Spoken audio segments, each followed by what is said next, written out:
Chapter 249. Just like any scene in a play, when two people who had no standpoint and were natural enemies met each other, sparks flew in all directions amidst their calm words. The surrounding extras naturally had to express their rich inner emotions with silence and astonishment at the appropriate time. They were inexplicably surprised by the bet. The population of the Federation was in the billions, and the Federal Army was in the millions. The number of heroes in history was innumerable. No one would have thought that a thin technician would say that he would dismantle the house number of the Lees of Philadelphia in front of the descendant of the god of war. Although Sulu and Mad Manly did not speak loudly, they did not deliberately avoid the surrounding crowd. The contents of the bet were clearly stated. When it fell into the ears of the crowd, how arrogant and even exaggerated was this? The arrogance of the Lees of Philadelphia had its own historical reasons and the fanatical support of the people of the Federation as its foundation. But what qualifications did this technician have to be arrogant? Sulu was an arrogant person. His mood was calm and cheerful, like an ancient mirror made of water talc. In front of a gentle person he would be gentle, and in front of a kind person he would be kind. Whatever the world gave him he would give back. When he was young he always thought that the world was beautiful, so what he showed was a happy smile with his white teeth exposed. Now that he realized that the world was not like that, his expression naturally became a little heavier. When he was in the hospital he did not want to give in to the wild and violent Mad Manly, not to mention that he was in an extremely bad mood today, so he directly confronted him. This confrontation actually caused Mad Manly to be silent for a long time. The 16-year-old lieutenant colonel of the Federation slowly narrowed his eyes. A hint of cruelty flashed across his youthful face, but he immediately returned to calmness. After confirming that every word Sulu said was true, he said, "There are countless tons of crystal ores under a man's knees. I don't want you to kneel to me. If that little white flower nutshell is crushed this time, I only ask that you never see Zoyu again for the rest of your life. Don't show up in the capital ring again. Get the hell out of here as far as the Federation's warships can." It's settled then. Sulu placed the teacup on the table and prepared to leave. He didn't want the officers of the Old Moon base to look at him like he was an idiot. With his hands behind his back, Mad Manly narrowed his eyes as he watched Li Du walk towards the corridor. He suddenly said, "Perhaps you have your own reasons for being angry. Those old guys at the Academy of Science are really bastards." Sulu stopped, but he didn't turn around. "But this has nothing to do with me. I am a soldier of the Federation. I am here to participate in the mecha duel this time because I am following orders from the Ministry of Defense. I will not be angered by this bet. Since you've stayed in a body cultivation hall before, you should be very clear that the Purple Sea's maneuverability can only be displayed in the hands of someone like me. It's best if you tell Nutshell's pilots about these things as soon as possible." Sulu lowered his head slightly. He knew what Mad Manly meant. The two of them had exchanged blows in the Linyuan before. Although it had only been for a split second, they could both feel each other's strength in close-range combat. Mad Manly seemed to have misunderstood him as an unknown expert nurtured by that body cultivation hall. Naturally, he thought that only the two of them knew how terrifying a new-generation twin-engine mecha was when a close-range combat expert was piloting it. Hearing Mad Manly's words, Sulu suddenly remembered what General Zhou Yingxing had told him before. The army was not allowed to think. The Lees of Philadelphia specialized in nurturing the most standard professional soldiers of the Federation. The 16-year-old Mad Manly already had the faint feeling of military godly Pifu from back in the day. However, he seemed to be more unbridled. This was probably the side effect of youth. However, from these few words, it was obvious that Li Feng was not a lunatic who only knew how to kill. That night, the entire Old Moon base was discussing the arrival of the successor of the Lees of Philadelphia. The legend of military god Li Pifu had gradually faded away. As for the story of the invincible Mad Manly, the soldiers stationed at the capital ring had only heard of it from their comrades who had retired from the front lines. Piloting an M52 and facing off against a team of soldiers from the Imperial Royal Mecha Battalion, what kind of level was this? The thought of being able to see the operation of those mechas with their own eyes in a few dozen hours made everyone excited. In the central area of the base, the warehouse allocated to the Shell Motor Company was shrouded in a low pressure. The mixed air provided by the life support system made the technicians feel a little strange. In fact, they knew very well that this strange feeling came entirely from the gradual loss of confidence. The pilot of the Purple Sea mecha was Mad Manly. The higher the reputation of this young lieutenant colonel in the military, the more helpless the technicians of the Shell Company felt. This was especially so after the Magnolia, who was chosen first, was taken away by the Bureau of Proclamation. The CEO of the shell company was still angrily negotiating with the government, but time was running out. That night at 11 o'clock, another spaceship arrived at the Old Moon base from planet S1. The reserve pilot, accompanied by a team of soldiers and board members of the company, walked into the warehouse. If even this reserve pilot was taken away by the other party's tricks, the Shell Motor Company would most likely report the whole incident to the media and have a war with the government. In the dead of the night, all the technicians returned to their own rooms anxiously. The modification of the mecha program in the base had been completed. No problems were found, but they still felt a little uneasy. Sulu sat on the box under the pure white MX mecha. He chewed on the bread in his hand and mumbled, "I really didn't expect the reserve pilot to be you." Joyu slowly chewed on the bread and smiled. "Who else can you find at the last minute? Other than that secretary of yours, I'm the most familiar with MX." This ace student of the first military college's mecha department was already drenched in sweat. Previously, he had cooperated with the technical team to perform the hot start and basic operations, which had used up some of his energy. He looked at the lonely Sulu and his heart skipped a beat. He tried to be as gentle as possible. "I know Secretary Bai is the pilot you've been secretly preparing for several months, but since the other party has used such a dirty trick, there's no other way. Now you can only trust me and support me." Sulu did not believe Zhou Yu's ability, which was praised by the entire First Military College. However, he always thought that a pilot had to have gone through real battles before to know the taste of death and blood. Only then could the MX's super maneuverability be displayed in a swift and fierce manner. Looking at the sweaty Zhou Yu, Sulu suddenly felt that life was really strange. The first time he had piloted a mecha in battle was this officer beside him. And now he had to snatch the control rights of little white flower from the other's hands. Zhou Yu did not notice Su Li's intentions. He only comforted him. Major Lan Xiaolong, who was in charge of protecting you, also knew that White Magnolia was arrested. He notified the military officer of 8,384, so you don't have to worry. Speaking of which, they're all from the 17th Armored Division. If the war god's own people were treated unfairly like this, he would definitely speak up. The military has always been very protective of its own people, but it's too late. He continued, this time the mecha battle standard was actually decided by the war god. Lieutenant Colonel Li Feng was conscripted by the Academy of Science. This is a kind of balance. Otherwise, anyone could see that Fei Cheng was on Nutshell's side. Do you know about cultivation centers? Sulu suddenly asked. There aren't many left in the capital ring. There are still some in Bermuda, Zhou Yu replied. After a moment of silence, Sulu said, how confident are you against Madman Li? How would you know if you don't fight? Zhou Yu closed his eyes. When the time comes I'll go. Sulu didn't explain anything else and said very naturally. Zhou Yu stared at him in shock. For a long time he was speechless. Outside the capital special district, the heavily guarded all-weather command hall of the Ministry of National Defense was already packed with people even though it was still early in the morning. The three large holographic screens in front of the hall were performing signal synchronization. Below them, countless workstations were busily performing calculations. The citizens of the Federation didn't know that in this building, a very important matter was about to be decided today. The staff in the hall had a solemn expression on their faces. The Federal Academy of Science and the Shell Motor Company each took up a large work area in the two corners of the hall. The middle area was reserved for the technical officers of the Ministry of National Defense. Behind these staff, on several rows of comfortable seats, there were already more than 20 important people in military uniforms or civilian clothes.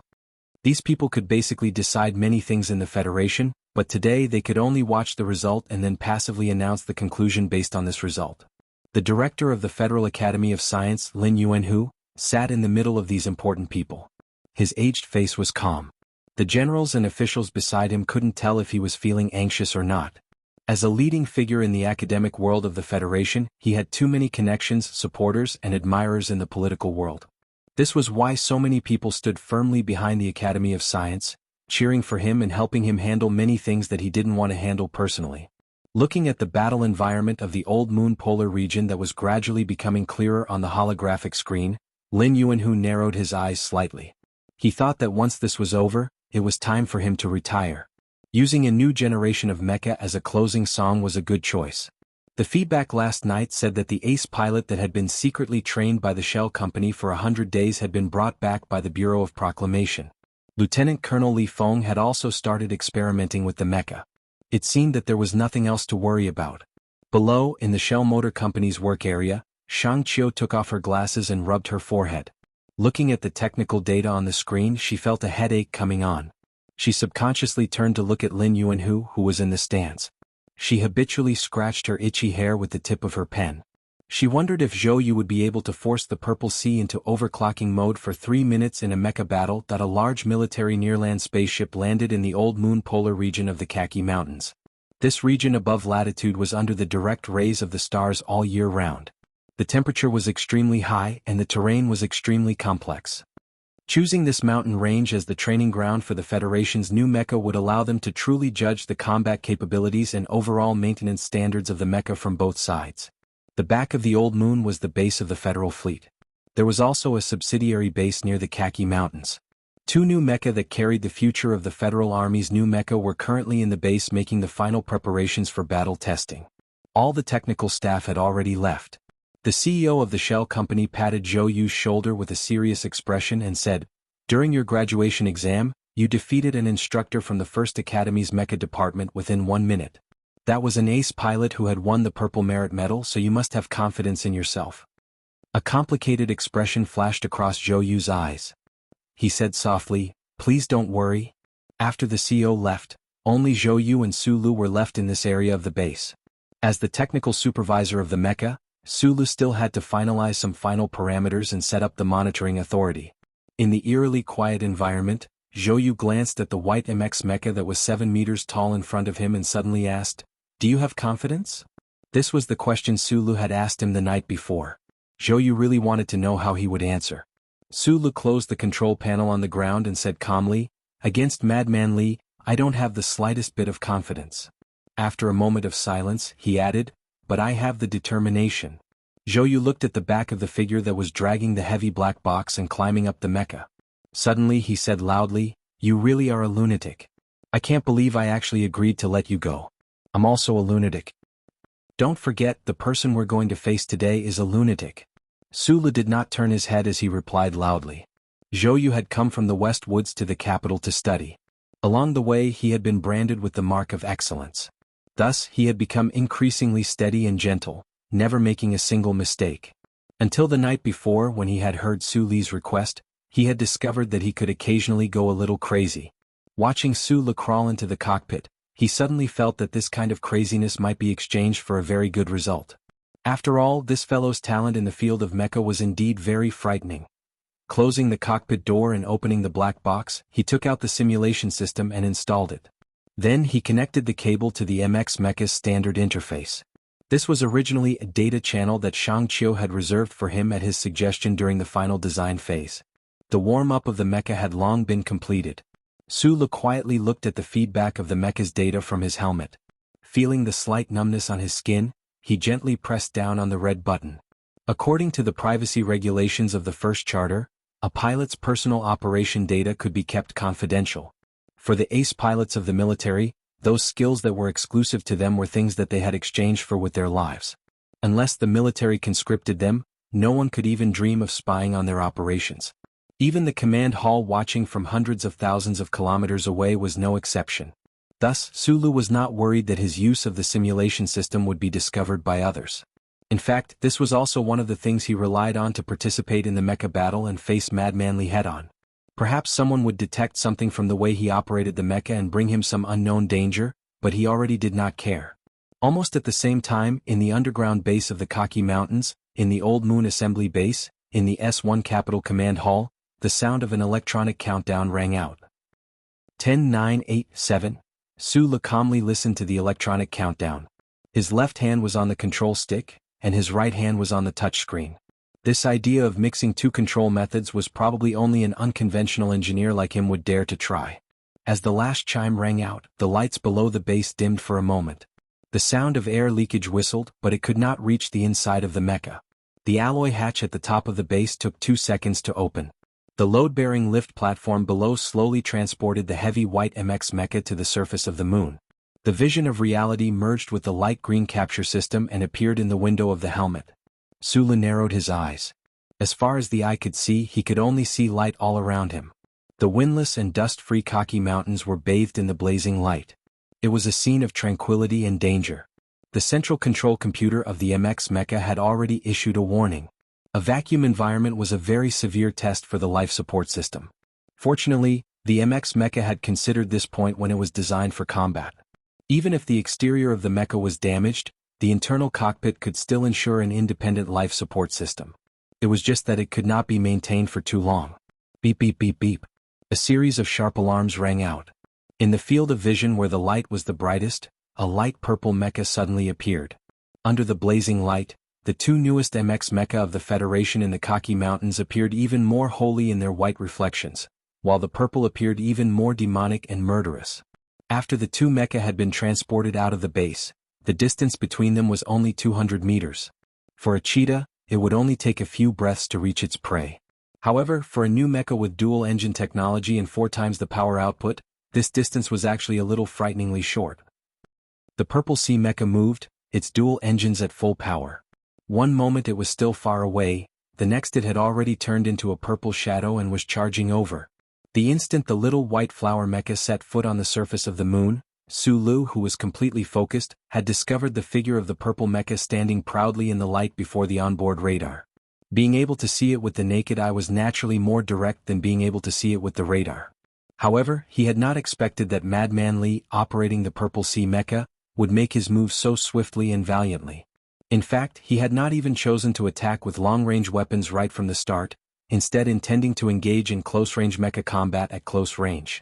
The right arm of the white mecha had long been raised horizontally, and the hanging weapons mounted on the side of the mecha's arm began to spew wildly. However, the firepower systems of both mecha had already been modified by the final assembly base into low-light marking weapons used in training exercises. In addition, there was no air on the surface of the moon, so it was very difficult to hear those crisp and beautiful clicking sounds. However, at the same time that the little white flower mecha launched its long-range attack, the Purple Sea mecha, which was charging forward at unparalleled speed, made a preemptive judgment.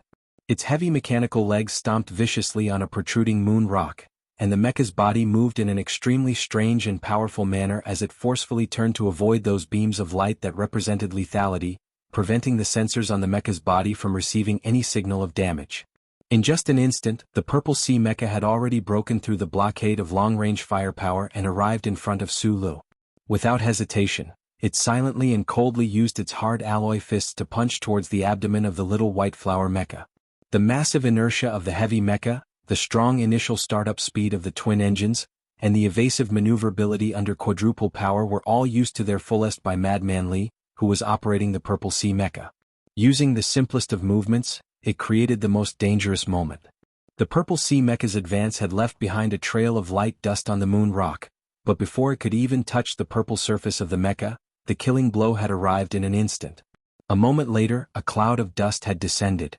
Near the Kaki Mountains, countless data collectors had been installed. The mecha of both sides also had monitoring equipment installed by the final assembly base. In addition, there were 7 highly sensitive satellites positioned above the polar regions of the old moon. These equipment faithfully transmitted everything that happened on the battlefield back to the conference room at the old moon base, as well as to the command hall on Planet S1 hundreds of thousands of kilometers away. The instant the electronic countdown ended, everyone in the command hall fell silent for a moment. They stared at the two new mechas standing 200 meters apart on the giant screen. No one spoke, not even making a sound. No matter which side the technicians in the command hall belonged to, no matter which side those big shots watching the battle supported, at least in this moment, they all had the same feeling. No matter what standard the Federation adopted for the new mecha, and no matter what the competing interests behind the scenes were, at least they were very honored to be able to witness the first real battle of the Federation's epic-making new mecha. The light on the screen was very intense, but the white and purple of the two mechas' exterior appeared even more intense due to the reflection of the light. The people in the command hall stared unblinkingly at the screen. Only after a moment did those technicians come to their senses and prepare to begin data collection. This was the first real battle of the new MX mecha. The technical parameters displayed by both sides in this battle would not only serve as a judgment for any possible disputes, but more importantly, this was a good opportunity for the Federation to collect data on the mecha. However, the technicians did not have time to do the work of data collection, nor did they have time to use the data to analyze the operating efficiency of the MX mecha's 3 major systems in a vacuum environment. Thus, they could only turn their gazes back to the screen. because the Purple Sea mecha had moved, and the moment it moved with such power that it could swallow mountains and rivers, full of dominance. Its speed was unimaginably fast. The Federation had been developing mecha for many years. Mecha were renowned for their high mobility, but no one had ever imagined that on the craggy surface environment of the old moon, a mecha could actually display such terrifying speed. This sort of instantaneous activation speed and the wondrous acceleration that followed, could it be the change brought about by the twin engines? Everyone was aware of this point, but no one had time to sigh. Because everything had happened too quickly, the roar of the Purple Sea mecha's twin engines could not be collected. However, the people in the command hall felt as if they were on the old moon, watching the Purple Sea mecha roar away with their own eyes, as fast as lightning. Using this sort of speed to display a revolutionary breakthrough in mecha development. Shang Qiu stared wide-eyed and slack-jawed at the purple mecha charging forward at high speed on the screen, her hands gripping her pen tightly. As a key figure in the formation of dual-engine technology, she knew better than anyone else just what kind of speed a mecha could reach when the dual-engine technology was operating at full power. However, that was just data from the laboratory, tests under a simulated environment. Today, seeing the dual-engine mecha in action for real, she was still so shocked that she could not find words to describe it.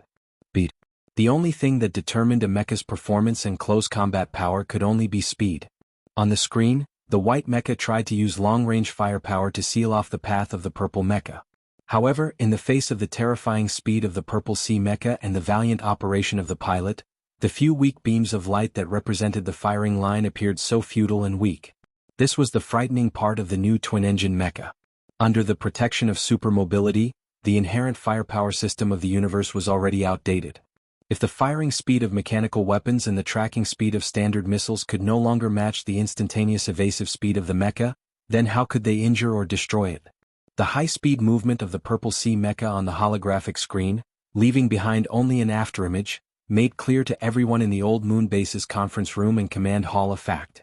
In future battles, unless it was a concentrated firepower or a precise beam attack from a battleship, the MX mecha would be a superweapon that would be very difficult to surround or defeat. The instinctive excitement of an engineer flashed through Shang Qiu's mind. She stared blankly at the screen. Her fingers had not yet finished exerting force when she saw the Purple Sea mecha charging in front of Little White Flower. She was very worried whether the Nutshell MX mecha would be defeated by this attack.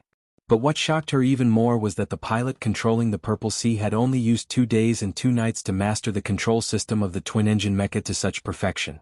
He had completely taken advantage of the speed advantage of the new MX mecha, abandoning the original federal military mecha movements to pursue close combat instead of long-range attacks. The Lees of Philadelphia were indeed geniuses on the battlefield. Only a genius mecha warrior would dare to completely abandon the original mecha control method in his first real battle and rely on his instincts to change his battle strategy at the last minute to maximize the mobility of the twin-engine mecha. This choice undoubtedly proved that the crazy person in the Purple Sea mecha had extraordinary calmness and strong confidence in himself. The officers and technicians in the command hall who were watching the screen stared dumbfoundedly at the brilliant purple light. Looking at the speed of the mecha that the Federation had never produced before, they did not have time to react. They did not have time to analyze any data before they subconsciously made a judgment. The battle between the two MX mechas seemed to have just started and was about to end. The military bigwigs behind the command hall who stood up after being shocked by the speed of the Purple Sea mecha were also thinking the same thing. Even if the Nutshell pilot was the best ace pilot in the federal military, in the face of the violent and swift attacks of the Purple Sea mecha, he would definitely not be able to make the most correct response. The white mecha that was obviously still defending against long-range attacks and close combat would be like its codename Little White Flower in the next moment, swaying and shattering in the vacuum of old Moon Mount Kaki. The strong mechanical arm took up a quarter of the field of vision. The glossy purple exterior reflected the light of the stars. The fiercely contracting joint components and transmission pipes were so clear and were getting bigger and bigger. Sulu had always thought that Mad Manly had only been in contact with the MX mecha for 2 days and could not be more familiar with it than himself. But seeing this scene he knew that he was wrong. Under such circumstances, even the fastest reaction speed of a federal military pilot would not be able to allow Little White Flower to make the correct response.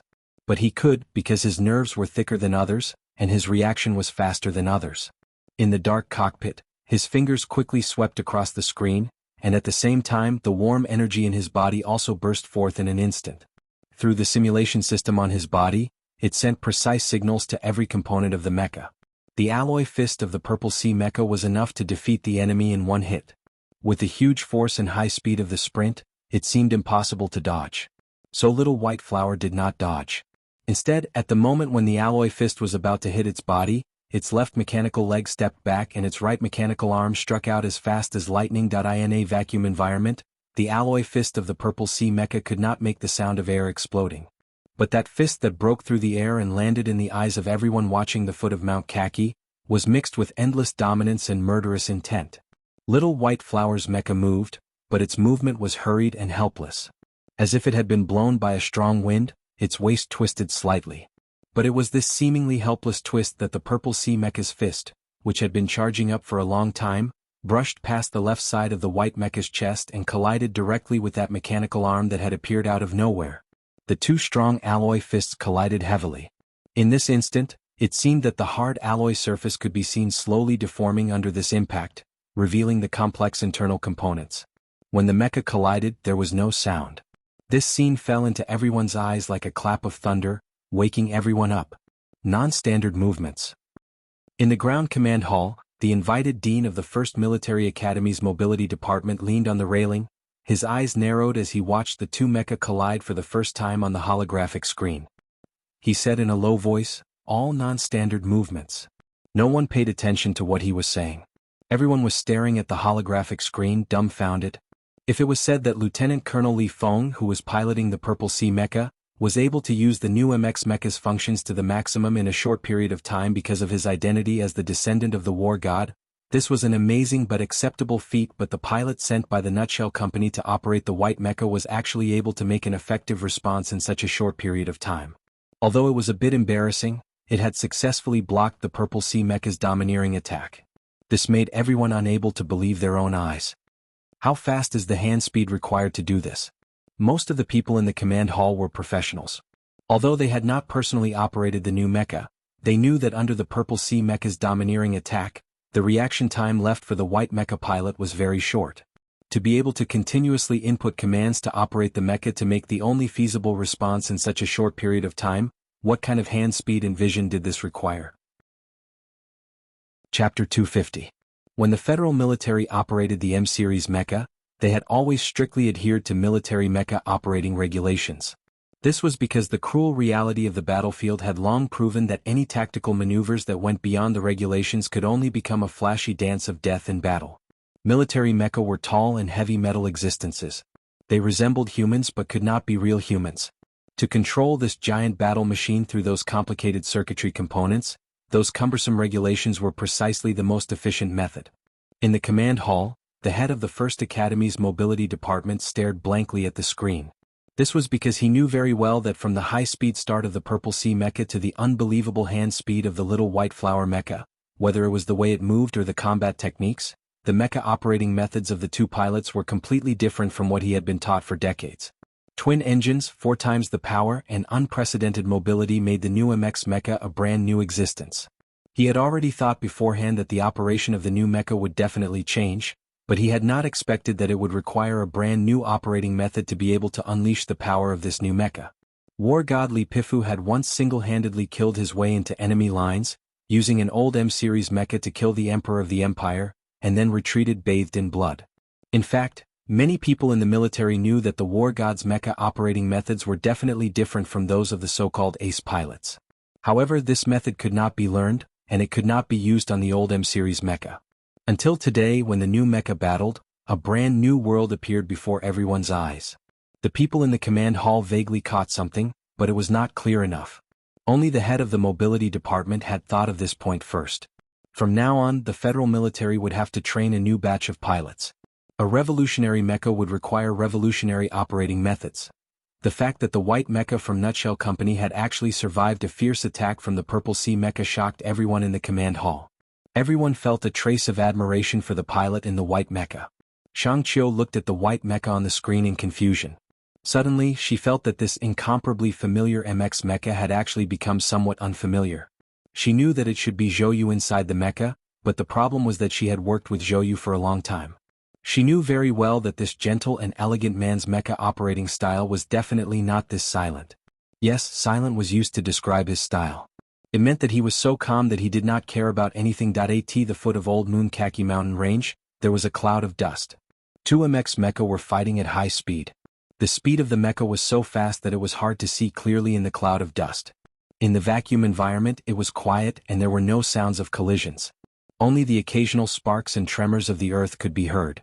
The three fingers on Su Li's left hand quickly pressed on the accelerator button, feeling the intense vibrations of the mecha. His eyes narrowed as he stared at the screen in his helmet, continuously controlling the mecha through the touchscreen input and simulation system, dodging wave after wave of attacks from the Purple Sea, each stronger than the last. Only after direct contact did he realize how terrifying the Purple Sea mecha that Madman Li was piloting was. The mobility of the new dual-engine mecha had been pushed to the limit by that person. From the moment they met, the other had not given him any chance to catch his breath. His alloy fists were laced with a heroic aura, smashing through every weak spot of his mecha from tricky paths. If he had not performed above his usual standards at the very beginning, the little white flower mecha would probably have long been struck down by the Purple Sea, only to be humiliated by the other. The battle between the two new mecha was in reality no longer the mecha battle mode of the past. Instead, it was more like a close combat battle between military experts.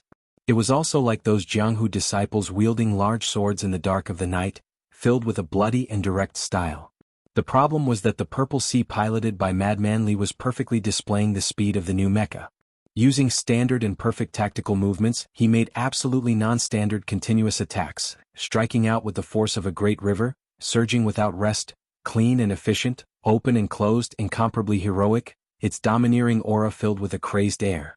Faced with such a terrifying purple mecha, the white mecha at the foot of the mountain was completely at a disadvantage after luckily escaping the first wave of attacks.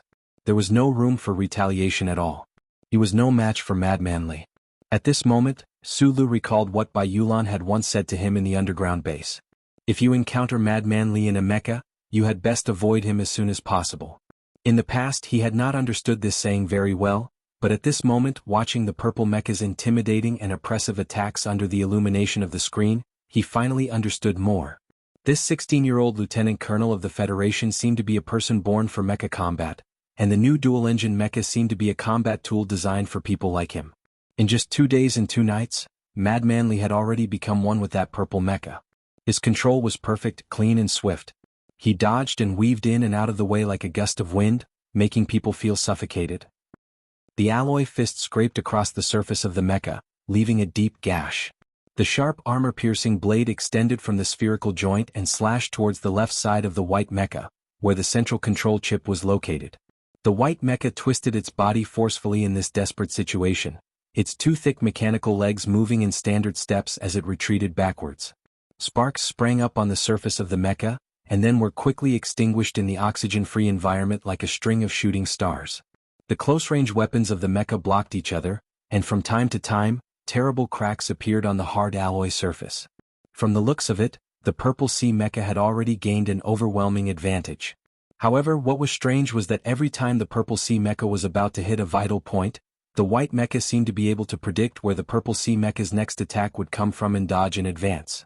From the start of the battle until now, it had actually only been less than 30 seconds, but the Purple Sea mecha had already completed countless dazzling non-standard mecha combat moves, causing great damage to the white mecha's body. However, the white mecha had still not been knocked down.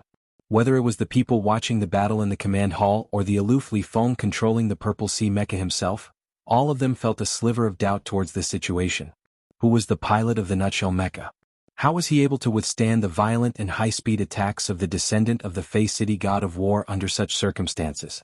The exterior of the little white flower mecha was full of scars, and occasionally, black liquid would spurt out. It looked like it was in a mess, but it did not suffer any fatal attacks.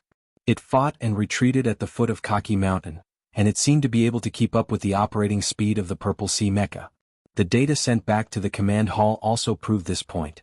Although the hand speed of the pilot could not reach the explosive speed at the very beginning, it was still amazingly fast. However, if the battle continued like this, the mecha that was swaying like a white flower under the barren hills of Old Moon would not be able to hold on for long. Defeat seemed to be a foregone conclusion. The people in the Old Moon base and the command hall could not hear anything, but they could see these shocking scenes. The two young people who were in the mecha could clearly feel every vibration of the mecha, and every damage. Right then, all of Su Li's mind and willpower were focused on operating the mecha. The scorching lines on his body raced at high speed, helping him to push the white mecha's speed to the maximum through the simulation system. Only then could he fully utilize the full power of the little white flower's twin engines. Even so, facing the wild attacks of the Purple Sea mecha, he still felt as if there was a huge wave crashing towards him, as if it could drown him at any time.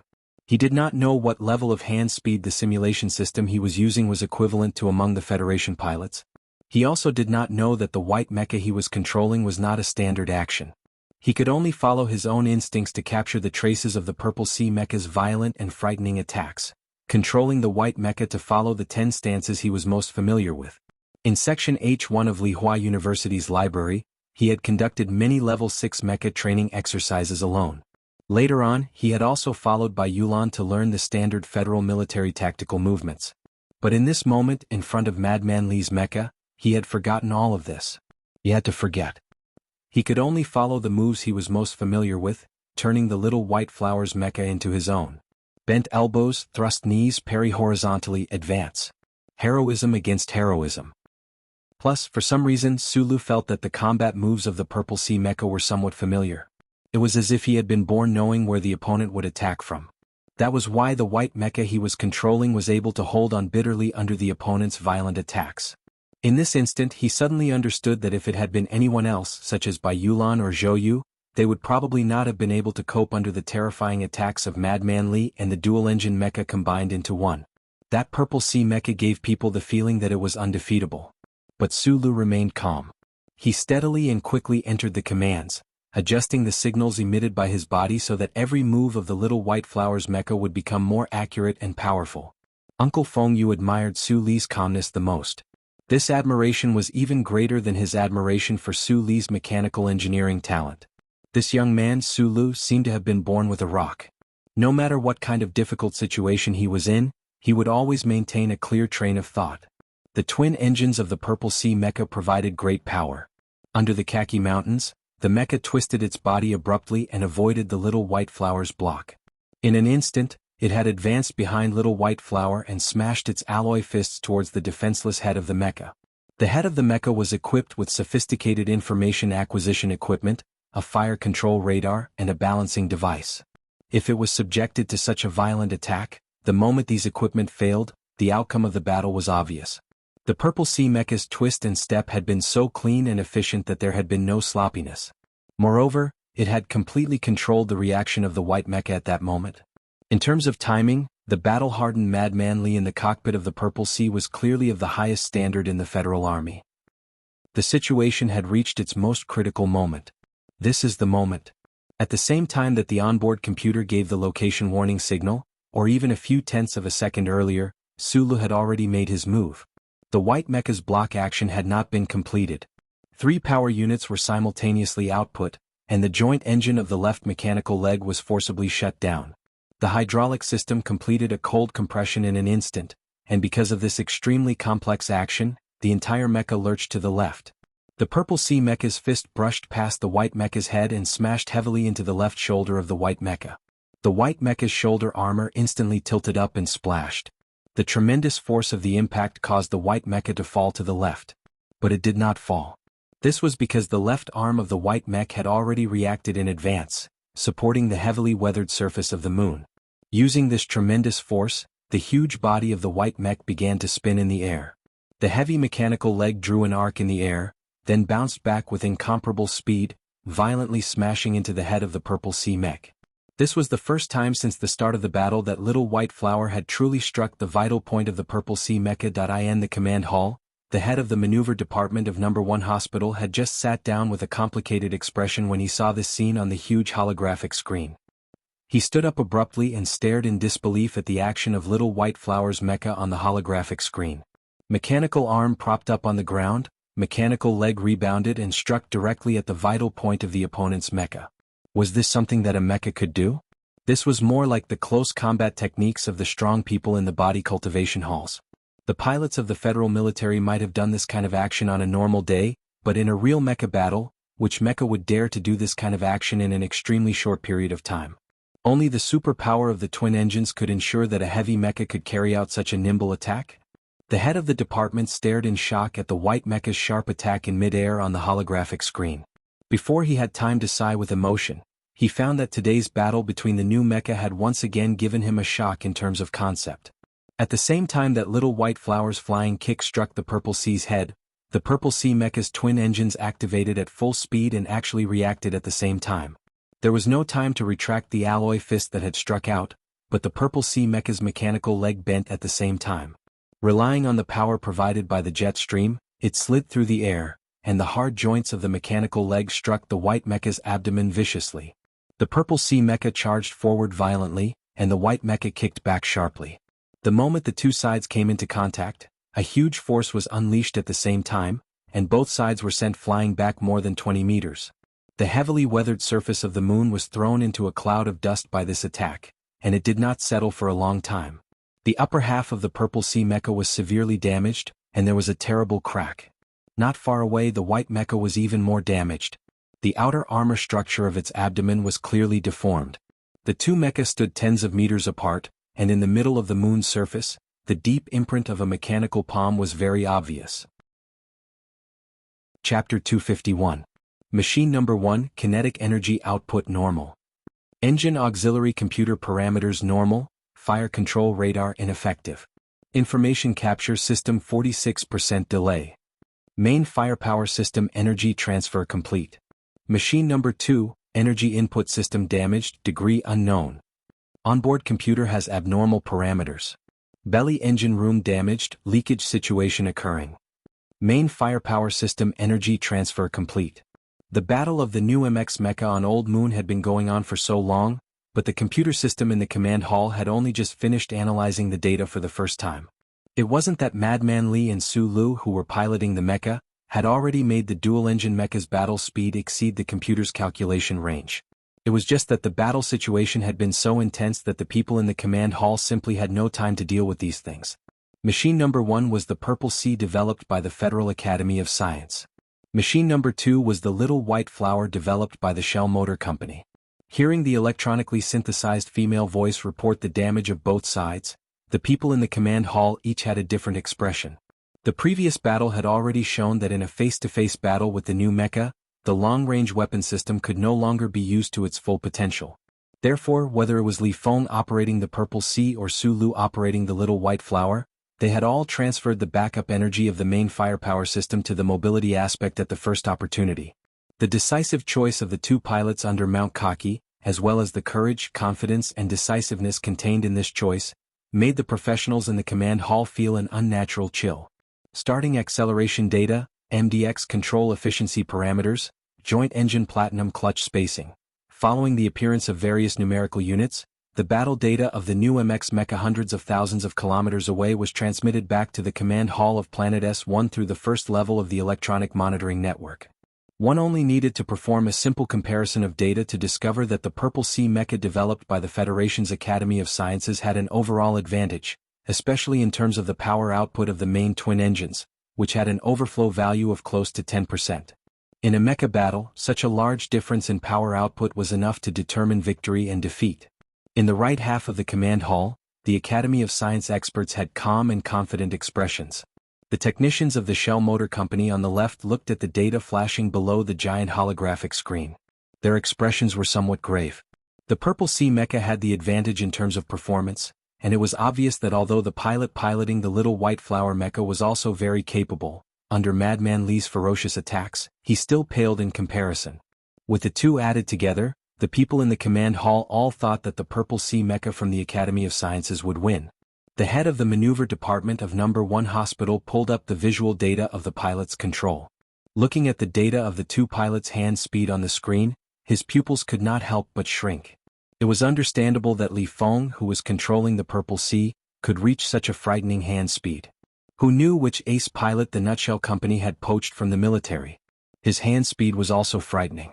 Just as the people in the command hall found the rare time to analyze the mecha data of both sides, the image on the giant screen changed once more.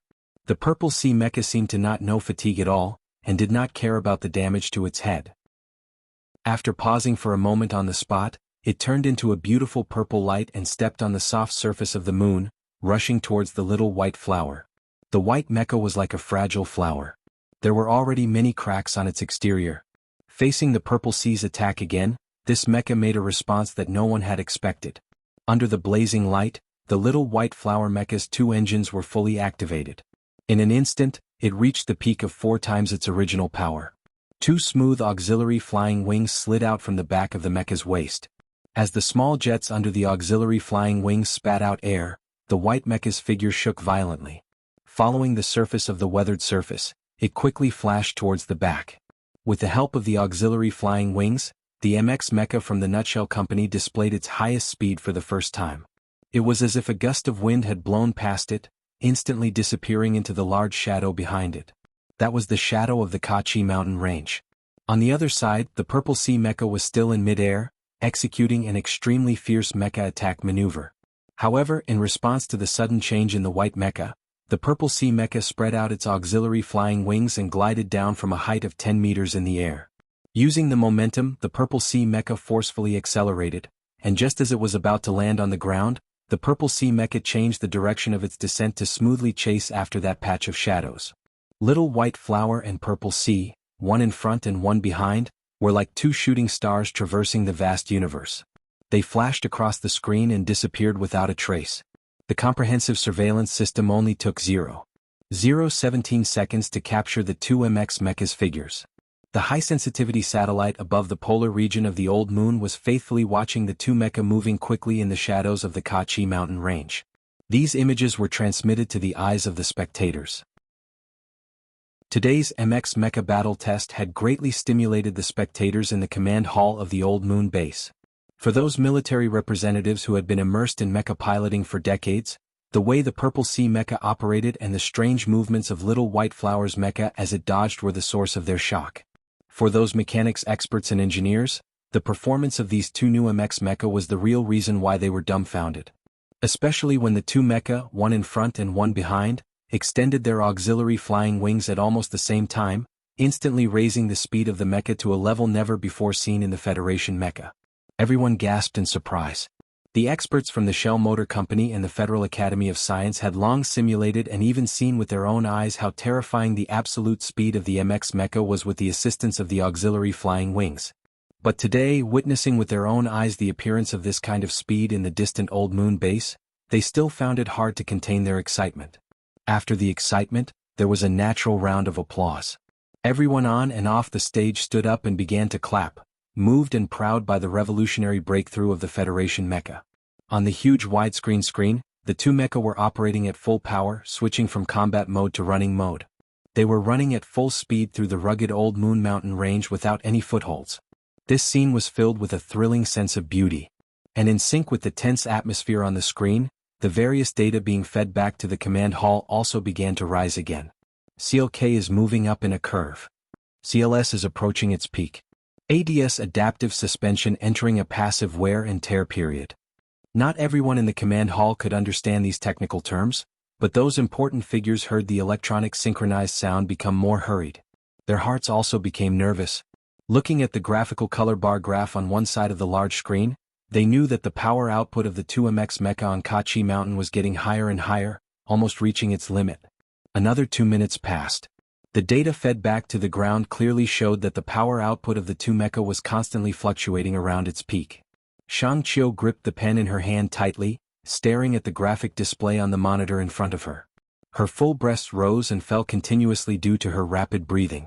She was a calm engineer, but at this moment she could no longer remain calm. She did not understand the specific reason, but she had already guessed that the person inside the Little White Flower mecha should be Su Lu. This was because only Su Lu herself, and Bai Yulan knew the biggest flaw of the Purple Sea mecha. Now that Bai Yulan had already been arrested by the Bureau of Proclamation, other than Su Lu, who else would still throw caution to the wind and use Kachi mountain range to speed up and bring the Purple Sea mecha into overclocking mode? However, at this time, the Purple Sea mecha on the screen kept its distance from the Little White Flower mecha in front of it, maintaining the power output of its twin engines near its peak. Occasionally, it would enter overclocking mode for 1 or 2 seconds before automatically lowering its power output. The Purple Sea Mecha seemed to rather not catch up to the Little White Flower Mecha than forcefully increase its speed at this time. Could it be that the Academy of Science has found out? Shang Qiu subconsciously used the tip of her pen to scratch her itchy forehead, completely oblivious to the light blue ink smeared on the side of her eyebrows. She wondered nervously in her heart, if the other had really discovered the problem with the Purple Sea Mecha, then what would Su Lu, who was currently inside the White Flower Mecha, do? How could he really drive that madmanly crazy and force the Purple Sea Mecha into overclocking? In the silent polar regions of the moon, in the shadows of the mountain ranges, the White Mecha was like a speck of light in the dark night.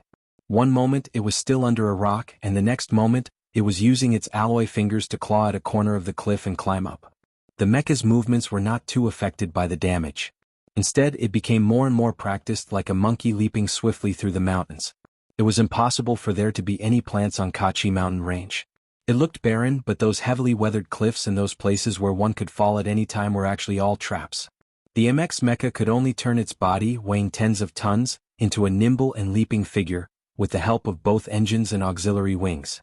In the dark, cold, and bleak shadow of the back of Kachi mountain range, the temperature in the air had already dropped to -60 degrees after just a few degrees of separation from the S1 sun. Because there was no water vapor, no frost appeared on the smooth surface of the mecha. However, the alloy surface mixed with weathered sand and stone had some indescribable changes. The outer armor's automatic temperature control system had already been turned off. In the dark cockpit, Su Li's eyes stared intently at the various data parameters provided by the onboard computer, especially the CLS value and ADS value. The mecha's power output had already reached its peak several times, and the adaptive suspension system could no longer hold on for much longer. After all, sprinting at full speed in an environment like Kachi mountain range was too taxing on the mecha's body. Huff, huff. Other than the sound of static, the cockpit was silent. Su Li's heavy breathing was exceptionally clear. His control of Little White Flower was becoming smoother and smoother. The mecha control techniques he had painstakingly studied in the past, under the pressure of the Purple Sea Mecha behind him, were almost like those 10 stances, becoming instinctive to his body.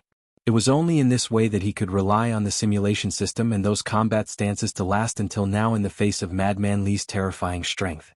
However, the Purple Sea Mecha chasing behind him cast a shadow over Su Li's heart. The murderous aura on that mecha was so intimidating that it actually made one feel as if they could not win. Earlier, on the weathered surface at the foot of the mountain, Little White Flower's mecha had kicked backwards in the air, successfully destroying the complex fire control system at the head of the Purple Sea Mecha. However, no one had expected that the Purple Sea Mecha would actually be able to skillfully control its power system in midair. It abruptly moved horizontally, and its mechanical leg bent horizontally to strike Little White Flower's abdomen. It looked like both sides had suffered damage, but Su Lu knew that he had made a big mistake. Compared to Madman Li in the Purple Sea Mecha, Su Lu did not have any advantage in mecha piloting. Even with the help of the simulation system, he still could not compare to that young lieutenant colonel who had been immersed in mecha piloting since he was a child.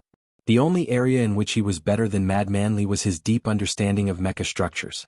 From the time he had repaired the old M mecha on the ancient Bell, all the way until he had entered the Shell Engineering Division to help with the creation of the MX mecha, he could not be more familiar with every component, every circuit, every chip set, and every position of every transmission rod in a mecha.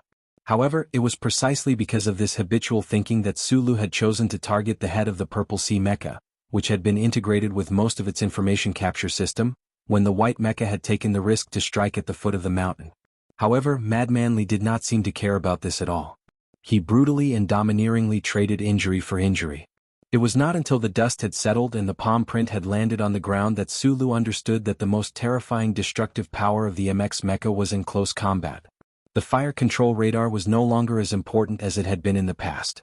Meanwhile, in order to destroy the opponent's fire control radar, Little White Flower's mecha had paid the price of damaging its energy transmission system. Rocks slid down the mountain. In the darkness, the White mecha quickly and accurately found another point to leverage on. Its nimble mechanical alloy toes dug into the crevices of the rocks, and with the silent vibration of the engine and the white turbulence of the auxiliary wing jets, the body of the mecha suddenly shot up. It came to a gentle slope and charged upwards.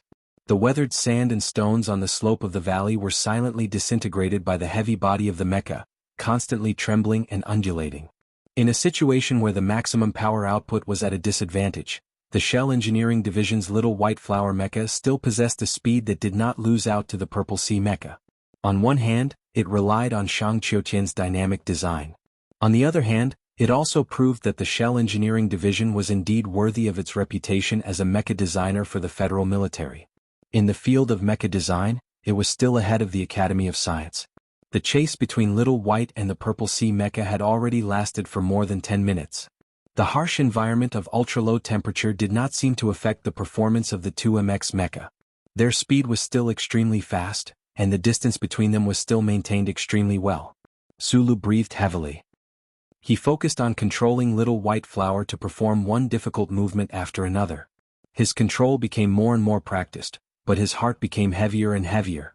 He had never imagined that he could control a mecha and truly defeat Mad Manly, but he knew some things that Mad Manly did not know.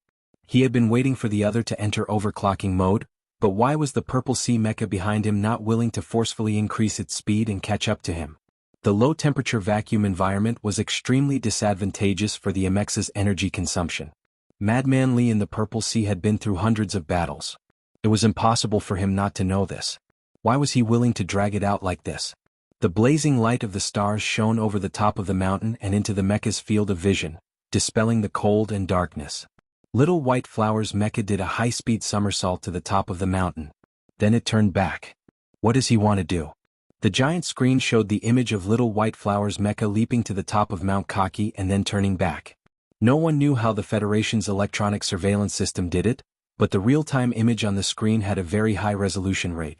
The angle of view was also very beautiful. It was obvious that it was not captured by a high-altitude satellite. The mecha chase that lasted for more than 10 minutes seemed to be a little dull. This was originally a silent battle, but the performance of the two mecha at the foot of the mountain and their exquisite control was enough to excite the audience. In these 10 minutes, in the shadows of Mount Kaki, only the white and purple mecha could be seen moving forward at high speed. This went on for a very long time. The data and computer analysis already showed the people in the command hall and Old Moon Assembly Base that the Academy of Science's Purple Sea mecha had the upper hand. As for Little White Flower's mecha running up the mountain, everyone was shocked, but they also gradually understood the thoughts of the pilot. Until now, there were still not many people who knew that the pilot in the white mecha was a technical supervisor. They all thought that the pilot must also be an absolutely outstanding ace pilot of the Federation military. Thus, when the image of the white mecha breaking and turning around appeared on the screen, everyone felt a strong sense of suspicion. Faced with the overwhelming advantage of the Purple Sea mecha and Li Feng's unstoppable attacks, why would this unknown ace pilot give up the rare balance of speed and stop at the top of the mountain? At this point in the battle, the Federal Academy of Science's Purple Sea mecha's performance advantage was shown, so the engineers in the command hall were very calm. Shang Qiu, who had a few traces of blue ink at the corner of his eyebrows, looked in that direction, then turned back to look at Lin Yuanhu behind him. Seeing the old man's calm and confident expression, he could not help but snort coldly in his heart. The performance of the Purple Sea mecha depended on its design, and the function model that the design was based on had a parameter error. The MX designed by Nutshell Company was to fix that parameter error, and a part of its performance was sacrificed. No one in the command hall knew this better than Shang Qiu, but the situation was one-sided, and even if she wanted to put on a confident expression, it was extremely difficult. She only knew that Little White Flower was standing at the top of Mount Kaki and turning back. He must be thinking of a way to drag the Purple Sea into overclocking, but she did not know what that guy was going to do. Suddenly, a middle-aged expert beside her touched her shoulder and said hurriedly, "What is Little White Flower doing?" Shang Qiu quickly turned to look at the screen, and her red lips could not help but open slightly. Like everyone in the command hall, she let out an exaggerated gasp. On the giant screen, the white mecha's mechanical arm extended a repair arm from the front, pressing against the heavily damaged abdomen of the mecha, as if some kind of repair work was being done. Chapter 252. Shang Qiu subconsciously covered her mouth. She knew that Little White Flower MX had some spare parts under its cockpit, but she never would have thought that the pilot would actually choose to repair himself at this time when Little White Flower stood trembling on the peak and the Purple Sea would attack in an instant. Strength was gained through hard work, but confidence was gained through actual combat. At this point in the battle, Sulu was deeply impressed by Madman Li's unfathomable mecha control ability. At the same time, he also gained a lot of confidence in himself. At this moment he finally understood that those days when he was tortured beyond recognition by the Level 6 virtual reality test in Area H1 of Lihua University were not in vain. At the beginning of the year, from Tai Ziyuan's words, he already knew how frightening the Level 6 mecha test was. He believed that his control method using the simulation system, if converted to hand speed, should already be close to the standard of an ace pilot in the military. In addition to the high-intensity mecha operation training he had undergone some time ago in the Whitewater underground base on the outskirts of the capital, he believed in his own mecha control ability.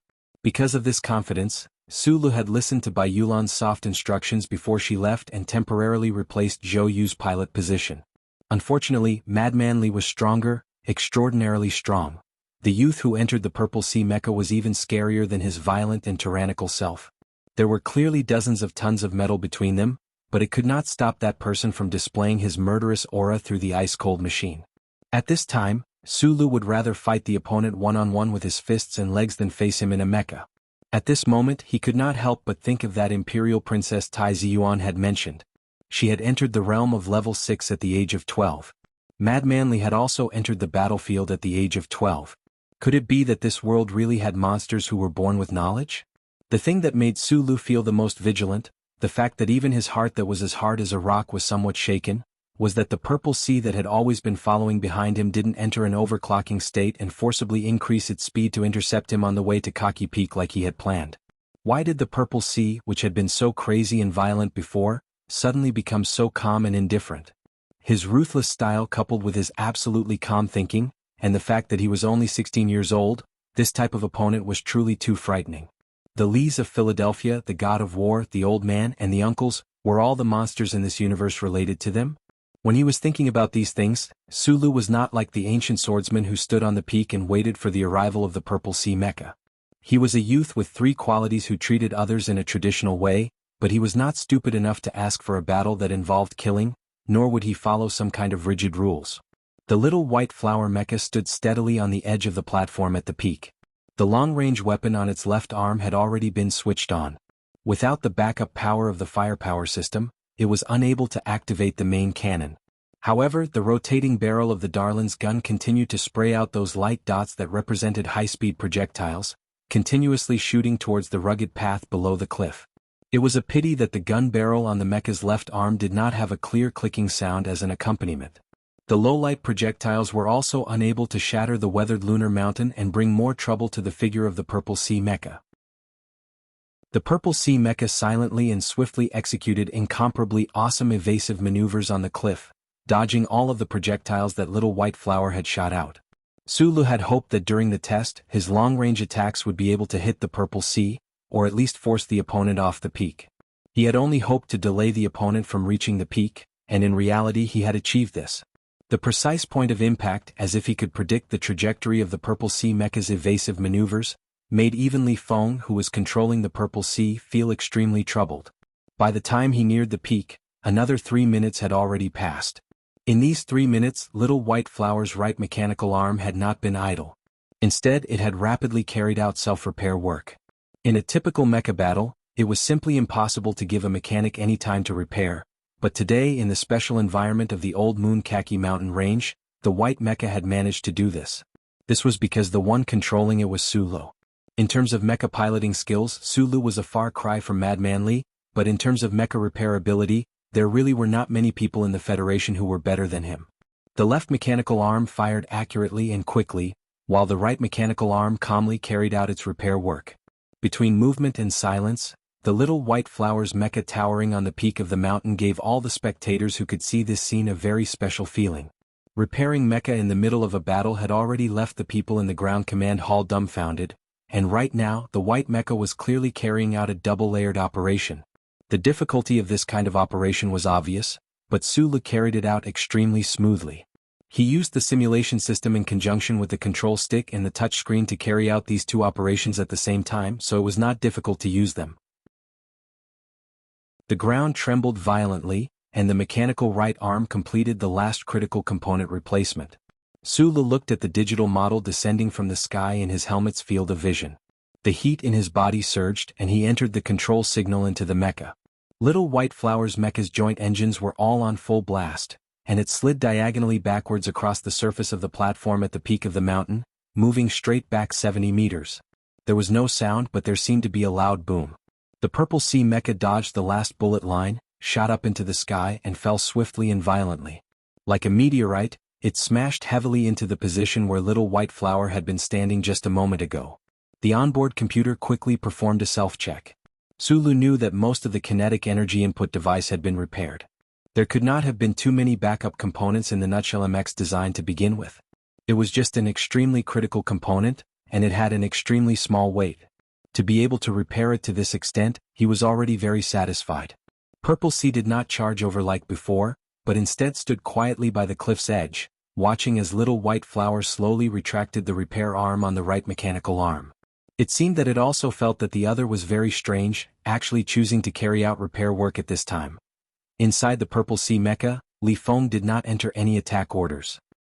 He looked through the field of vision in his helmet at the somewhat tattered white mecha not far away, and remained silent the entire time. Due to the severe damage to the head's information capture system, the fire control radars had all failed. At this time, the onboard computer could not calculate the current situation of the white mecha in time, but just looking at the other like this with visible light, the 16-year-old suddenly felt that it was very interesting. Li Feng's hands left the control stick and touch screen, slowly moving the joints around his wrists, and then he put them back on. He was wearing a specially made control suit, and nothing out of the ordinary could be seen. It tightly wrapped around his burly and powerful body, and on that face that still had the childish expression of adolescence flashed a hint of contemplation that did not match his age. He had joined the army at the age of 12, and had entered the virtual level 6 level in the military's secret test back then. Li Feng knew that in this entire universe, probably only the princess of a faraway empire could be mentioned in the same breath as him. Arrogance, ruthlessness, and the impulse to smash everything in the world came from his bizarre teenage life and his own super strength. To put it bluntly, the greater the strength, the greater the responsibility, and the more intimidating the aura would be. Li Feng was 16 years old, and it was impossible for him to be like his grandfather in the manner of Feiqing, who was as deep as the well, shining with disdain like the eternal stars. However, the bloody battles on the front lines, the countless experiences of escaping from the Empire's mecha ambushes, the wreckage of the pirate ships floating in space, and the bodies of his comrades that flowed like a stream of blood, made this Federation's youngest lieutenant colonel mature at a somewhat abnormal speed. Perhaps this was the real reason why the war god sent him to join the army back then. Li Feng, who could survive that kind of environment, was definitely not a madman who only had strength and no brains. Although his personality was a bit crazy, once he entered the battlefield, under the cover of his crazy appearance, he would enter into absolute calmness. That was why, from the start of the battle until now, even when he had such a good pursuit maneuver when he had entered the shadow region of the Khaki Mountain Range, Li Feng had used his steel-like nerves to forcefully control himself and this Purple Sea mecha beneath him. Nothing could be done to the extreme, and unless it was the most dangerous moment, Madman Li would definitely not allow himself to truly go crazy and use control methods that were beyond his control, such as overclocking. The pilot in the white mecha opposite him was very interesting. Li Feng looked at the opponent in his field of vision who seemed to be facing a great enemy, and the corner of his mouth twitched slightly. What was interesting was not because this person actually dared to self-repair in the middle of a fierce battle, but because at the foot of the mountain, this pilot was actually able to withstand the continuous attacks of the Purple Sea. Only Li Feng himself knew how frightening that series of ferocious attacks were. His family's legacy combined with this dual-engine high-power mecha, once they were combined, even he himself was a little shocked by the power they produced. He even thought that even the guy with the surname Tian that the brats in the Westwoods military often mentioned, or Commander Zhong personally piloted the mecha, under his previous series of attacks, he was afraid that he would not be able to withstand it. But the pilot in the nutshell had managed to withstand it. Although the blocking was extremely difficult, he had still managed to protect the important parts of the mecha. What made Li Feng even more wary was that he caught a trace of a familiar style from the non-standard tactical movements of the white mecha. It was different from his own style, but it always seemed to be able to predict his movements in advance. Moreover, every time the white mecha made a move, it was so accurate as if it could perfectly coordinate with his own attacks. This guy is not bad. Li Feng made this evaluation of this pilot in his heart, and because of that trace of wariness in his heart, he secretly raised the other's danger level by another level. However, he had never thought of using this mecha battle test to do anything to this pilot, because he was very confident that the final victor would be him, and the Federal Army just happened to be in need of excellent pilots like the other. Right at this moment, a dark green indicator light in the cockpit of the mecha lit up. Li Feng glanced at it indifferently, and knew that this was the Federal Military Standard Equipment, a short-range encrypted communication system. It was used by the military to carry out small-scale team cooperation under the enemy's electronic attacks. Admit defeat. At this time, on the desolate peak of Old Moon Mountain, the only one who could carry out a short-range encrypted communication between mecha was the white mecha opposite. Although Li Feng did not quite understand, he still spoke first, and with such a matter-of-fact tone he said coldly, "The mecha is my strong suit, and the piloting is also my better. You don't have a chance." The other end of the communication system was silent for a few seconds, and then a slightly hoarse young voice rang out, "But I still want to tear down your house sign, and you still want to call me uncle." Chapter 253. Li Feng, who was in the cockpit of the Purple Sea mech, narrowed his eyes when he heard these two words. He knew who the pilot in the white mech in front of him was. Then he fell silent. Ever since he had found out that he was going to participate in the MX Mecha battle test, Li Feng had never bothered to find out who the Nutshell Mecha pilot was.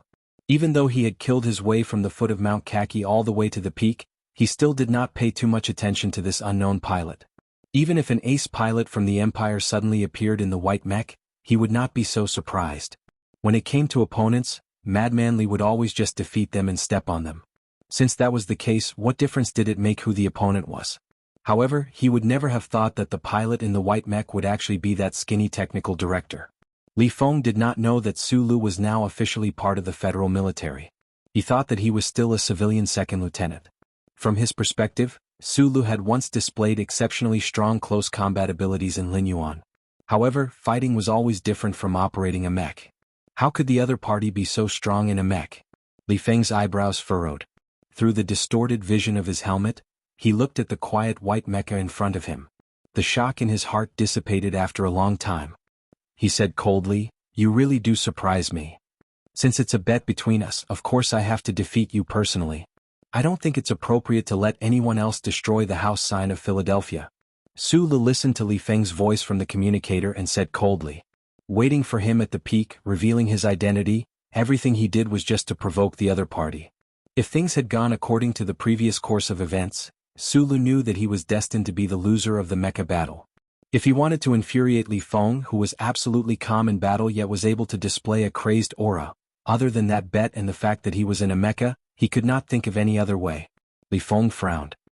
He looked at the white mech in his field of vision and suddenly said, "You really surprised me. But congratulations, you've successfully provoked my desire to kill you." "That's my wish," Su Lu thought silently in his heart. Then he heard Madman Li's cold voice from the communicator. "I don't know why you brought the mech to the peak, but I can tell you this. Before coming to the base, I've already looked at the surface features of the polar regions of Old Moon. On this peak you have no way out.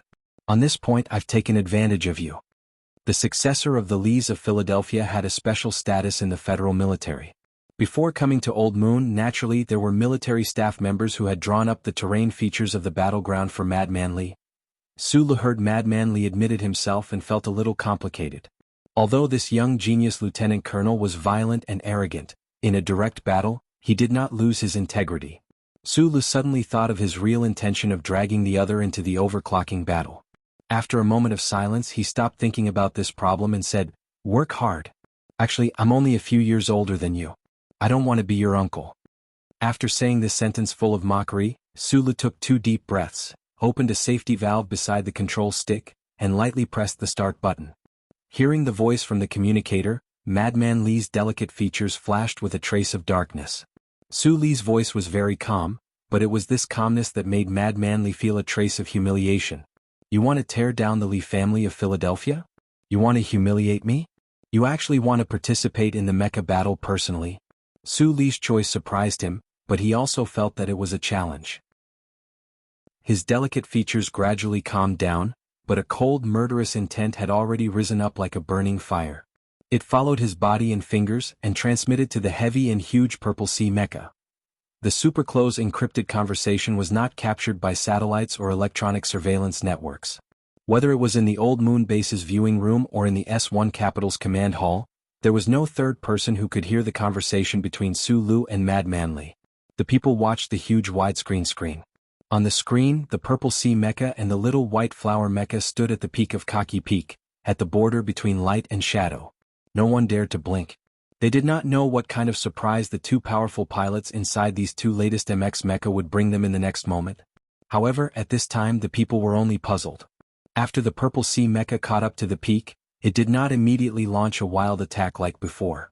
That little white flower mecha also did not escape in a wretched and delicate manner. The two mecha, each 7 meters tall, just stood silently on the peak, like two divine statues overlooking the mortal world. What are they doing? Don't tell me they've run out of energy? Asked an official in the command hall with a frown. The military bigwigs beside him ignored this official because they knew very well that the self-contained energy of the MX mecha was enough to support this new mecha for several hours of continuous battle. However, they did not mock this official because looking at the two silent mecha on the screen, these military bigwigs also did not know what was going on. According to the battle style of the old war god, how could that brat Mad Manly be so stupid as to pay attention to elegance in battle? Director Lin Yuanhu, who had been sitting quietly on the stage, suddenly leaned forward and then sat up straight. He narrowed his eyes and looked at the two silent mecha on the screen. He could vaguely guess what was going to happen next. He was not worried at all because he believed in the performance of the Purple Sea mecha and Lieutenant Colonel Li Feng's absolute strength. However, why did he feel a chill in his chest? Could it be that as he got older he could no longer withstand stimulation? What's going on? On the left side of the command hall, the experts from the Nutshell Engineering Department stared blankly at the data and asked with some unease. Perhaps these two pilots sympathized with each other and could not help themselves?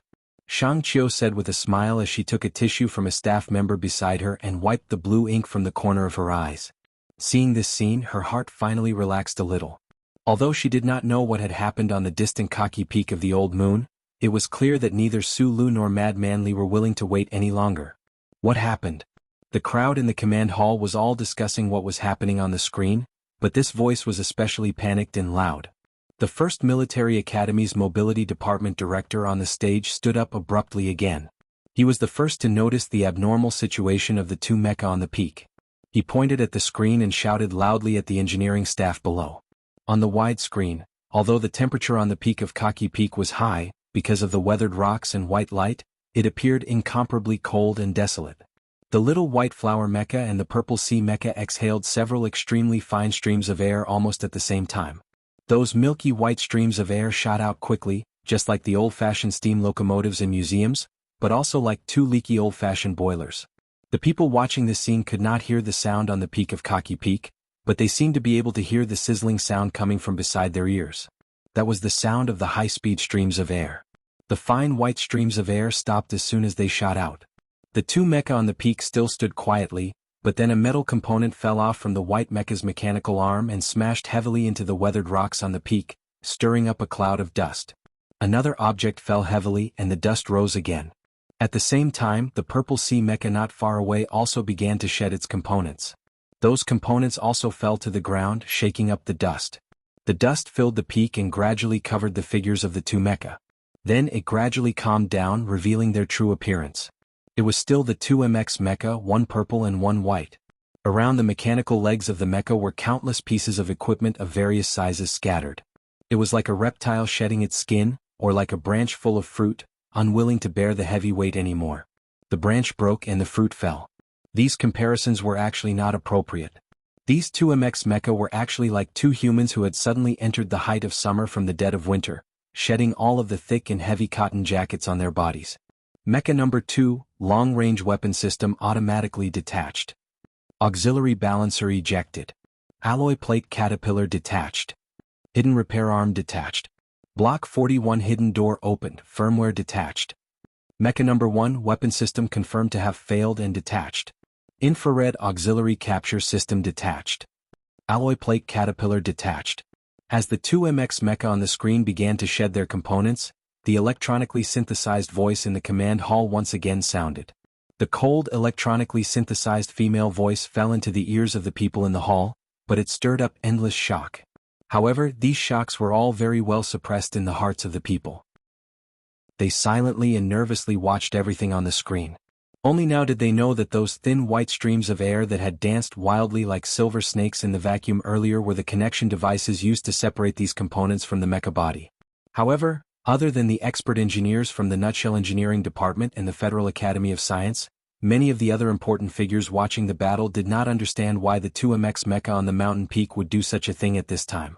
Mecha number 1, dual engines on full power, joint microengine power synthesis, auxiliary flying wing engine on full power, power breaking the upper limit, entering the 15% range. Mecha number 2, dual engines on full power, joint microengine power synthesis. Attention please, officially entering overclocking mode. Attention please, officially entering overclocking mode.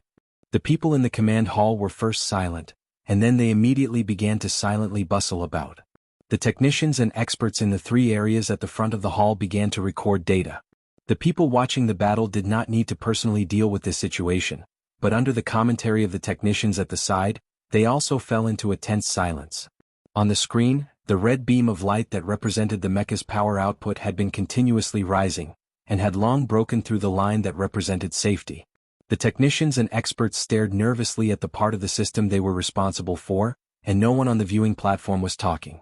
This was because everyone knew the horrors of overclocking mode, and knew that the time to truly test the new MX mecha had arrived. Removing all long-range redundant devices, integrating all the power of the mecha's joint microengine, discarding the heavy firepower system, and forcibly adjusting the position of the electronic jets to provide power beyond the limits of the mecha. This was overclocking mode. This was the absolute state for close combat in the design concept of the new mecha, but it was also the most dangerous state. If this was on a real battlefield, a combat mecha in overclocking mode was basically the same as fighting to survive. This was because at this time, the mecha no longer had a complete life support system and long-range capabilities. In a situation where there was no strong backup, even if the opponent was defeated, the only thing left for this mecha in the end was the possibility of self-destruction. The 2MX mecha participating in the test on the summit of Kaki Peak had simultaneously detached themselves from those life-saving components and entered an overclocked combat state at almost the same time. This was putting themselves in a death zone where they could not lose, where they could not retreat. This was not the planned arrangement of the battle test, and the risk was extremely high.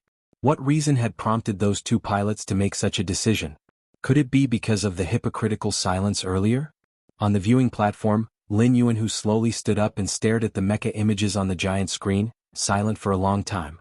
Below the viewing platform, the people in the Nutshell Engineering Department were busy tracking Little White Flower's data, ensuring that the overclocking power was within the acceptable range of the engine material. No one noticed that Shang Qiu had already left her workstation. She walked to the bottom of the screen and looked up, clenching her hands tightly as she counted silently in her heart. 175,174? On the summit, Little White Flower's mecha suddenly trembled. It only trembled a little before it stuck close to the weathered rock surface of the platform and swept towards the Purple Sea mecha. If it was said that the high speed of the 2MX mecha in running mode with the help of the auxiliary flying wings had already shocked everyone in the command hall, then the mecha's movements in overclocking mode right now were so fast that it was almost a blur. The surrounding dust and smoke kicked up by the heavy mecha's footsteps could not keep up with the movements of that white shadow at all. The Purple Sea mecha's speed was faster than Little White Flower's, and its movements were more precise and direct. Its heavy mechanical legs were as nimble as air. The spherical joints opened slightly, and the body of the mecha made a strange twist, causing the alloy-toothed blade in front of the white mecha's mechanical arm to graze the white mecha's right arm. The Purple Sea mecha's right shoulder trembled, and the 3-edged alloy blade at the front of the mechanical arm stabbed viciously into the white mecha's side ribs. There was no strong wind at the summit, but a great cloud of dust and smoke covered the sky.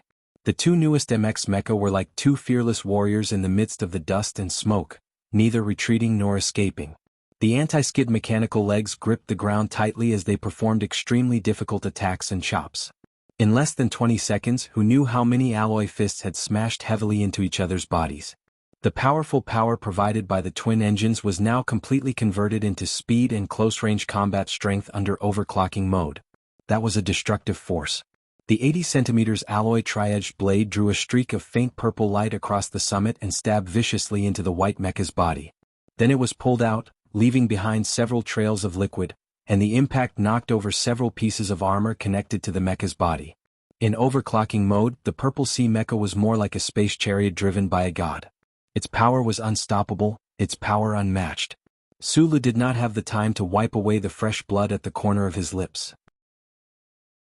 Narrowing his eyes, he stared at the data display on his helmet, using all his strength to move the power in his body and control the simulation system to perform mecha movements one after another that even he himself could not imagine, dodging the terrifying attacks of the Purple Sea Mecha. At the same time, he counted silently in his heart, 159,158. Chapter 254. The battle at the peak was completely different from the battle at the foot of the mountain, as well as the running between the mountains. Both the Purple Sea Mecha and Little White Flower no longer made any movements of flying. Instead, they clung to the ground with their mechanical legs, relying entirely on the movements of the mecha's upper body to fight. The honest here naturally meant that they had slowed down their speed by many times before they could sense it. In reality, the 2MX mecha were like willow tree monsters, rooted deeply in the soil, not a trace of disorder in the slightest. Every step they took seemed so solid, but the movements of the upper half of the mecha were like willow branches dancing wildly in the wind, fast, dangerous, and terrifyingly precise. This scene gave the spectators the illusion that the mechanical legs of the 2MX mecha in overclocking did not seem to move at all. Instead, it was only the ground beneath the mecha that moved. The godlike Purple Sea Mecha twisted its body, and the sharp tri-edged armor-piercing thorns slid along the surface of Little White Flower's already broken alloy mecha. The huge tri-edged thorn, nearly 1 meter long, was like a fireworks stick in the hands of a child. The tip of the thorn brought out a shocking spark.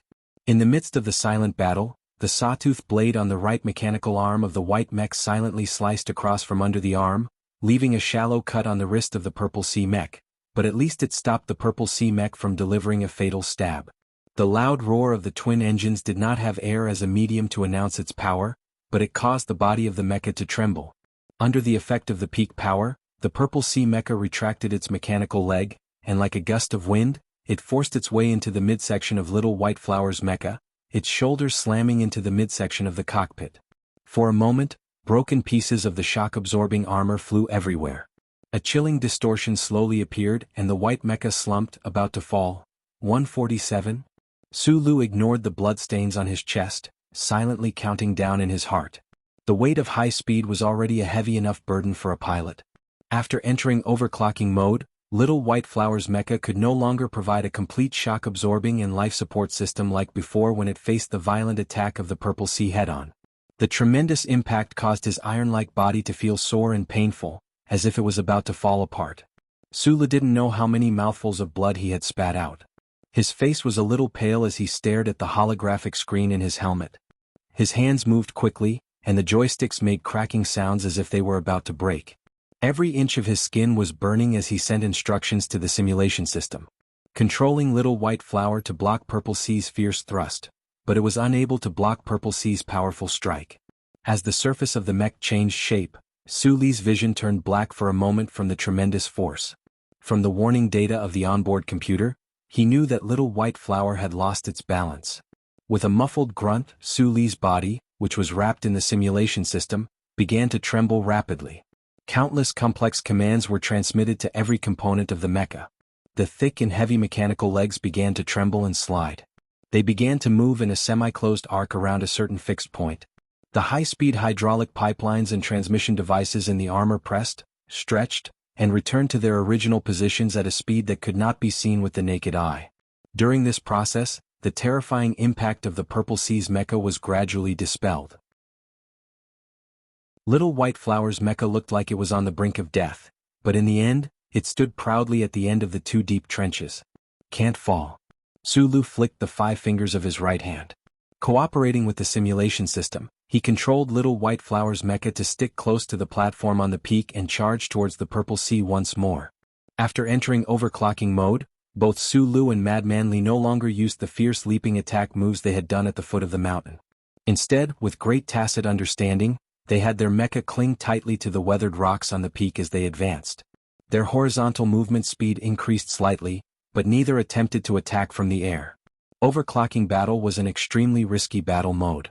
From the very beginning, Sulu had acted on instinct and operated his mecha according to the 10 stances Uncle Feng Yu had taught him. He was not willing to let little white flower leave the ground for even a microsecond. Those 10 mysterious and strange stances were all powerful body techniques that allowed one to stand tall on the ground and remain as still as a pine tree. He did not quite understand why the Purple Sea's mecha would also choose this type of battle mode. Could it be that Uncle Feng was really related to the Lees of Philadelphia in some way? Sulu could vaguely grasp the Purple Sea's mecha's battle style and attack patterns.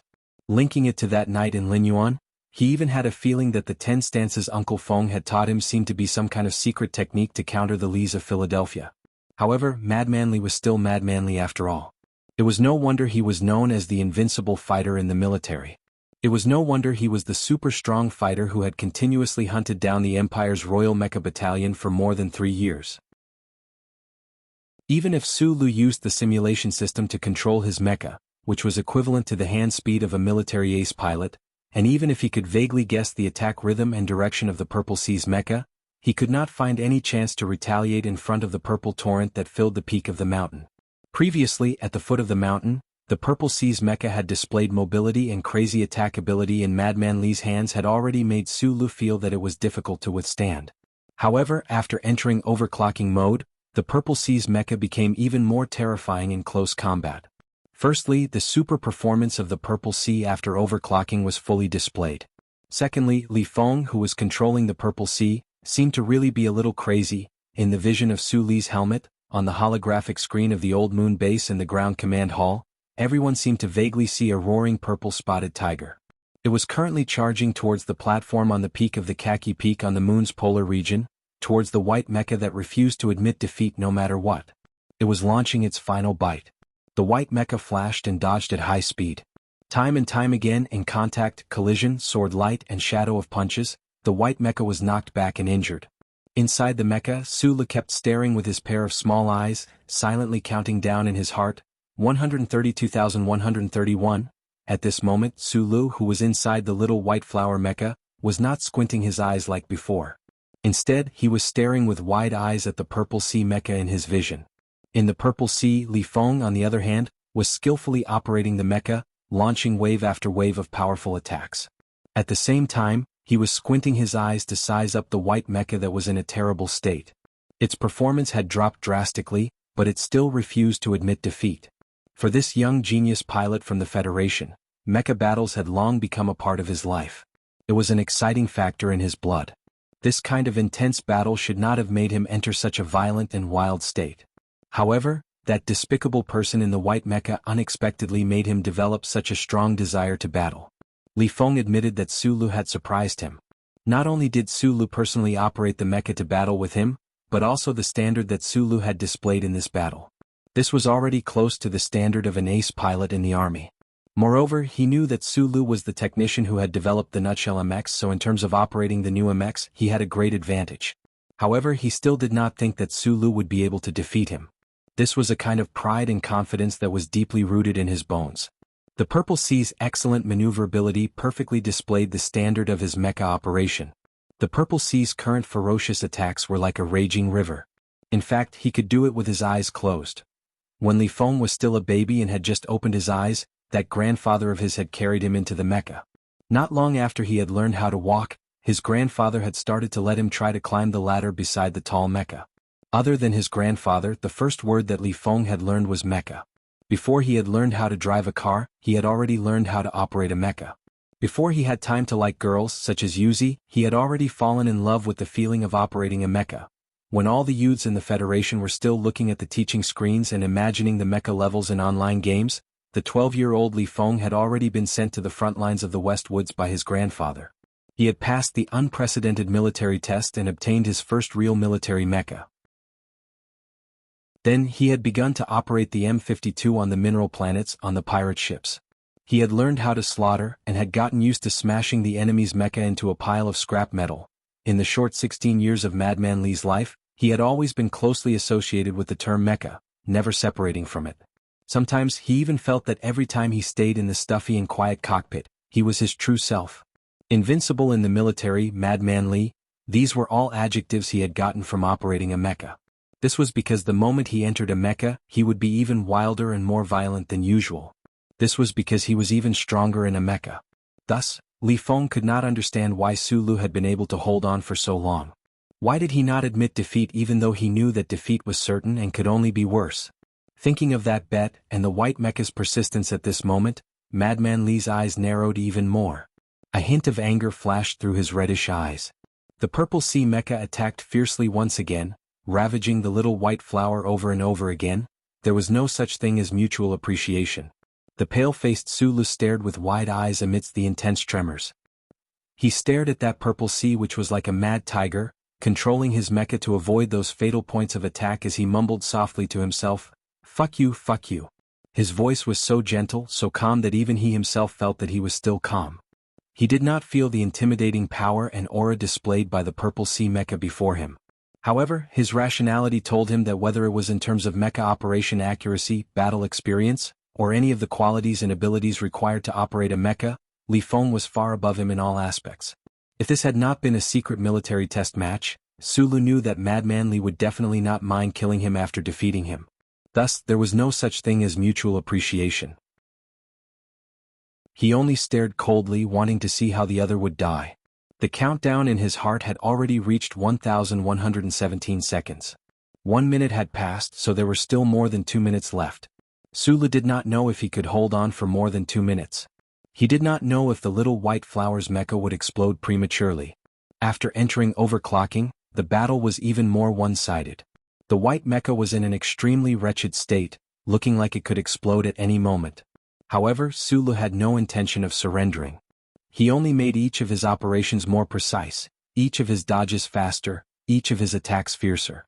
On the quiet platform of Kaki Peak, the purple sea mech was like an invincible god, while the white mech was like a trembling little white flower. Occasionally, it would be blown away by the wind or crushed by the giant's feet. There were several parts of the mech's body that were bent out of shape. Liquid leaked out and the central control system was damaged. It could collapse at any moment. But it did not collapse. The people in the ground command hall watched the images on the screen in silence. The neutral military mechanics and engineers watched this scene quietly. A sense of respect for the successor of the military god grew in their hearts, as well as respect for the nutshell mecha operator. On the other hand, the staff in the nutshell area were clenching their fists nervously. Looking at the tragic sight of the little white flower on the screen, all of them had the urge to admit defeat. Shang Qiu's eyes had already turned into the moon's. She stared blankly at the screen. She knew that the little white flower's mecha was not willing to admit defeat. It was persevering, wanting to hold on until that moment arrived. But the problem was, looking at the data being fed back at this moment, the little white flower's mecha would not be able to hold on until that moment. It would be in danger of exploding. As the technical supervisor of the Nutshell Engineering Department, she did not have the authority to stop this test. But subtly, she suddenly really hoped that Su Lu would admit defeat, because this way at least he would be able to preserve his own life. There was nervousness, there was respect, and naturally there were other emotions as well. Not everyone would cast a respectful gaze towards a persevering loser. The professors and experts from the Federal Academy of Science were already smiling calmly and confidently as they watched the screen at the top of Kaki Peak. From their perspective, the standards of the Federation's new MX mecha would definitely be the glory that belonged to them. On the viewing platform, Dean Lin Yuanhu no longer leaned forward. He stroked the white hair at the corner of his forehead and sat back down in his chair. Turning his head, he whispered a few words to the National Security Advisor beside him. There were not many people in the old moon base who had the authority to watch this mecha test battle, but there were still more than 100 people. They were all soldiers of the Federation, so naturally, they would stand on the side of the heir of the military god who was operating the Purple Sea mecha. Just like the people from the Academy of Science in the ground command hall, they too had relaxed smiles on their faces. It was just that the people in the military base were more direct in their reactions. Some of them began to cheer while others even began to count. These military officers thought back to the bet that the technical supervisor of Nutshell had made with Lieutenant Colonel Li Feng 2 days ago. They thought back to the young man's disrespect towards the military god of Philadelphia. Right now, watching the Purple Sea mecha tormenting the little white flower in a frenzy, their emotions were stirred to the extreme. 1, 2, 3. They were counting. How many more seconds would it take for the Purple Sea mecha to defeat that white mecha? They were even wondering if they should immediately go and drag the technical supervisor of Nutshell out so that he could fulfill his end of the bet and kneel down before the Lees of Philadelphia. Chapter 255. Looks like your shell motor company is indeed not popular. The MX Mecha will be allocated to soldiers in the future, but look at the attitude of the military. They are clearly only willing to accept the Purple Sea. What are you all fighting for? In a room on the second floor of the Old Moon Base's observation hall, the official from the Constitutional Bureau rubbed his throbbing abdomen as he looked at Bai Yulan, who had her head lowered in silence and sneered. He didn't know that those soldiers were so fanatically supporting the Federal Academy of Sciences Purple Sea Mecha because of the Lees of Philadelphia. The soldiers in the base had followed the request of the Bureau of Proclamation. After arresting Bai Yulan, they had actually kept him locked up in the base. This matter involved the Federation's MX Mecha test. No matter how detached the Bureau of Proclamation was from the political structure of the Federation, they couldn't immediately do anything to Bai Yulan. Besides, there were still many things hidden behind this matter. Since that official had already fulfilled the request of some power and kept the pilot that Nutshell had originally arranged to stay, he naturally didn't want to cause any more trouble. Bai Yulan slowly raised his head and quietly looked through the glass door of the room at the breathtaking MX Mecha battle on the screen. He was silent for a long time. He thought to himself that if he was the one controlling Little White Flower now, he might have been able to complete it better than Su Lu in the beginning. However, right now, under the violent attacks of the Purple Sea, he definitely wouldn't be willing to hold on like this. 8, 9. What are you saying? The official from the Bureau of Proclamation looked at him coldly. Bai Yulan turned his head and said softly, I'm counting.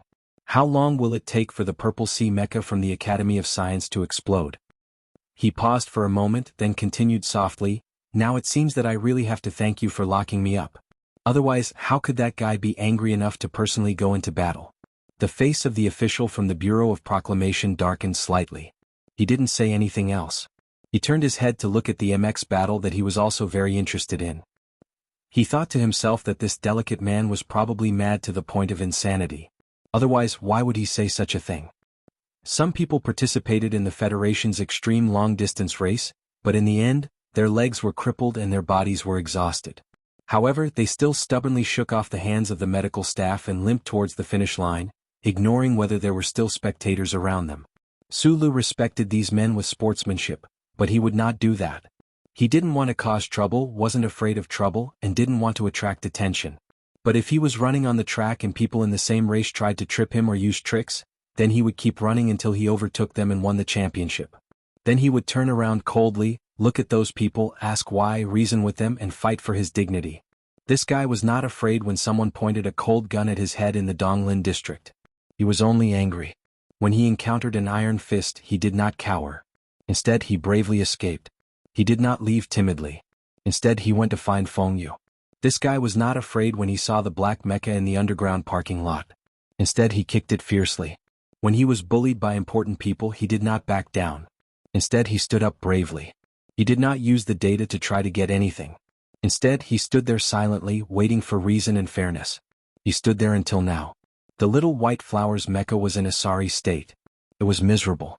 It could explode at any time, but he refused to admit defeat. Perhaps even he himself did not understand when this stubbornness, which seemed to have faded from his life as a young miner, had returned to his body. He did not think of Uncle Feng Yu. He did not think of the innocent waitresses who died in the Linhai State Stadium. He did not think of Zhang Xiaoming who died in a political conspiracy.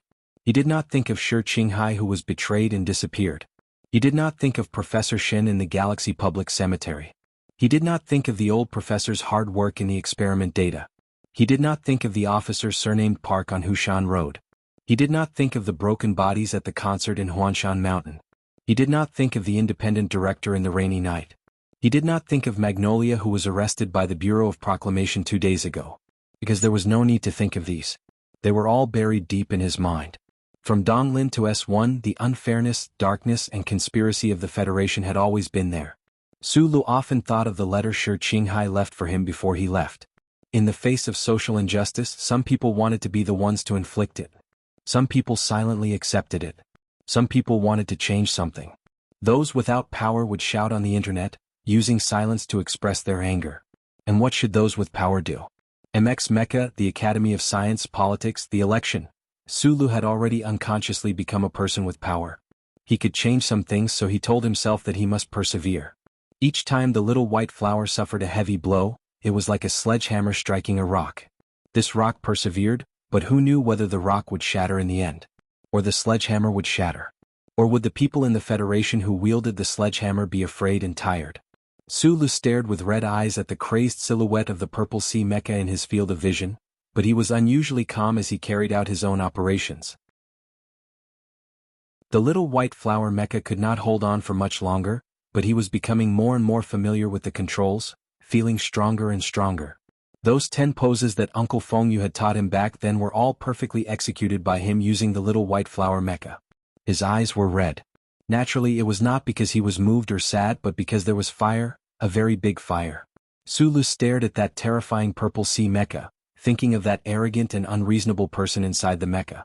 When we first met at Linyuan, you wanted to kill me. When we met at the hospital, you said you wanted to kill me again.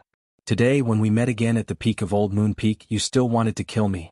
Although you have never really killed me, what right do you have to say this so calmly? You are the only grandson of the Federation's military god. You are a rare genius pilot.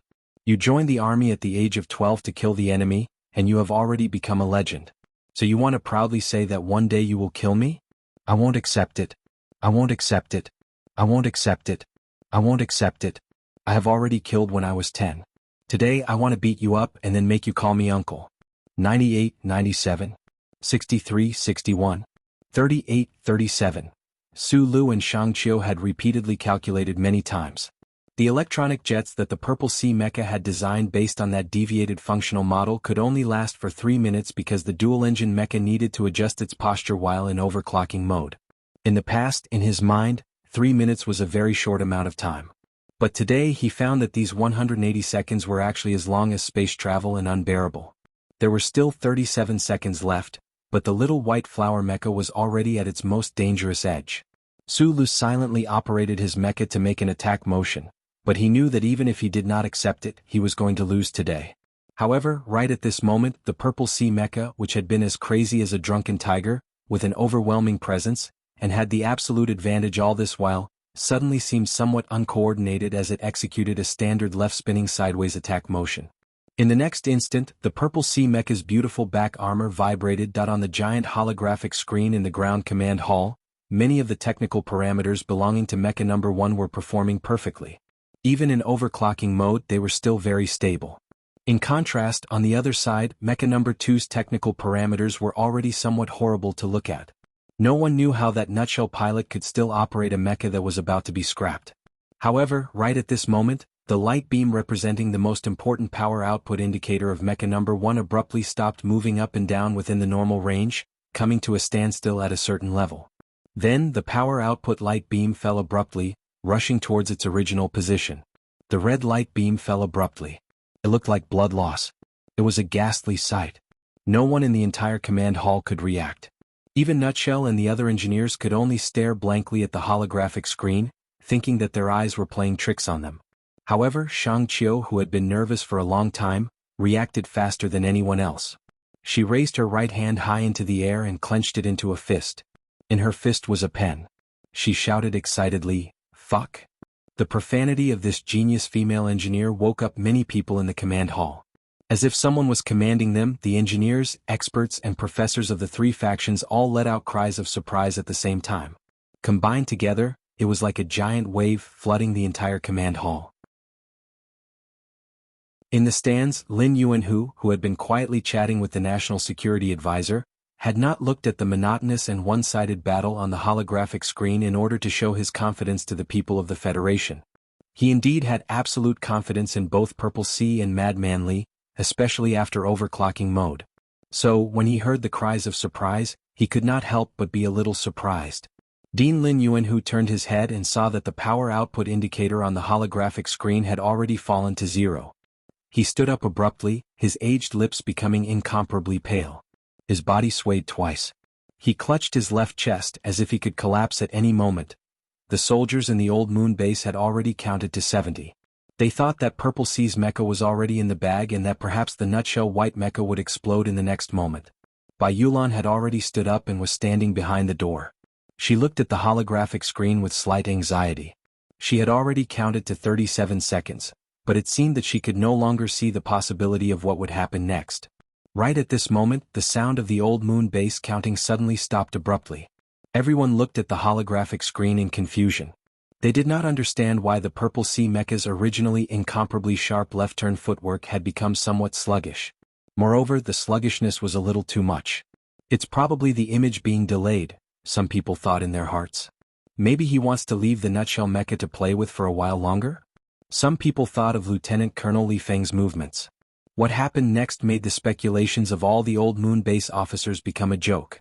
On the platform at the peak of Mount Kaki, the Purple Sea Mecha had not even finished its sluggish left-turn footwork when the struggling white mecha suddenly moved violently.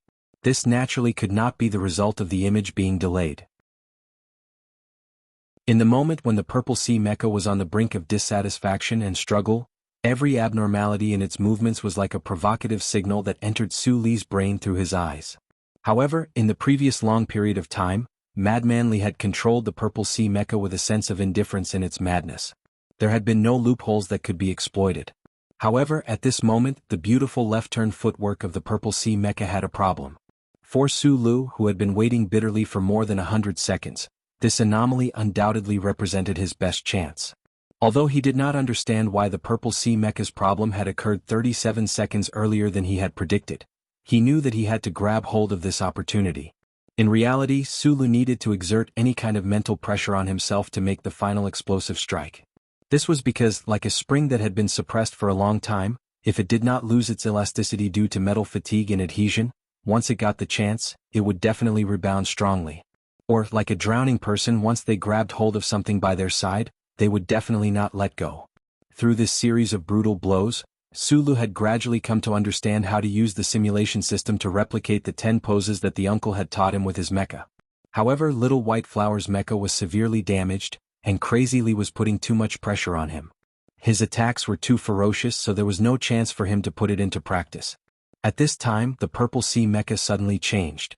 The heavy pressure on Mount Kaki loosened, and Little White Flower's mecha, which had been teetering on the brink of collapse, suddenly displayed absolute speed. It turned into a flowing shadow, evading the triangular alloy spike on the right mechanical arm of the Purple Sea Mecha.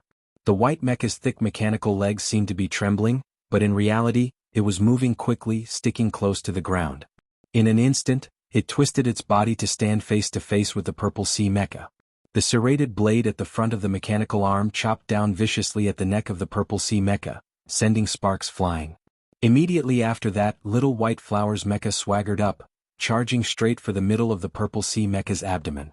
At the same time, its left mechanical arm wrapped around the Purple Sea Mecha's head, and the battered Little White Flower lowered its head, slamming viciously into the assembled armor beside the Purple Sea Mecha's cockpit. Sparks flew everywhere, smoke and dust flew everywhere. The white light was blinding and the mecha warped and twisted. There was mist and blood-like liquid leaking out.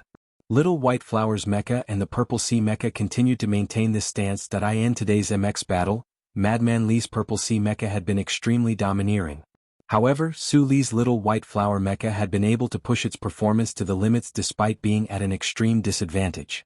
The situation had looked tragic, but it had successfully evaded most of the fatal attacks, which was why Little White Flower had been able to hold on until the very last moment. However, at this time Little White Flower's sudden burst of 3 consecutive attacks had truly hit the Purple Sea's vital points.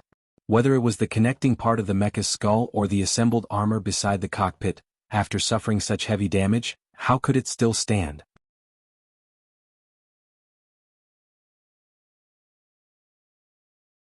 Chapter 256. Little White Flower's final 3 consecutive attacks looked simple, but in reality, it was the most perfect attack that Su Lu could execute while operating the damaged mecha. Each of Little White Flower's seemingly normal attacks were in fact continuous, avoiding Purple Sea's attacks after losing power and still relying on inertia to maintain high speed, successfully dealing heavy damage to the opponent. This was a combination of 3 of the 10 stances that Feng Yu had taught Su Lu, and it was executed by Little White Flower's mecha in an instant. The high-speed chain blade at the front of the mechanical arm was pulled out of Purple Sea's mecha, leaving behind a trail of sparks as it drew a tragic wound. This action was very fast, but it looked exceptionally slow. Having lost power, Purple Sea's mecha seemed to have no power left to fight back, but Little White Flower did not stop there. The mecha moved at high speed, and within a second, it turned into countless white lines on the peak of Kaki Peak, continuously attacking Purple Sea. The tips of those white lines were dyed black, appearing dark and sinister. The countless lines converged on the body of Purple C's mecha, finally converging into a single point, and violently releasing a burst of power. This scene fell into the eyes of the people watching the battle in the command hall of the Old Moon base. They all felt their scalps go numb. This was a military test battle, and the nutshell operator controlling Little White Flower's mecha actually did not stop, as if he was hell-bent on destroying the opponent's mecha. This method was a little too ruthless. The peak of Cocky Peak trembled. The vacuum space that had been silent for hundreds of millions of years seemed to be about to be distorted by Little White Flower's final ruthless attacks. Little White Flower's mecha was like a cold-blooded monster, continuously executing high-speed attack moves. That was because Su Lu, who was operating the mecha, knew very well what kind of monster Mad Manly was in Purple C. Moreover, Purple C's twin engines had exploded more than 10 seconds earlier than expected. What was the reason for this? He needed to coldly and completely defeat Purple C, not giving the opponent any chance to escape. This was only the calculations of the silent engineer, but on the screen, Little White Flower appeared very ferocious at this moment. Following the final inertia of the Purple C mecha, the sharp and hard alloy stiletto about 1 meter long stabbed viciously into the left mechanical leg of the Little White Flower mecha with the last bit of power remaining in the microengine channels of the various joints. The heavily injured Little White Flower's left mechanical arm snapped like a spring that had been suppressed for too long. Finally, it could no longer withstand anything. This was Purple C's final attack that Su Lu had always been wary of. Little White Flower's mecha's high-speed fang blade stabbed over viciously. Just like the disciples of the pugilistic world who had thrown themselves into the shadows of the city's forest, without thinking twice, the blade broke through the armor and stabbed deeply in. Then there was true silence. Little White Flower's mecha's left mechanical leg splashed with sparks. Liquid sprayed onto the white mountaintop rocks, unable to support the heavy body of the mecha anymore. It looked like a crippled warrior, only able to rely on the front end of the mechanical arm for support. 2 meters in front of him, Purple C's mecha suddenly shuddered, and then fell to the ground like a puppet whose strings had been cut. In the last moment, the powerful Lieutenant Colonel Li Feng had still managed to remove one of Little White Flower's left mechanical legs, but Little White Flower had damaged Purple C's entire system. Right now, Purple C's dual-core engines had already exploded, and the power of the joint microengines had dissipated. It was already a dead object. Watching the other build a mecha that was as tall as a building, watching this mecha collapse, right under the smoke and dust of Cocky Peak. In the stuffy cockpit, Su Lu slowly pushed off his helmet. He breathed heavily and hurriedly, wiping away the blood at the corner of his mouth. Looking at Purple C's mecha that was like a pile of scrap metal not too far away, he knew that the opponent no longer had any combat power. Only then did he truly relax and not continue to pursue. A faint trace of excitement and frustration welled up in his heart, but Su Lu did not feel the slightest bit of pride. He narrowed his eyes and stared blankly at Purple C's mecha on the ground, endless exhaustion welling up in his heart. Mad Manly had not been defeated by him. It was just that Purple C had been defeated by Little White Flower. As a pilot, he did not have any sense of accomplishment with which to boast about himself. The onboard computer of Little White Flower's mecha began to sound an alarm. The assembly system was already on the verge of collapse. The gravity of the Old Moon was much smaller than that of the S1 mecha, but the previously incomparably powerful and seemingly invincible Purple C's mecha collapsed with a crash into the weathered rocks, shaking up a cloud of dust on the ground. It appeared exceptionally heavy. Everyone who saw this scene felt as if their hearts had been ruthlessly smashed by a heavy stone. Purple C's mecha collapsed on the mountaintop. In the cockpit, Li Feng slowly pushed off his helmet and then lay motionless on his back. Through the visual system he looked at the starry sky above his head. For a very long time he did not speak or move. He only remained silent. Purple C's mecha had been continuously damaged in the end. Its engine had exploded and it was already a pile of trash. The last life support system was also beginning to gradually lose its function. Danger was approaching, but Mad Manly did not seem to care at all. In the previous battle, Purple C had always held the advantage in terms of attack. His body had not suffered any injuries. A strange expression flashed across that delicate face. His thin lips moved slightly and he muttered to himself, "Fuck." The sound of counting in the Old Moon base came to an abrupt halt the moment Purple C's mecha had a problem. The scene that had happened in reality made those Federation soldiers who were proud of Philadelphia's military god feel incredulous.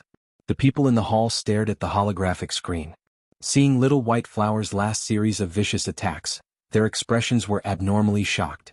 When the last purple mecha suddenly and decisively fell to the ground, while Little White Flower's mecha was still dragging a broken mechanical leg and barely standing up, the old moon base became even quieter, a deathly silence. Then, almost at the same time, there was a burst of exclamations and curses. Fuck. In the room upstairs, Magnolia shook her head. She glanced at the extremely ugly expression of the Bureau of Proclamation official beside her. The fist in her pocket clenched tightly, and she let out a muffled breath. The ground command hall was even more lively. No one could accept this result in a short time, including the expert engineers from the Nutshell Engineering Department. Purple C's mecha from the Academy of Science was clearly about to obtain a decisive victory, but in the end, it had exploded. In the previous parameter curves, there were no signs of danger at all. What was going on? Fuck. Although the technicians from the Nutshell Engineering Department couldn't understand, seeing their company's Little White Flower obtain the final victory, they were already jumping up and down in excitement. They clapped and cheered with each other, using vulgarities to vent their excitement and nervousness. Shang Qiu was one of the few people who could foresee today's situation. When the Purple C's power output had abruptly decreased, she had already involuntarily cursed. Now, however, she was able to stabilize her emotions. A happy smile appeared on her clean face. Although she knew from the very beginning that the Purple Sea mecha was the biggest hidden danger, Madman Li's suppressive fighting style had successfully dealt a heavy blow to Little White Flower. She had been worried for so long and now she could finally relax. Subconsciously, Shang Qiu turned around to look. She wanted to see the expressions of the professors from the Academy of Science and Director Lin Yuanhu. Although the mechanics and engineers of the Federal Military General Assembly Base were also abnormally surprised that the successor of the war god would lose this battle, they still woke up a little faster than the two parties involved. They had already begun the follow-up procedures. They were just thinking in their hearts. The excellent performance of the Purple Sea mecha had actually been destroyed in the last second. What was the reason? The professors and experts of the Federal Academy of Science were looking at the screen with desolate expressions. They looked at the two mecha that had already entered the recycling procedures. They had put in a lot of blood, sweat, and tears for that Purple MX. Now they could only watch helplessly as it was defeated. No one could understand why the engine had malfunctioned. That kind of feeling of defeat mixed with the confusion of the unknown made their expressions incomparably gloomy. Shang Qiu looked at these images, and a sweet and satisfied smile bloomed on her lips. However, she immediately noticed that Director Lin Yuanhu, who had originally been stunned, had now calmly returned to his seat. Her heart couldn't help but skip a beat. The important figures of the Federation government and military in the stands were all shocked by the sudden turn of events at the peak of Kaki Mountain. They all stood up, hands on the railings in front of them, and looked at the screen in shock. Occasionally they would lower their heads and whisper something to the people around them. Just as they were about to sit down, the sound of footsteps came from the entrance of the command hall. The president of the Federation, Mr. Sieg, had finally finished an important meeting and hurried over. However, the battle was already over. Everyone stood up and saluted the president. Shang Qiu, however, noticed Supervisor Jose, who had walked in with the president. She narrowed her eyes. She couldn't help but feel that there was some hidden meaning in Supervisor Jose's gaze. The battle at the peak of Kaki Mountain had already ended. The Federation's near-space fleet was currently completing the recovery procedures. The images on the giant holographic screen had already been replaced by a continuous flow of various technical data comparisons. The soldiers at the old moon base who had watched the battle had already left, cursing and swearing. The two pilots who had personally participated in the battle were currently receiving treatment. Meanwhile, there was still a lot of work to be done in the ground command hall. These tasks were even more important than the battle itself. While the preparation procedures for the data calibration were being carried out, the command hall was temporarily much quieter. Many people began to rest, drinking coffee, and trying to soothe their previously tense emotions. In a small conference room at the side of the command hall, President Sieg sat in the middle seat. He lowered his head and looked at the battle report presented by his subordinates. He hadn't made a final decision regarding the battle test and the Federation's new mecha standards. Using the battle method, which was too direct, so much so that it was almost like child's play, to determine the Federation's new MX mecha standards was a suggestion made by that old man in Philadelphia. That old man could basically influence the attitude of the entire federal military. Therefore, logically speaking, The results of the battle at the peak of Kaki Mountain should be able to determine who the standards belong to. However, it was clear that some people weren't willing to admit their failure. All the technical parameters show that the Purple Sea mecha developed by the Federal Academy of Science has an incomparable advantage in the aspect of nutshell. The National Security Advisor frowned. He knew that it wasn't a good choice for him to speak up first. However, the development of the situation was completely out of his expectations. For the sake of his political future, he could only go against the president's hint and continue to stand on the side of the Academy of Science. The president's science advisor looked at him in disbelief. He didn't understand that the truth was right in front of him. The Purple Sea mecha had only entered overclocking mode for 2 minutes before exploding. How could the Federation use such a standard? Why was the National Security Advisor so insistent? The truth is very clear, the science advisor said, somewhat annoyed. In the end, it was the Purple Sea mecha that exploded. What else is there to say? The Federation's new mecha standards should, of course, use the nutshell standards. The National Security Advisor shook his head and said, "A new standard is not a small matter. How can it be decided with just one battle? It should be considered comprehensively. The Purple Sea's high performance is obviously more useful to the federal military." "You're being unreasonable." The science advisor couldn't be bothered to argue with this person about stability. He said directly, "Then what's the point of arranging this battle today?" President Sieg suddenly raised his head and glanced at Lin Yuanhu. He said calmly, "Director, do you have any opinion?" Lin Yuanhu's hands, which were covered in age spots, rested calmly on the table. After a moment of silence he said, "Under normal battle conditions the Purple Sea has the absolute advantage. Overclocking mode is unstable to begin with, and this is just a test model. Even if the problem with the Purple Sea mecha today was not a coincidence, it can always be improved." President Sieg's expression did not change, but his mood became somewhat irritated. He glanced coldly at Lin Yuanhu. If this old director of the Academy of Science had not said anything, perhaps his opinion of this person would have improved. Lin Yuanhu seemed to not sense the president's gaze. He lowered his eyes and said slowly in an old voice, "Overclocking is a rare situation. The federal military is equipped with standard mecha. I don't think it's appropriate to use such a rare situation as a standard background comparison." This reason seemed to make a lot of sense. If it was a normal battle with 2 engines and 4 times the power output, the superior performance of the Purple Sea mecha would indeed be extremely outstanding. However, at this moment, another voice rang out in the conference room. General Miles said slowly, "I don't agree with Dean Lin's opinion. It will be very common for the new mecha to enter overclocking mode in the future." The Federation's Minister of Defense was hospitalized due to illness.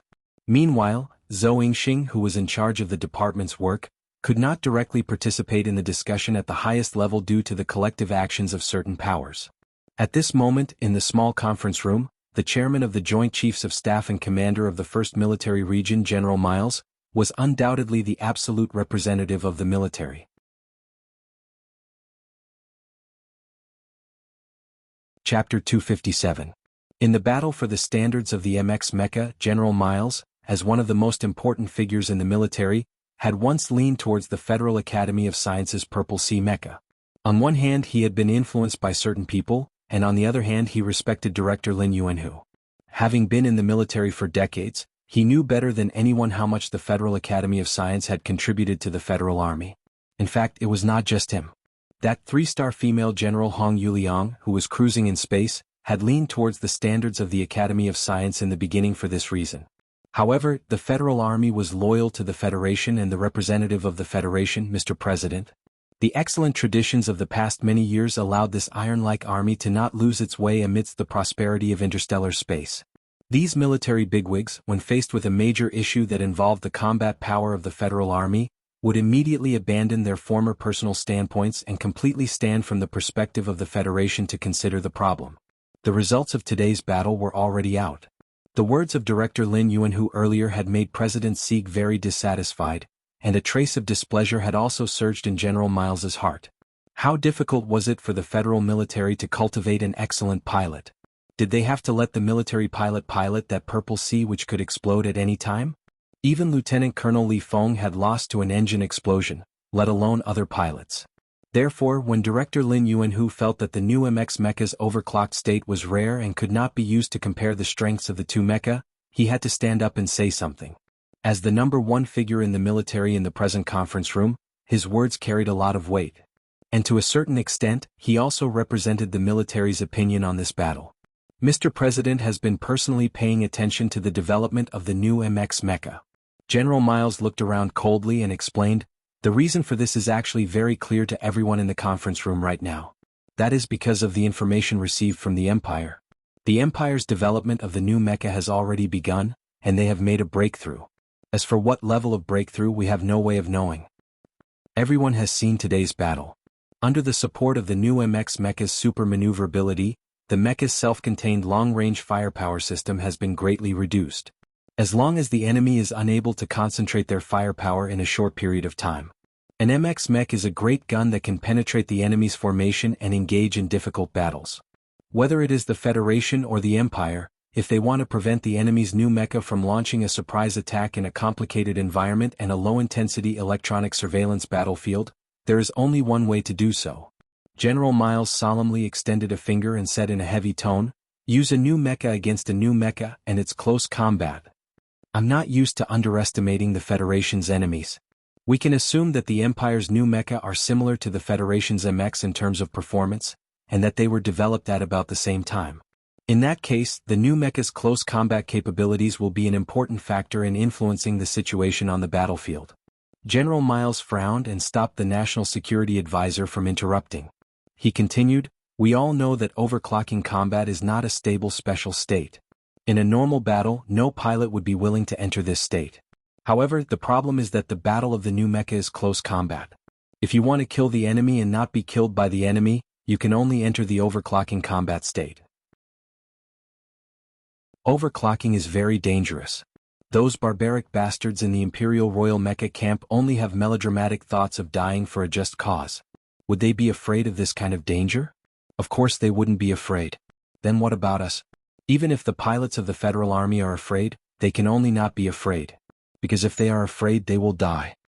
That's why I said that in future planetary surface battles, the new mecha's overclocking combat will be the norm." General Miles glanced at Director Lin Yuanhu and said slowly, "The stability of the mecha in the overclocking state is the most urgent requirement of the federal military. Performance is very important, but stability is even more important. The military has always followed this standard when purchasing. We will never let our own young people take this kind of risk." General Miles's speech was very brief, but the people in the conference room were all experienced people. They naturally understood what he meant. The battle between the Federation and the Empire would be a battle of the new mecha against the new mecha. Under this kind of situation, if the Federation pilots were to operate a mecha that would explode in less than 3 minutes after entering the overclocking state, how would they have any chance of winning? Lin Yuanhu's calm face looked even older. The emotions that he had forcefully suppressed earlier, because of the federal military's stance, began to wreak havoc in his withered body again. He subconsciously pressed lightly on the left side of his chest. After a long silence he said, "The stability problem is not unsolvable. The problem can only be solved when the problem is discovered. With the excellent performance of the Purple Sea, if this problem can be solved, it will also give the outstanding young people of the Federation a greater advantage on the battlefield in the future." Listen to the technical report first. President Sieg rudely interrupted Lin Yuanhu's explanation. He did not give any face to this Federation academic leader and walked out of the conference room directly. Outside the conference room, the deputy director of the Office of the President's Residence, Breen, had been waiting. She took the document from the president's hand and glanced at it from the corner of her eyes. Then she saw President Sieg nod inconspicuously. Breen trailed behind the crowd. She took out her encrypted phone and dialed a number. After a moment she said softly, "Madam, Nutshell's performance is very good." None of the important people of the Federation who were walking toward the command hall noticed Breen's call. The National Security Advisor, who had walked a step behind President Sieg, saw the president's gloomy expression and hurried footsteps. He knew that what he had said in the conference room earlier was very inappropriate. Although President Sieg's term as president was about to end, the National Security Advisor did not want his personal relationship with him to be affected. He decided to explain something. Today, the one representing the Federal Academy of Sciences Purple Sea Mecha is Lieutenant Colonel Li Feng. He is the grandson of that old man in Philadelphia. The National Security Advisor lowered his voice and said, I considered this point, which is why I felt that if we used nutshell as the standard, it might be a bit inappropriate. What kind of person do you think Marshal Li is? President Sieg abruptly turned around and reprimanded Li Yundong without any trace of politeness. His voice was not loud, but his tone was very heavy. The criteria for deciding the battle is the Marshal's suggestion. Don't treat Marshal Li as an ordinary person. The National Security Advisor frowned slightly and said softly, but it is not easy for the Federation to establish a heroic figure. There was a lot of unsaid meaning in this sentence. President Sieg's expression was dark. He thought to himself that this teacher was really getting worse and worse. He was actually using that insensible Marshal of Philadelphia to pressure the current president. He said slowly, "You don't need to worry about this matter. I have already issued an order earlier. The details of this mecha battle will be kept completely secret. The Bureau of Proclamation will list it as a fifth-order incident. The auxiliary flying wing effect in a vacuum environment cannot be fully displayed, but when Keijishin's mecha is climbing, the auxiliary flying wing's jet engine is very efficient in adjusting the mecha's posture." On the platform in the command hall, the large holographic screen was replaying the previous battle. Complex data and functional diagrams flashed past the screen as evidence for arguments. The chief technical director of the Ministry of National Defense held a cursor in his hand and marked the contents of the holographic screen. His voice was transmitted through a microphone, echoing clearly in the center of the hall. The technicians of both sides were seriously checking the accuracy of the data. The technicians of the military were providing content for the director on the platform. The important figures of the Federation on the platform listened silently and seriously. The hall was silent. "Everyone, please pay attention to the CLK value and CLS value." The technical director used a cursor to point at the two curves on the holographic screen. Suppressing the excitement in his heart, he said as calmly as he could, "The power output indicators of the two test mecha have already greatly surpassed the limits of current technology. The quadruple power output of the twin engines has been fully demonstrated. The new ADS adaptive suspension system has also performed very well in this test.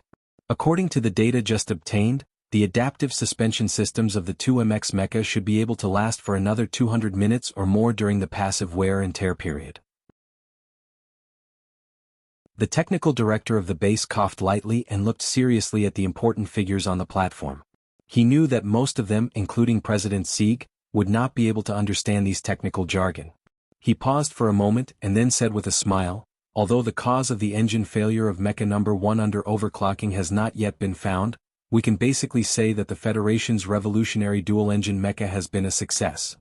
It was a very normal sentence, but the command hall was filled with enthusiastic applause. The competition for the new MX mecha standard was just a game of chess between the internal forces of the Federation. However, today's results showed that no matter who won or lost in this vast galaxy, the Federation as a whole had already run ahead of the Empire. As a citizen of the Federation, everyone would feel proud of this. The experts and professors of the Federal Academy of Science were also applauding, but their expressions were not as relaxed and excited as those of the Nutshell Engineering Department. The technical director of the base spent another 10 minutes to report all the data from today's battle test. Then, the Academy of Science in charge of Mecha Number 1 chose a representative to come up on stage and give a final summary. This was a professor who looked to be in his 40s or 50s.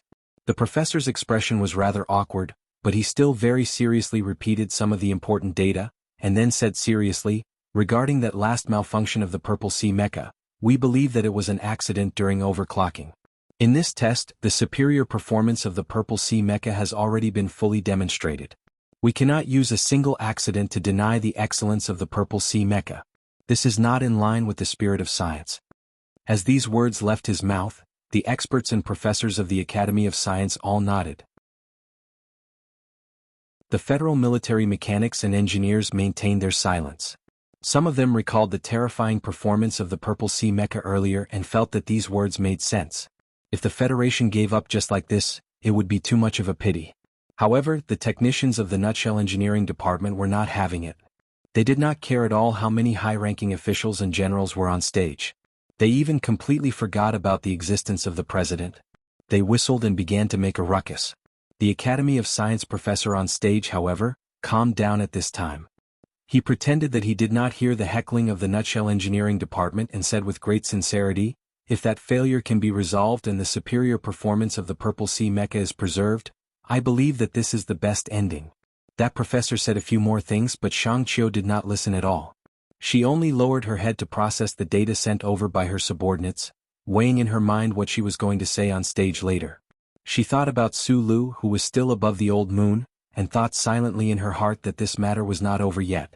She was going to represent Su Lu and certain people to give Director Lin Yuanhu, as well as everyone in this hall, a big surprise. Don't care what they say. Supervisor Jose hurried over at this time and put his phone into his pocket. He smiled at Shang Qiu's side and said, "The matter has been settled. The president has already decided to use our standards." I'm not surprised by this. The Academy of Sciences electronic jet design has a problem. The stability of the dual engines under overclocking is something they have no way of solving at all. Shang Qiu raised her head and used her fingertips to push up the frame of her glasses on the bridge of her nose as she said this with a smile. Her smile gradually faded, because she found that Supervisor Jose's expression was rather serious. At this time the command hall was in a state of chaos. That Academy of Science professor was still trying hard to salvage something, but the audience was in an uproar. No one had noticed the conversation between her and Jose. Did you and Su Lu know about this result beforehand? Mr. Jose was not looking at her, but rather at Professor Qin Shu of the Academy of Science on stage. That professor was saying at this time that the Purple Sea's final failure should have been caused by overheating of the engine system after overclocking for too long. As long as the corresponding design changes were made, this problem could be solved. Hearing this, Shang Qiu was slightly taken aback. She did not understand why Supervisor Jose would say this at this time. Even if the company had guessed what she was going to do when she went on stage later, wasn't this something that should be done? I've already asked Mr. CEO. Supervisor Jose lowered his head and said softly, "Since we've already won, let's not cause any more trouble. After all, we are all part of the Federation. Forcing the leader of the Federation's academic community into a corner and humiliating an old man is not something to be happy about." Shang Qiu was silent for a long time, analyzing the meaning of Supervisor Jose's words in her heart. A moment later, she raised her head and looked at him with a very complicated gaze. She said, "I don't know what kind of deal these big shots of the Federation made in those few minutes just now, but Mr. Jose, you should know very well that I'm just a simple-minded technician. I promised Su Lu, so I will definitely do it." Jose did not think that she would actually dare to reject his arrangements in front of his face. His brows furrowed extremely tightly and he lowered his voice and quickly reprimanded, "The President, the Parliament, the Board of Directors, the entire Federation, no one is willing to hear what you want to say later." He spoke sincerely and sternly. Seeing Shang Qiu lower her head and not say anything, he knew that she should have tacitly agreed to his arrangements. Only then did he let out a breath of relief. He sighed softly and said, "Dean Lin will hand in his resignation tomorrow. After all, his position in the hearts of the people is very high. If a scandal were to erupt at this time, the government's credibility in the hearts of the Federation's citizens will probably drop to a terrifying level. At this time when the Empire is about to make a move, the Federation needs the citizens' absolute trust in the government."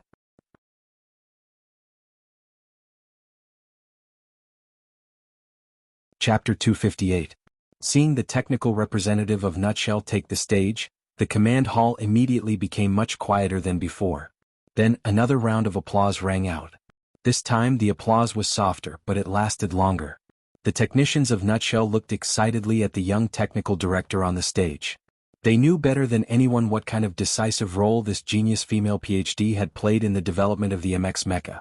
Even the military generals on the viewing platform began to applaud, expressing their admiration for the technical prowess of the younger generation of the Federation. After the applause died down, Shang Qiu still did not speak. She flipped through the data gently, as if she had encountered an extremely difficult problem.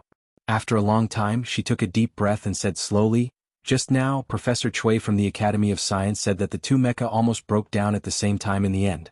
I would like to explain this problem first. The final collapse of Nutshell's little white flower mecha was due to the long period of external attacks. On this point, we have to admit that the pilot controlling the Purple Sea had great combat power. On the other hand, the collapse of the Purple Sea was due to an internal engine error. In future battles with the Empire, which one is more fatal is a very simple logical question." At this point, Shang Qiu paused for a moment. She habitually used the tips of her slender fingers to push up the frame of her glasses on her nose. Her nails were not painted with anything, looking very fresh and beautiful. She knew very well that Manager Jose's strict orders from below the stage were not false. This Federation actually did not welcome the things she had wanted to do at the beginning. When Sulu had first released the news online, the president's office had already been enraged. They had wanted to beat the leader of the Federation's academic community down to the ground. Moreover, they had wanted to ruthlessly step on his old face.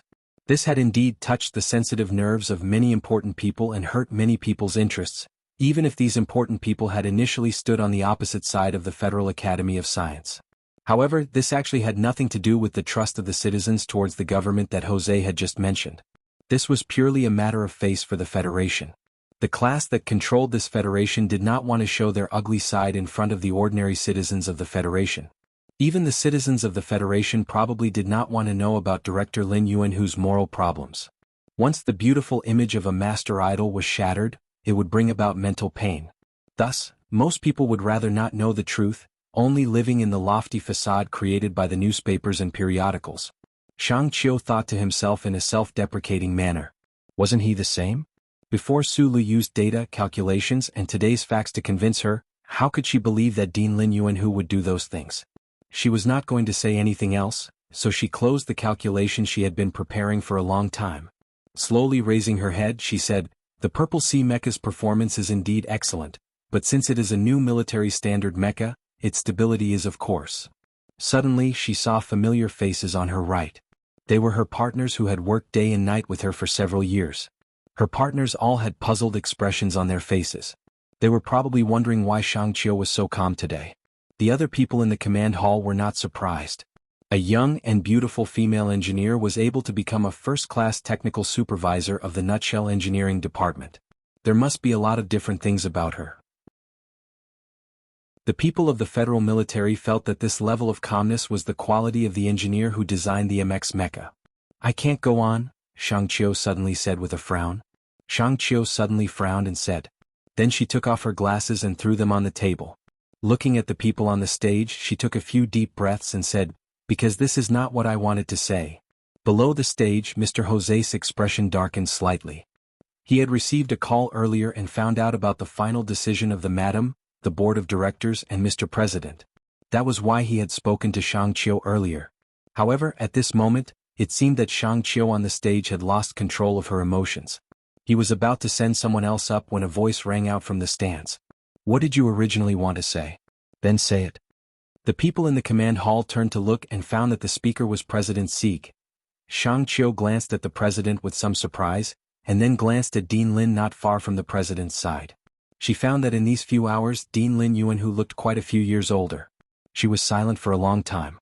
Her fingertips on the table suddenly brushed against the frame of her glasses. She paused slightly as if waking up.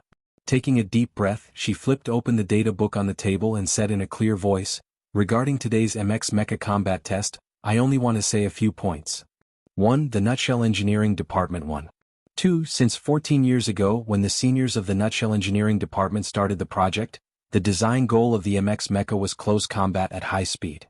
The MX Mecha will definitely, and is currently, changing the way land combat is conducted in the future. Only new mecha can deal with new mecha, and overclocking combat will be very common. An MX that cannot support overclocking combat is not an MX at all. 3. The Purple Sea's final engine failure was not a problem of overheating, but a fatal flaw in the design. This design error cannot be fixed at all unless the assembly system is modified. At this time, a professor from the Academy of Science in the audience suddenly protested softly, "Since it can be modified, why say that it cannot be fixed?" Shang Qiu glanced at him and said word by word, "Because the Academy of Science's design started from a wrong parameter in the momentum measurable function model. In reality, after correcting this parameter, the assembly design that can be made will definitely lose a portion of its mobility. There is only one way to solve this problem." The Nutshell Engineering Department discovered this wrong parameter and corrected it, resulting in the current little white flower. If the Academy of Science can fix this error, the final mecha engine system they design will definitely be identical to the little white flower we designed. And now we already have the little white flower. Is there a need to modify the Purple Sea into a little white flower? These words echoed in the command hall. The professors and experts in the Academy of Science area all revealed angry expressions. Although the design philosophy of the two MXs was the same, the basic core data and function model had been researched separately. What right did the Nutshell Engineering Department have to be so sure that if the Academy of Sciences MX was to be modified, they could only go down the Nutshell Engineering Department's old path? Shang Qiu lowered his head slightly and said softly, "The reason why I am so sure of this is because I know, and some people know as well. The theory, core data, and function model used by the Federal Academy of Sciences MX Mecha to solve the problem of the electron jet are exactly the same as the Nutshell Engineering Department's data. This is the fourth point I want to make today and also the last point." The meaning of this sentence was a bit of a mouthful, but how could the many experts immersed in the field of science not understand? Shang Qiu was officially accusing the Federal Academy of Science of plagiarizing or stealing the results of the Nutshell Engineering Department's research on the electron jet. For a moment, the entire command hall was in an uproar. The staff of the Nutshell Engineering Department had already heard of this rumor through the internet. Although they did not understand why engineer Shang Qiu was so sure, they were not too surprised. However, the experts of the General Assembly Base and the Federal Academy of Science were also a bit angry.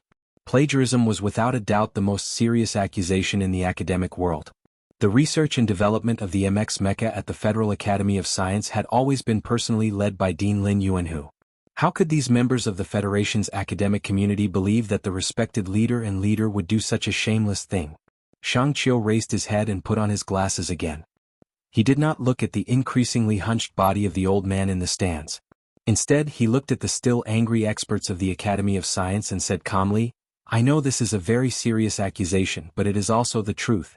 Because long before this battle, I and another technical supervisor of the engineering department had already calculated from the original data that the Purple Sea Mecha, after entering the overclocked state, would not last more than 3 minutes."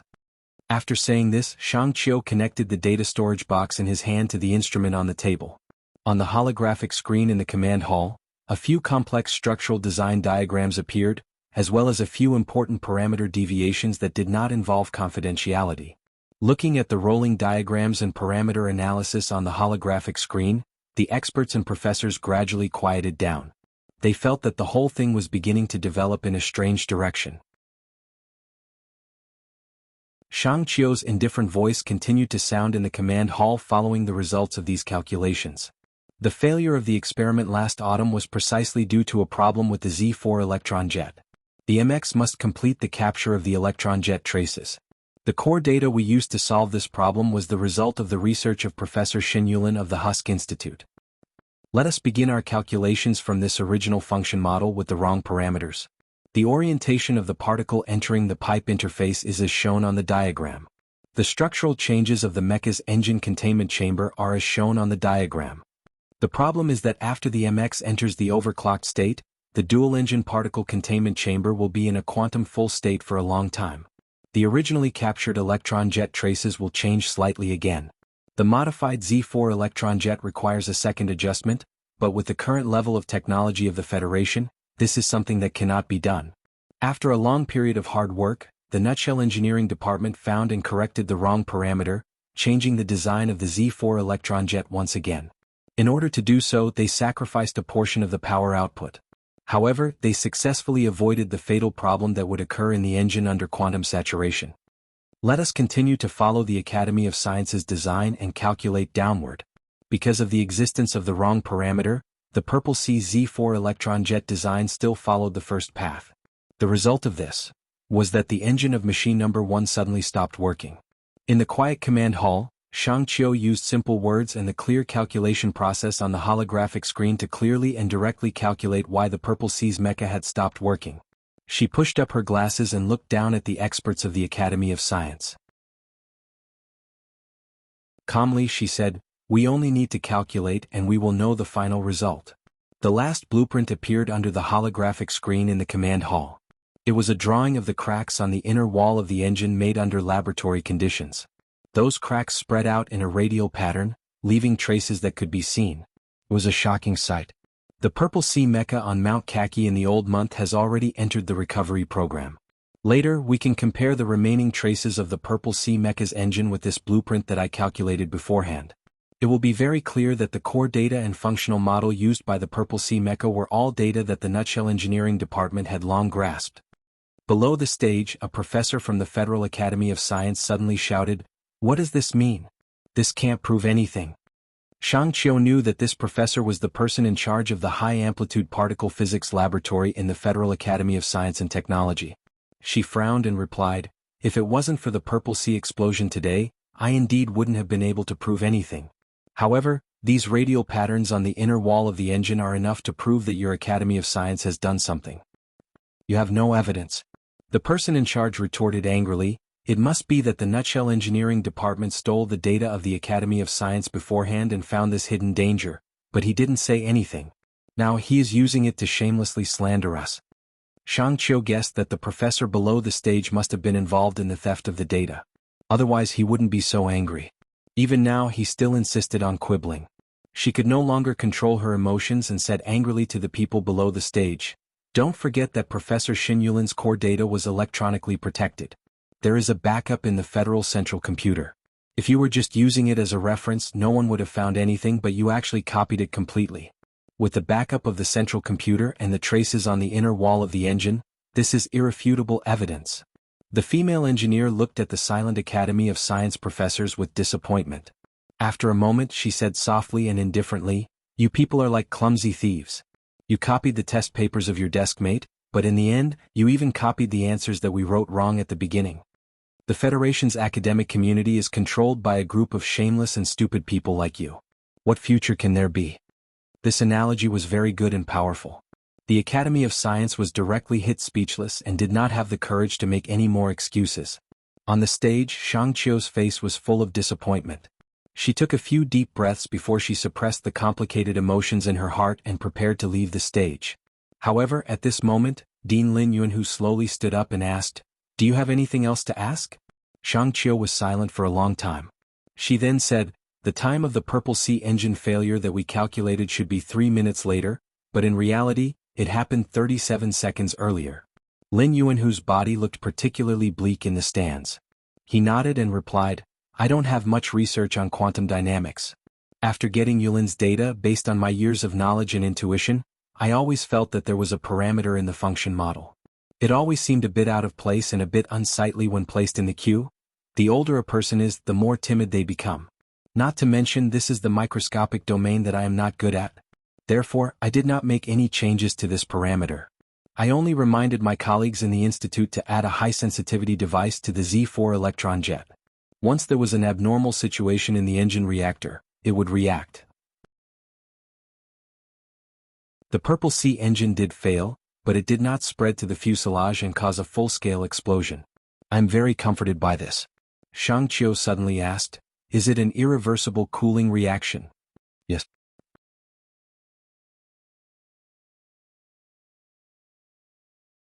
Chapter 259. With the data backup from the Federal Central Computer in the basement of the Bureau of Proclamation, as well as the radial crack distribution on the inner wall of the engine calculated by the Nutshell Engineering Department beforehand, unless the Nutshell Engineering Department could predict the future, there was no other explanation other than the Academy of Science plagiarizing the Nutshell Engineering Department's data. The broken engine of the Purple Sea mecha far away in the old moon was no longer important, at least to the Academy of Science. If the burn flow traces on the engine were really the same as the image Shang Qiu had shown them, this kind of post-mortem investigation would be a humiliation they could not bear. When the young female engineer from the Nutshell Engineering Department mentioned this point, Dean Lin Yuanhu knew that there was no point in hiding the truth anymore. So he stood up somewhat tiredly and said a few words to the other party, indirectly admitting that the Academy of Science had plagiarized Professor Xin Yulin's core data. The old dean had already stood up at this time. He narrowed his somewhat cloudy eyes and looked at the female engineer on the stage. The age spots on his face were particularly clear. At this moment he looked at the young woman and thought of Xin Yulin in the cemetery. He thought of Xin Yulin's last disciple in the old moon, that guy called Su Lu. Some time ago, Dean Lin Yuanhu had gone to the Milky Way cemetery to see Professor Xin's grave. After all, the two of them were once close friends. Although in their long lives, because of a certain despicable person, they had parted ways, Dean Lin Yuanhu bowed slightly in all directions and did not say a word. Back then he needed to perfect the design of the warship's multi-engine system. He needed the Academy of Science's resources and a step forward, so he secretly copied and extended Professor Xin Yulin's M-series design. That was how he gained the glory and status of the past few decades. Decades had passed and Xin Yulin was already dead. Under his suppression, no one dared to mention the academic storm from back then. He was still used to working and living that way, but in the end he suffered the heaviest blow of his life in the development of the MX mecha. That guy who likes to smoke, could he be laughing at me in the cemetery right now?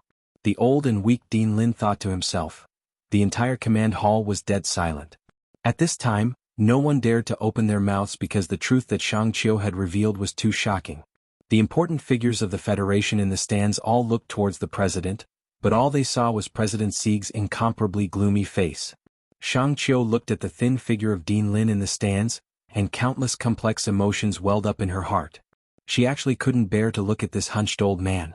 Although she knew very well that Su's mission was to seek justice, the Academy of Science and Dean Lin Shud's reputation, she still lowered her head silently and began sorting through the data evidence.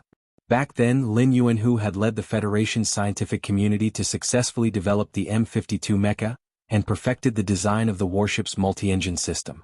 Then, the Federation's mobile company produced the mecha, establishing an immortal contribution. With his position in the Federation these past few years and the substantial results he had achieved, if he just stepped down from the position of Dean of the Academy of Science, it would be enough to earn him a lifetime of respect. However, the human heart was never enough. Just as Li Xiuzhu had once lamented, the most difficult hurdle in Lin Yuanhu's life was the word, name. Before this academic leader retired, he had still wanted to carve his name on the revolutionary new mecha, putting in another heavy chip to win the Nebula Lifetime Achievement Award, but in the end he had failed because of this matter. Shang Qiu was a student of the capital university, but she had once sat in on Dean Lin's lectures at the First Military Academy. Lin Yuanhu's perfect explanation of the warship's multi-engine system had a great impact on her. The reason she could finally complete the design of the dual-engine system based on the research of her predecessors in the Nutshell Engineering Department could be said to have a lot to do with Dean Lin's research results. Today, in front of everyone, she had accused Lin Yuanhu of plagiarism. The moment she lowered her head to tidy up, she couldn't help but think of a scene from 4 years ago. That year, the Dean of the Federal Academy of Science, Lin Yuanhu, paid a rare visit to the Shell Motor Company's space headquarters. He gave a speech to the design staff and promised to answer questions after the speech.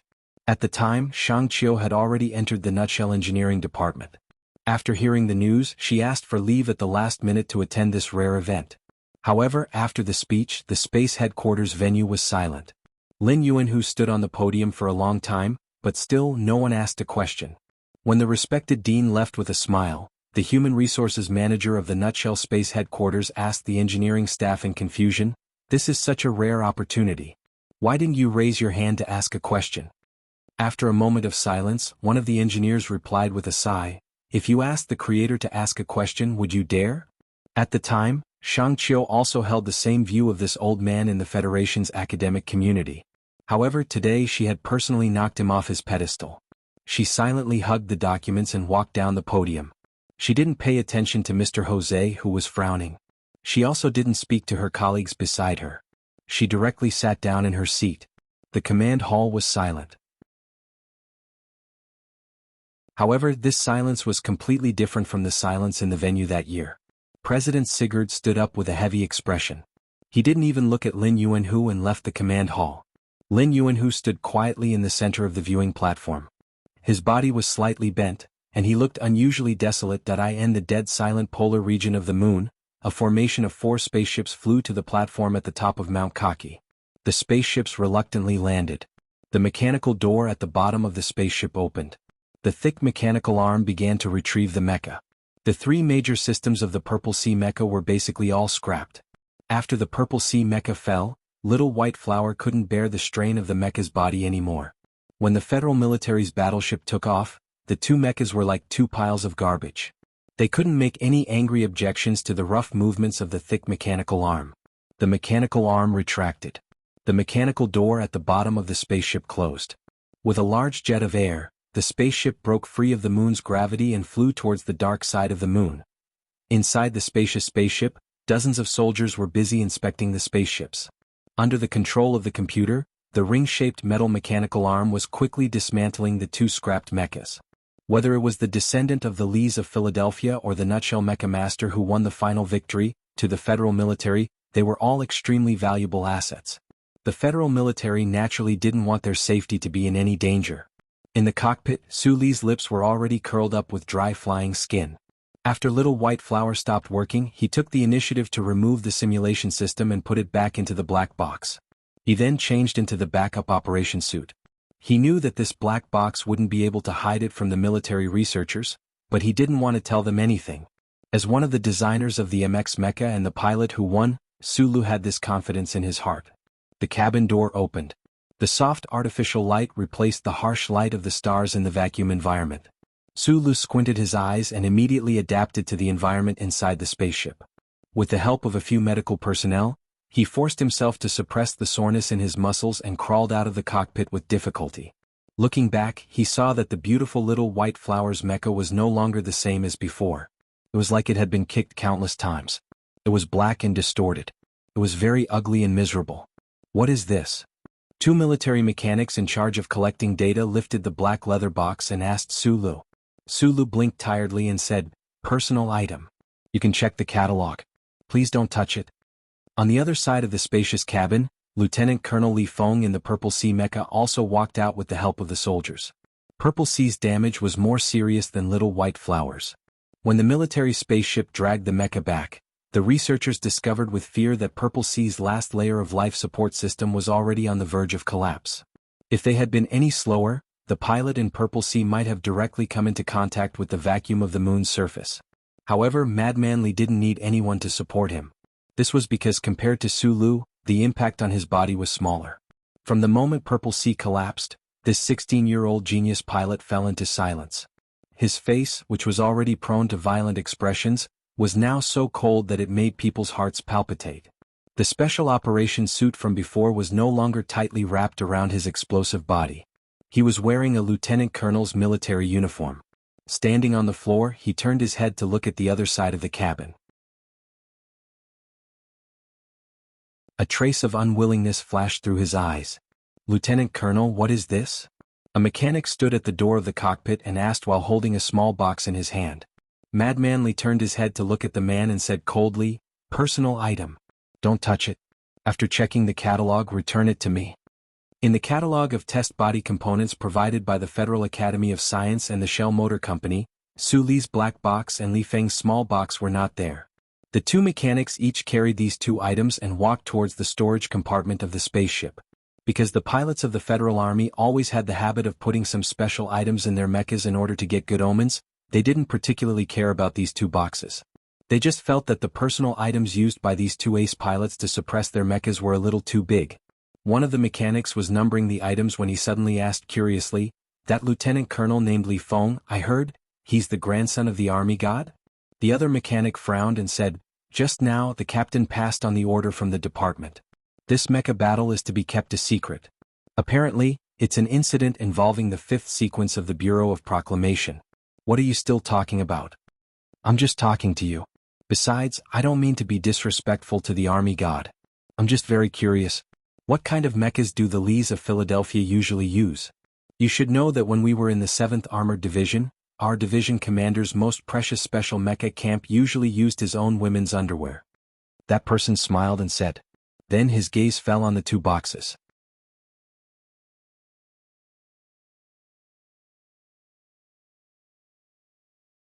Chapter 260.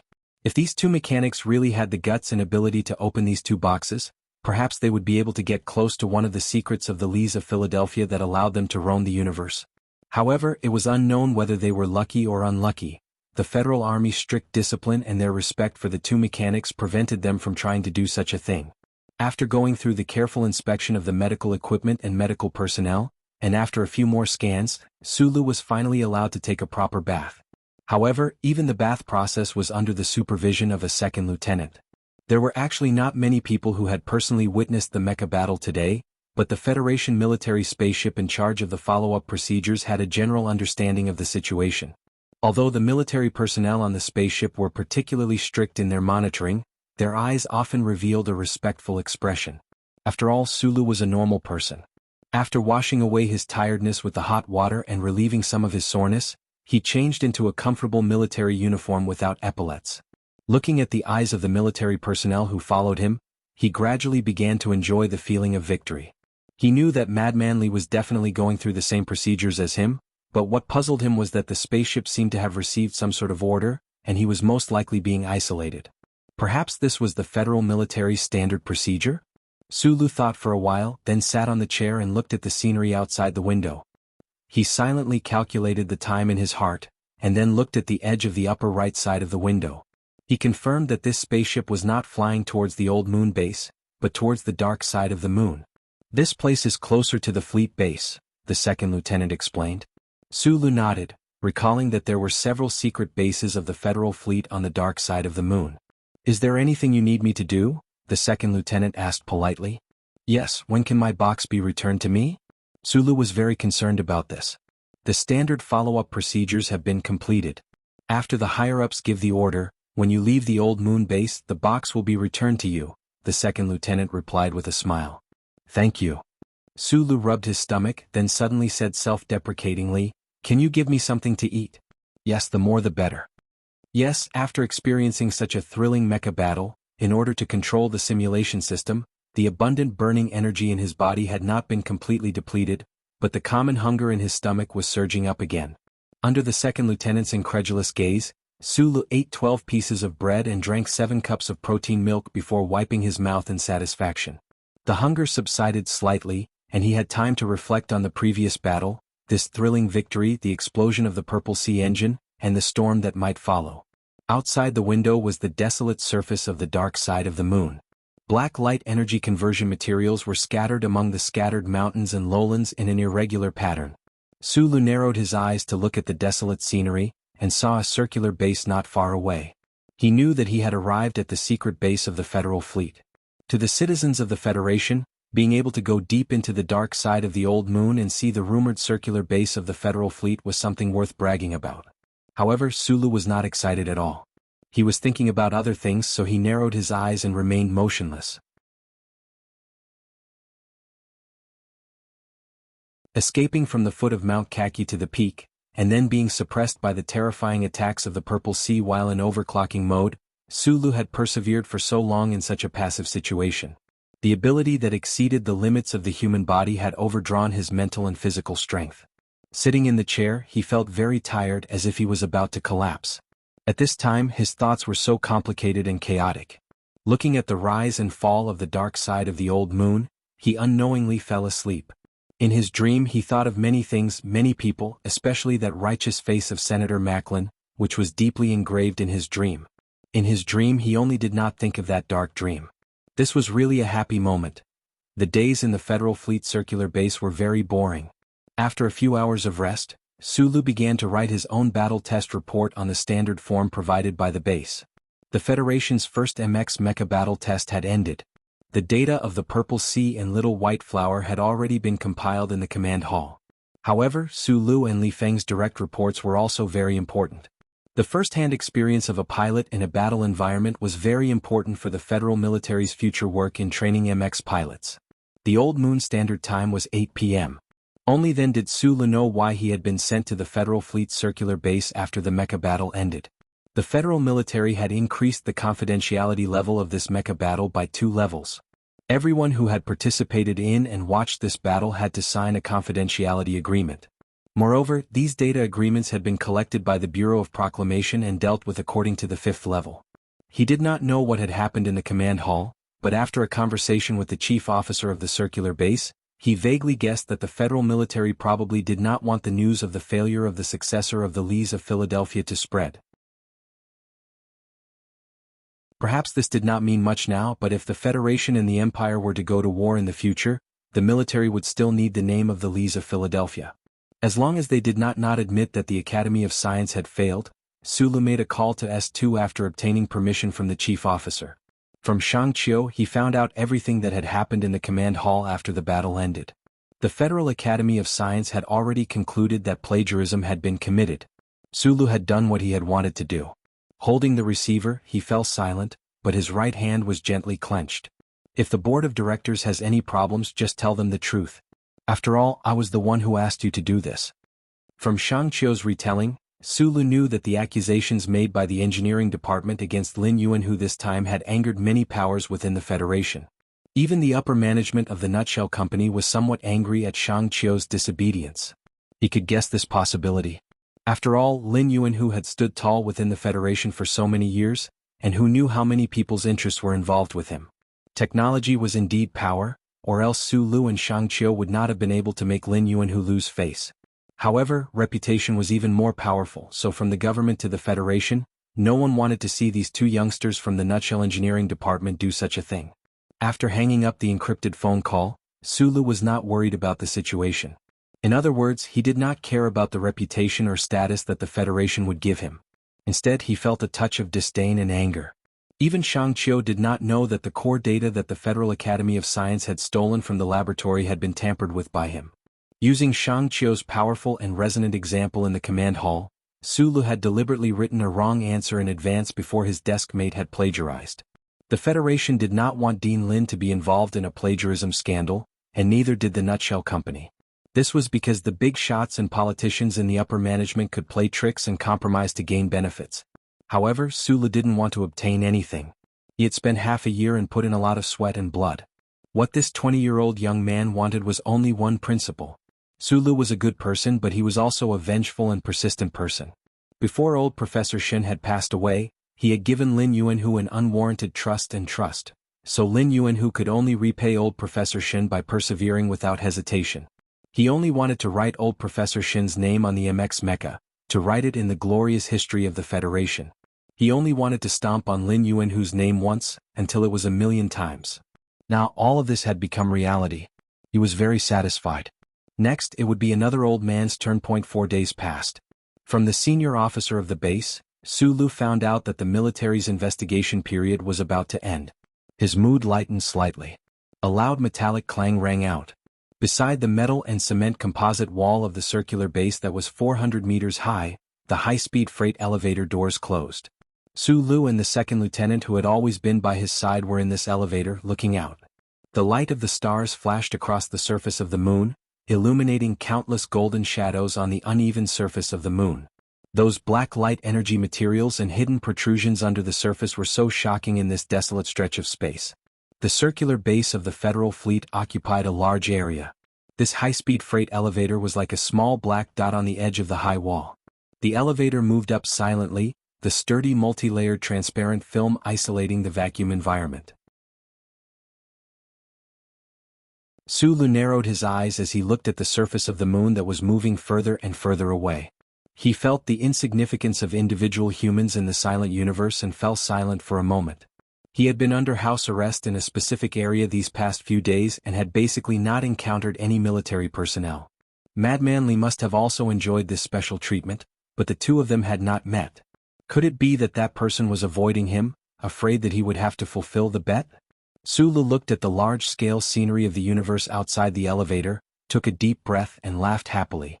During the battle on Mount Kaki, Su Li's anger had almost ignited the mecha, but that was the anger in his heart, caused by his past experiences.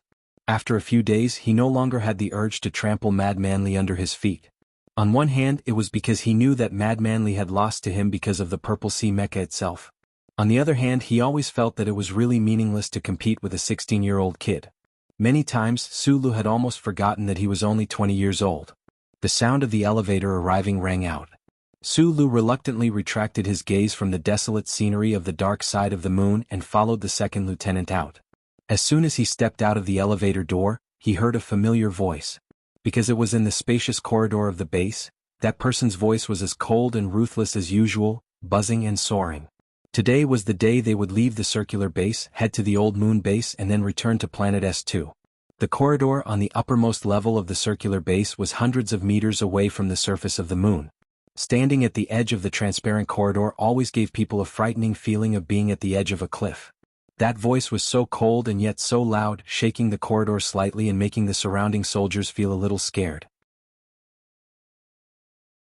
Madman Li was currently arguing with the officer stationed in the base with a dark face. To be precise, it was a one-sided reprimand.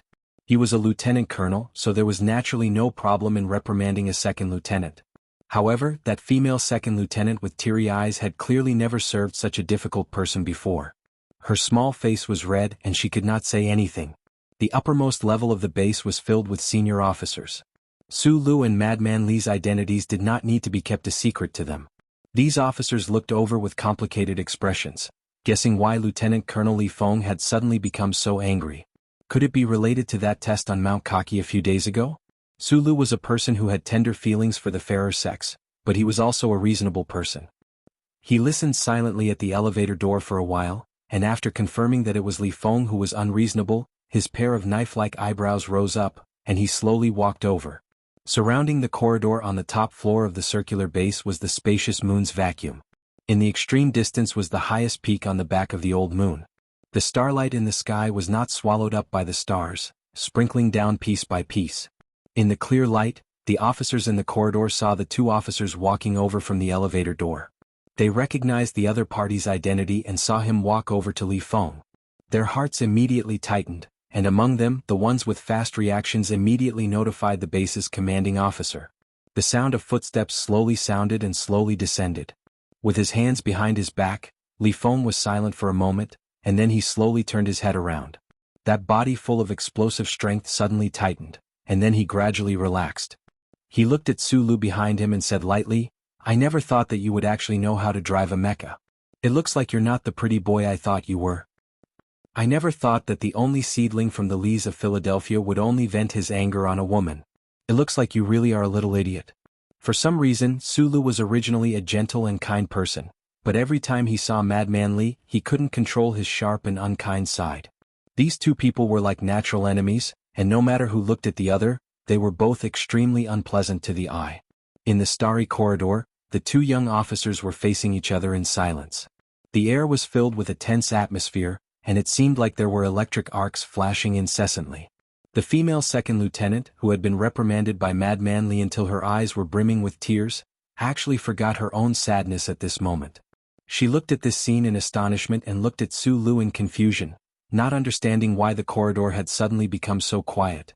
A hint of coldness flashed across Madman Lee's childish face, and he slowly said, "You should know better than anyone that if it weren't for those bunch of trash from the Academy of Science, you wouldn't have been able to survive on Kaki Peak." Sulu looked at him with narrowed eyes, feeling that dangerous aura and might that assaulted his face. He said softly, "You're not convinced?" Madman Lee's lips curled up slightly and he laughed strangely. "If it were you, would you be convinced?" Sulu was silent for a long time, and then he suddenly smiled and said, "What's the use of not being convinced? You still have to call me uncle." Madman Lee's expression suddenly changed.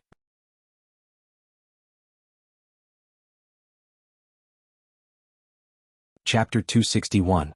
Ignoring the expression on Li Feng's face, Sulu only looked at him quietly.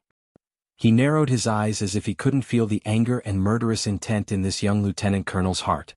He just looked at him and waited for his reply. Right at this moment, Major General Shi, the commanding officer of the circular base, rushed over after receiving the news. He was the highest military officer in the entire base. Although Li Feng was born in a prestigious family and held a high position in the Federal Army, he still didn't dare to be too presumptuous in front of him. He lowered his head slightly and moved to one side. Major General Shi looked coldly at Sulu and Li Feng. In his eyes, Li Feng was undoubtedly the most outstanding soldier. Although his personality was a bit too domineering, the Federal Army needed this kind of talent. Meanwhile, Sulu, the pilot from Nutshell Company, had obtained the final victory at Ka Chi Feng and won his respect as a soldier. No matter who it was, he didn't want to be too harsh on them, but at this moment he had no choice but to reprimand them. The conflict ended here, but it wasn't really over yet. At least before they left Old Moon Base, they still had to settle that bet. The military spaceship was already waiting at the highest platform of the circular base. Under the accompaniment of several soldiers, Sulu and Li Feng boarded the spaceship and flew towards the Old Moon Base. After a few hours of flight, the spaceship landed right in the middle of the large cluster of bubbles. The end of the tunnel was bright. This group of officers walked out of the underground tunnel. The busy people of the Old Moon Base put down their work at the same time and looked over with a myriad of different emotions. The Federal Military and the Bureau of Proclamation had jointly issued a confidentiality order. The entire base of people who had witnessed the battle at Ka Chi Feng were forbidden from talking about the incident. However, just because they didn't say anything didn't mean they didn't want to. The officers of the Old Moon Base looked at Li Feng and Sulu walking in the middle of the crowd with mixed feelings. They all knew about the bet of this mecha battle and wondered if the successor of the God of War was really going to lower his head to that skinny technical supervisor. When they reached the living area, the two sides had to separate.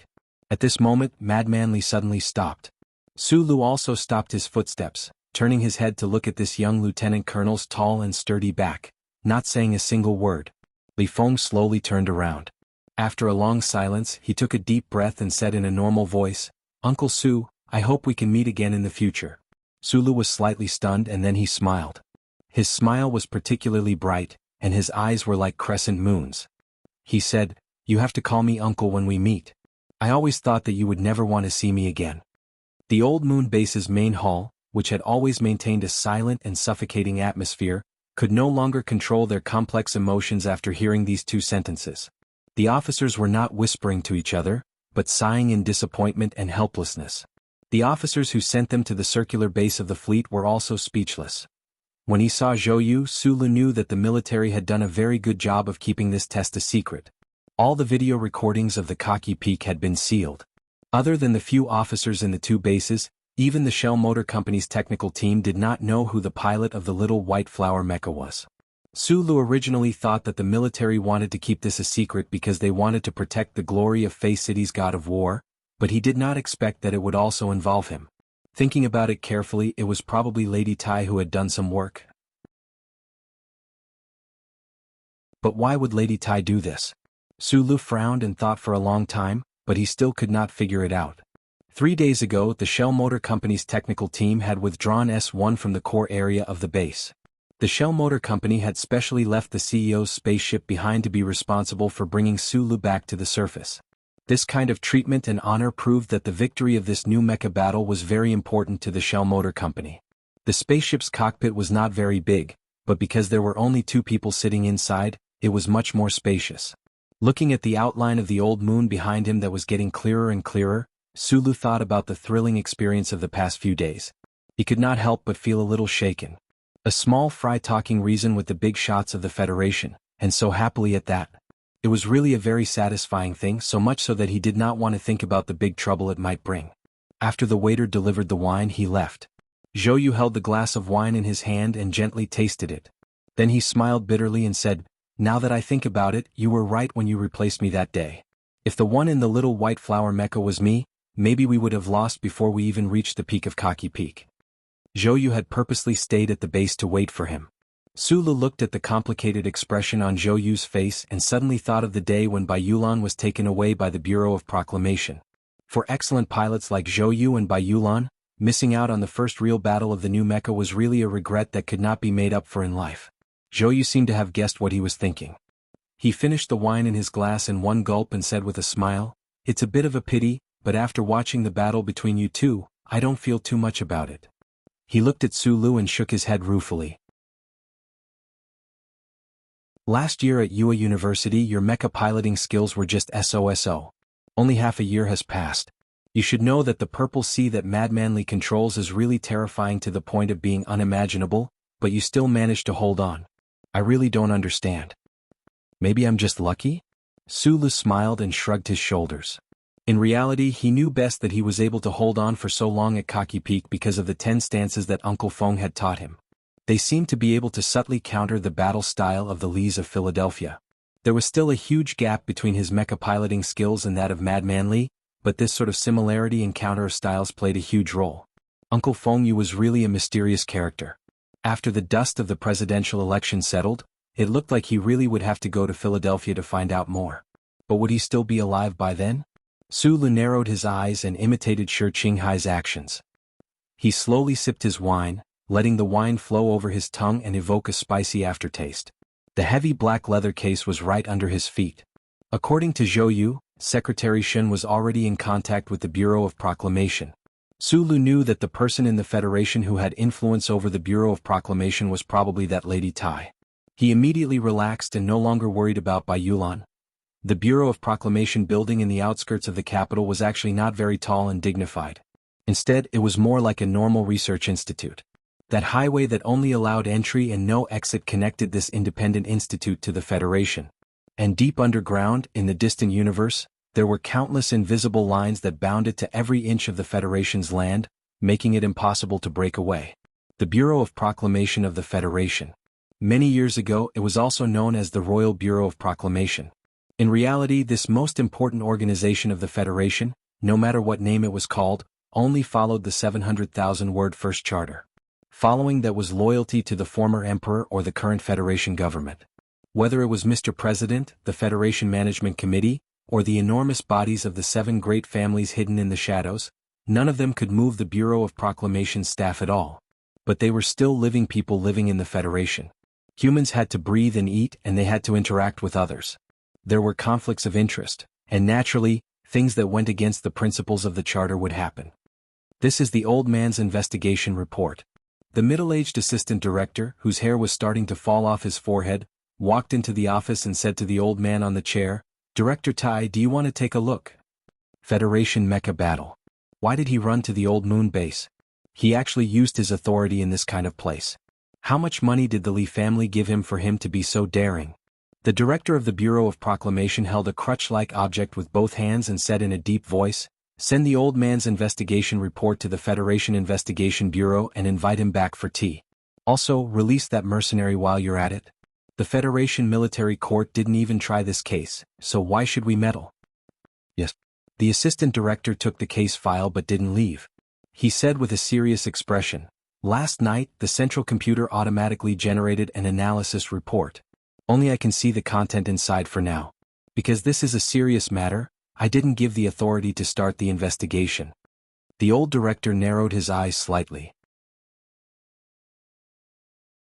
He didn't know why his successor, whom he had cultivated for more than 10 years, was so shocked by the analysis report of the central computer that he actually used such a public tone instead of calling him the old man. His slightly trembling right hand left the crutches and lightly pressed the button on the right side of the office desk. A holographic light screen flashed a few times and appeared in front of him. On the screen was the analysis report that the central computer had generated after sorting out the information on its own. It was requesting the authority to investigate. The old director narrowed his eyes and looked at it for a long time, but he didn't say anything. Although the Bureau of Proclamation was independent of the Federation, the Bureau of Proclamation's organizational structure and staff were part of the Federation government. The object of suspicion in the analysis report of the central computer was so strange that he couldn't immediately make a decision. This councilman is in the prime of his life right now. Also, the suspicious points in the analysis report are too vague. We can't confirm the suspicion either. How do we investigate? The old director sighed and said, "If we let those old men in the management committee know that we are investigating him, they might use the crime of breaking the unity of the citizens of the Federation to cut our funding for next year." The assistant director shook his head and said, "I also feel that there is a problem with this report. Logically speaking, the central computer will monitor election information, but it has never paid so much attention to a presidential candidate." He continued with a frown, "This matter is a bit strange." After a long silence, the old director said, "Since it is the old man's report, we should investigate it. But I don't think we will find anything. Even if we can find out the problem with that councilman, it won't be of much use."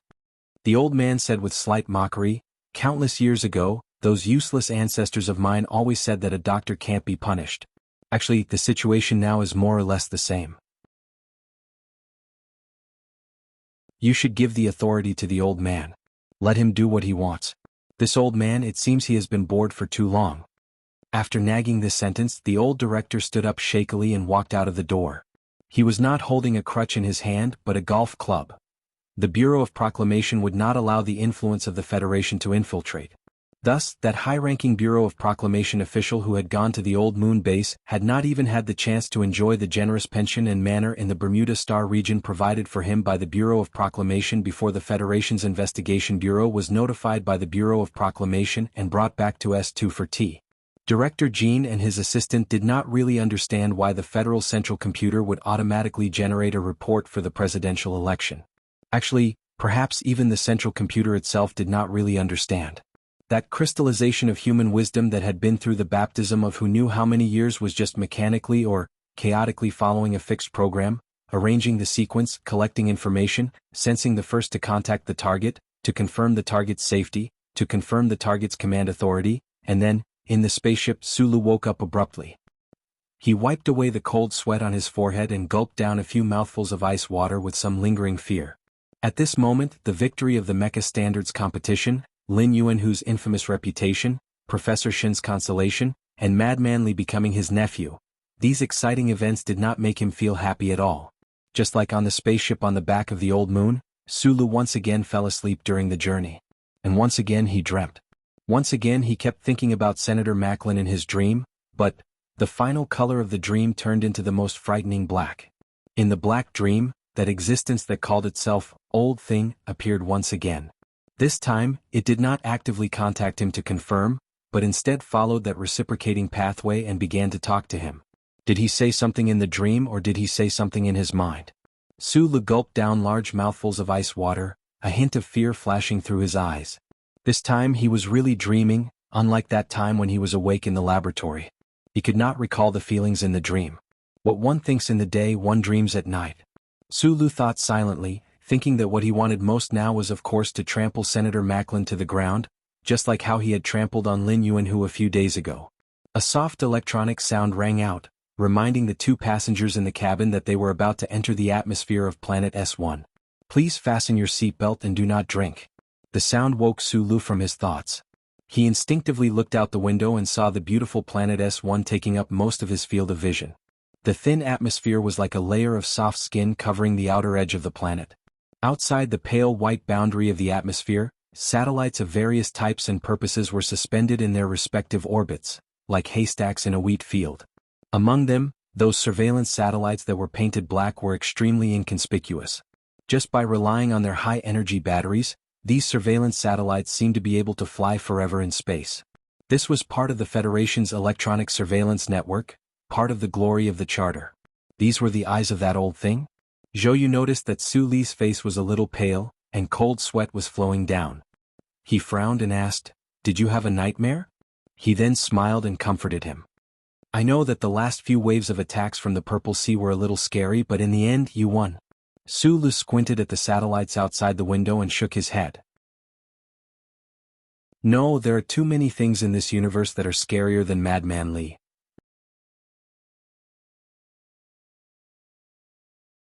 Chapter 262. There was no welcoming ceremony, no written commendation order, no news report, not even a single gathering.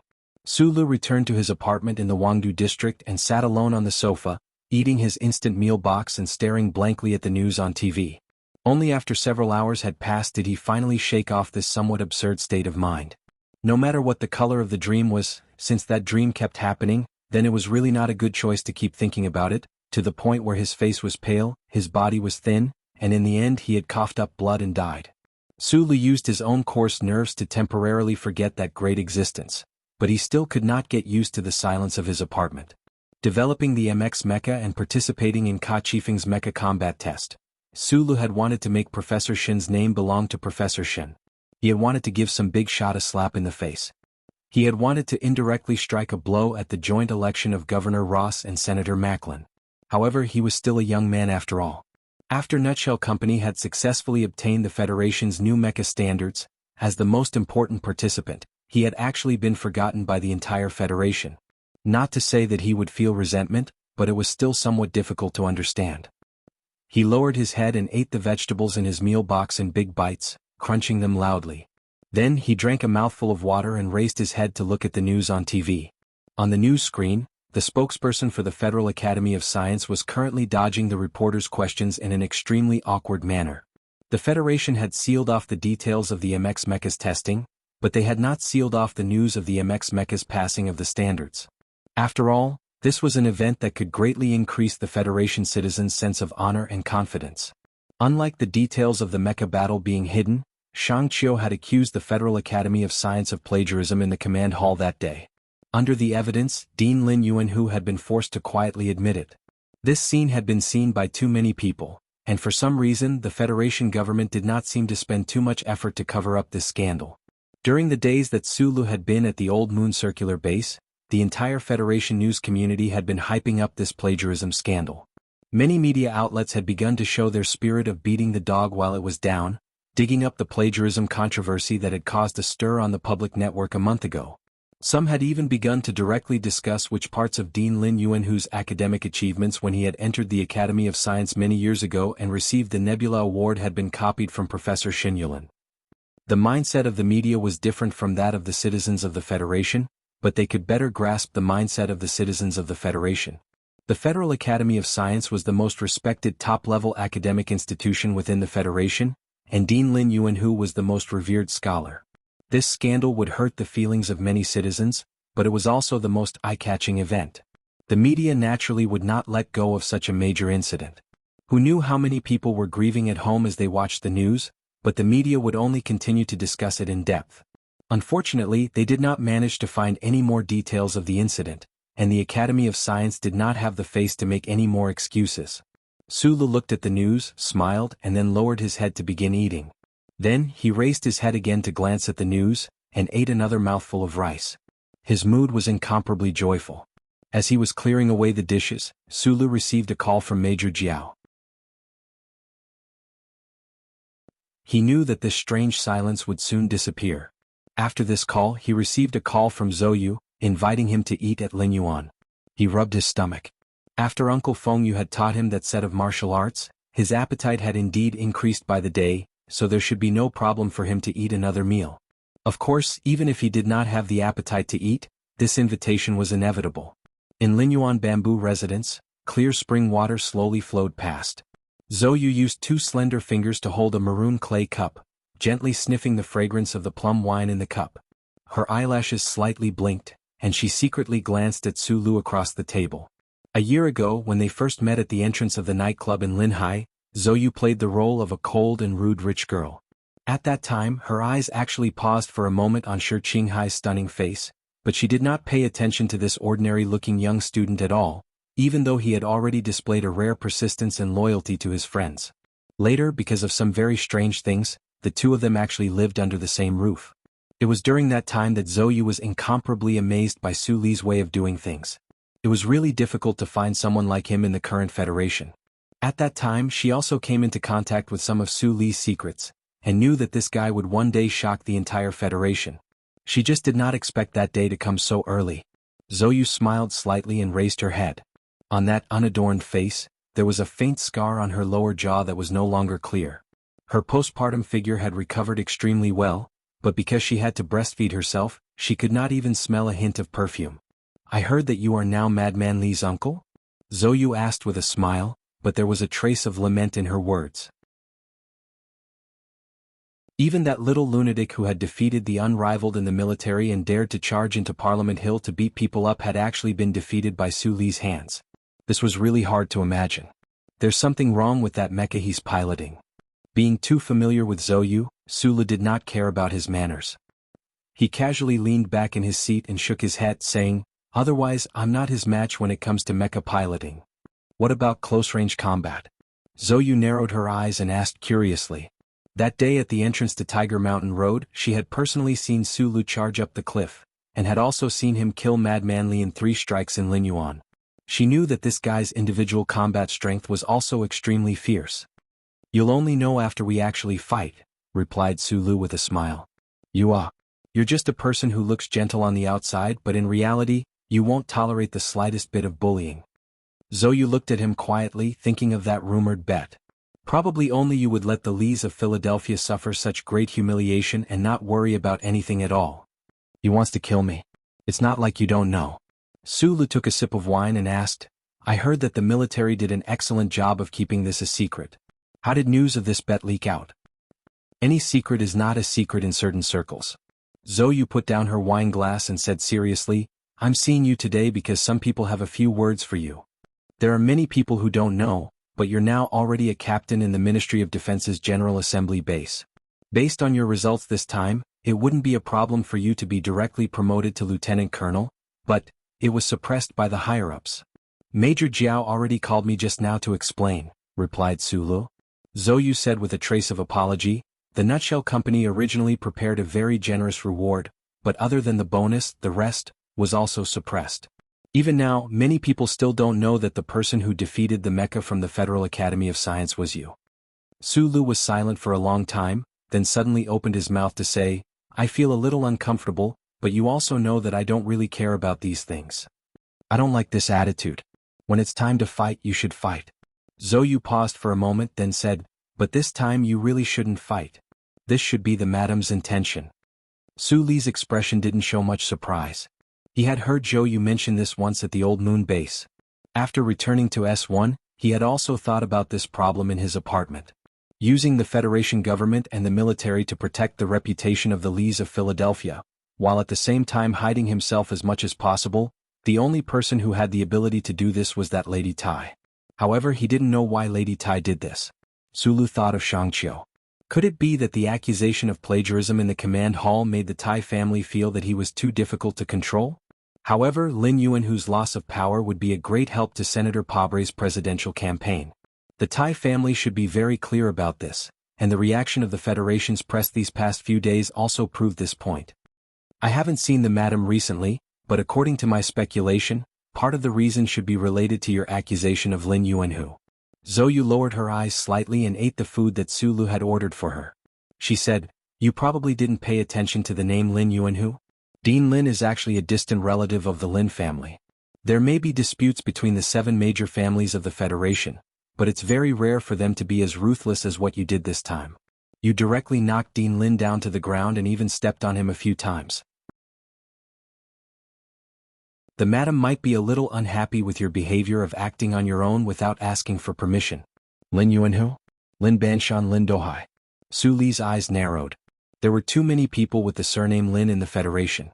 He really didn't think that Lin Yuanhu would be related to one of the 7 major families, the Lin family. He suddenly remembered that he was sitting in the middle of Lin Yuan. In this world, how could there be so many Lin Yuan? He lowered his head, laughed at himself and said, "Ask for permission? The madam really does think of me as a member of her family. Isn't that so?" Zhou Yu quickly retorted, bringing with her a bit of original aggressiveness. Sulu had long since gotten used to her tone of voice. In the past year, Zhou Yu had always acted as his analyst, helping him analyze the situation and determine which way to go. Even as early as when the conflict of data in the laboratory had just occurred, she had pointed out that there was a presidential election behind this matter, which had been a great help to him. "Of course not," Sulu said after a moment of silence. "Everyone is an independent person, isn't that right? People are people of society." Zhou Yu shook her head and reminded him, "If you just want to muddle along for the rest of your life, you can still protect yourself. But if you want to rise up in the Federation and stick to your principles, you will only suffer a lot. Let's not talk about this anymore." Su Lu suddenly thought of something important and said seriously, 2 days after Lu Huo was born, I received a message from Shi Qinghai. That guy is secretly investigating Senator Macklin. I have already passed some important evidence to Shun Li. After that, I couldn't contact him anymore, but I believe that he should be living quite well. Zhou Yu's thin eyebrows furrowed beautifully. After a long silence, she laughed softly and said, "What can that hooligan find out?" I have said before, you better not mention this name in front of me. Little Lu Huo's parents were a very unfamiliar couple, but Su Le kept telling Shi Qinghai's story in front of Zhou Yu. In Zhou Yu's heart, that Shi Qinghai's appearance gradually became clearer, and he didn't seem like a stranger. But she would often rationally think that the spy wandering in the Federation would definitely not be as familiar with her as she was with him. This was a tongue-twisting sentence, but it explained a heart-wrenching truth. Thus, she didn't want to hear that name again, and didn't want to have anything to do with that person. Mr. Shi is a very impressive guy. Su Lu thought of his good friend, who had always been taking great risks and doing things that couldn't be exposed in the dark for the sake of the light, and a sense of respect welled up in his heart. Zhou Yu and Su Lu were so familiar that with just one sentence she knew what Su Lu was trying to express. She laughed softly and said sarcastically, "Is it really impressive to be as stubborn as a rock like you?" Lin Yuan's dinner time was very short, because Zhou Yu still had to go home to feed the baby. Su Lu sent her to the entrance of the Shishan compound. Thinking that this young and beautiful girl's most important daily life now was to take care of the child, he couldn't help but have some complicated feelings. "Come home for dinner the day after tomorrow. My father probably has something to tell you.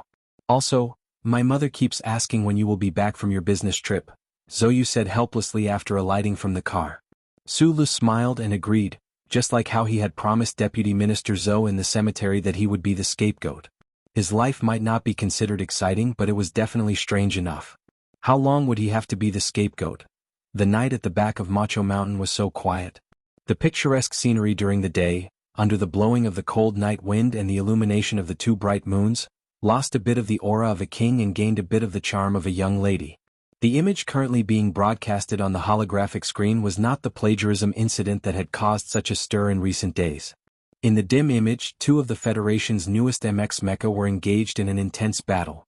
It was the very significant test battle that had taken place a few days ago on the summit of Old Moonkaki Peak.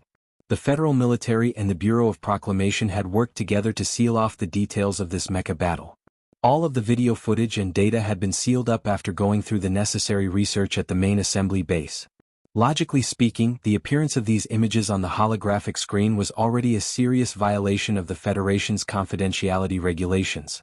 However, the person watching these images was that lady, so this matter seemed so natural. With a light touch of a button, the holographic screen slowly retracted into the wall. Lady Tai stood up from her chair and walked towards the kitchen, a trace of melancholy mixed within the calm expression on her face. The matter of sealing off the video footage of the battle was a suggestion that Lady Tai had made to President Sieg. On the surface, it was for the sake of the reputation of the Lees of Philadelphia, but in reality, only she knew what the most important reason was. The slightly trembling body of the white mecha in the image was so familiar. Although it was only for an instant, it was deeply imprinted in her eyes.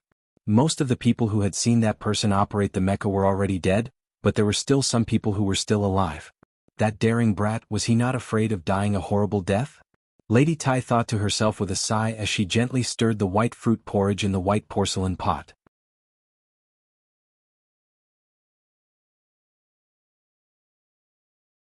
Chapter 263. There would always be many cliché stories repeated in a bar, especially when a woman like Shang Qiu, who had the ability to cause a commotion, passed by. However, Sulu always thought that he was not qualified to compete with others for a woman's affection, so the heavens would not arrange such a cliché story for him. But just as he walked a few steps out of the booth, he saw Shang Qiu snatch a glass of wine from the bar beside her and splash it directly on someone's face. Sulu was slightly shocked. He rushed to Shang Qiu's side and held her arm. It was slightly cold to the touch, and the back of his hand was tender and smooth. It was quite moving. "Are you okay?" He did not have time to see who was on the other side of the conflict. He lowered his head and asked Shang Qiu, "Did someone reach out to you?" "I'm not drunk." Shang Qiu frowned, but she did not know that she had buttoned the wrong button on her shirt. She waved her hand and said, "No one reached out. It's just that this guy said something about a young master wanting to treat me to a drink." His tone was very annoying. Sulu was slightly stunned.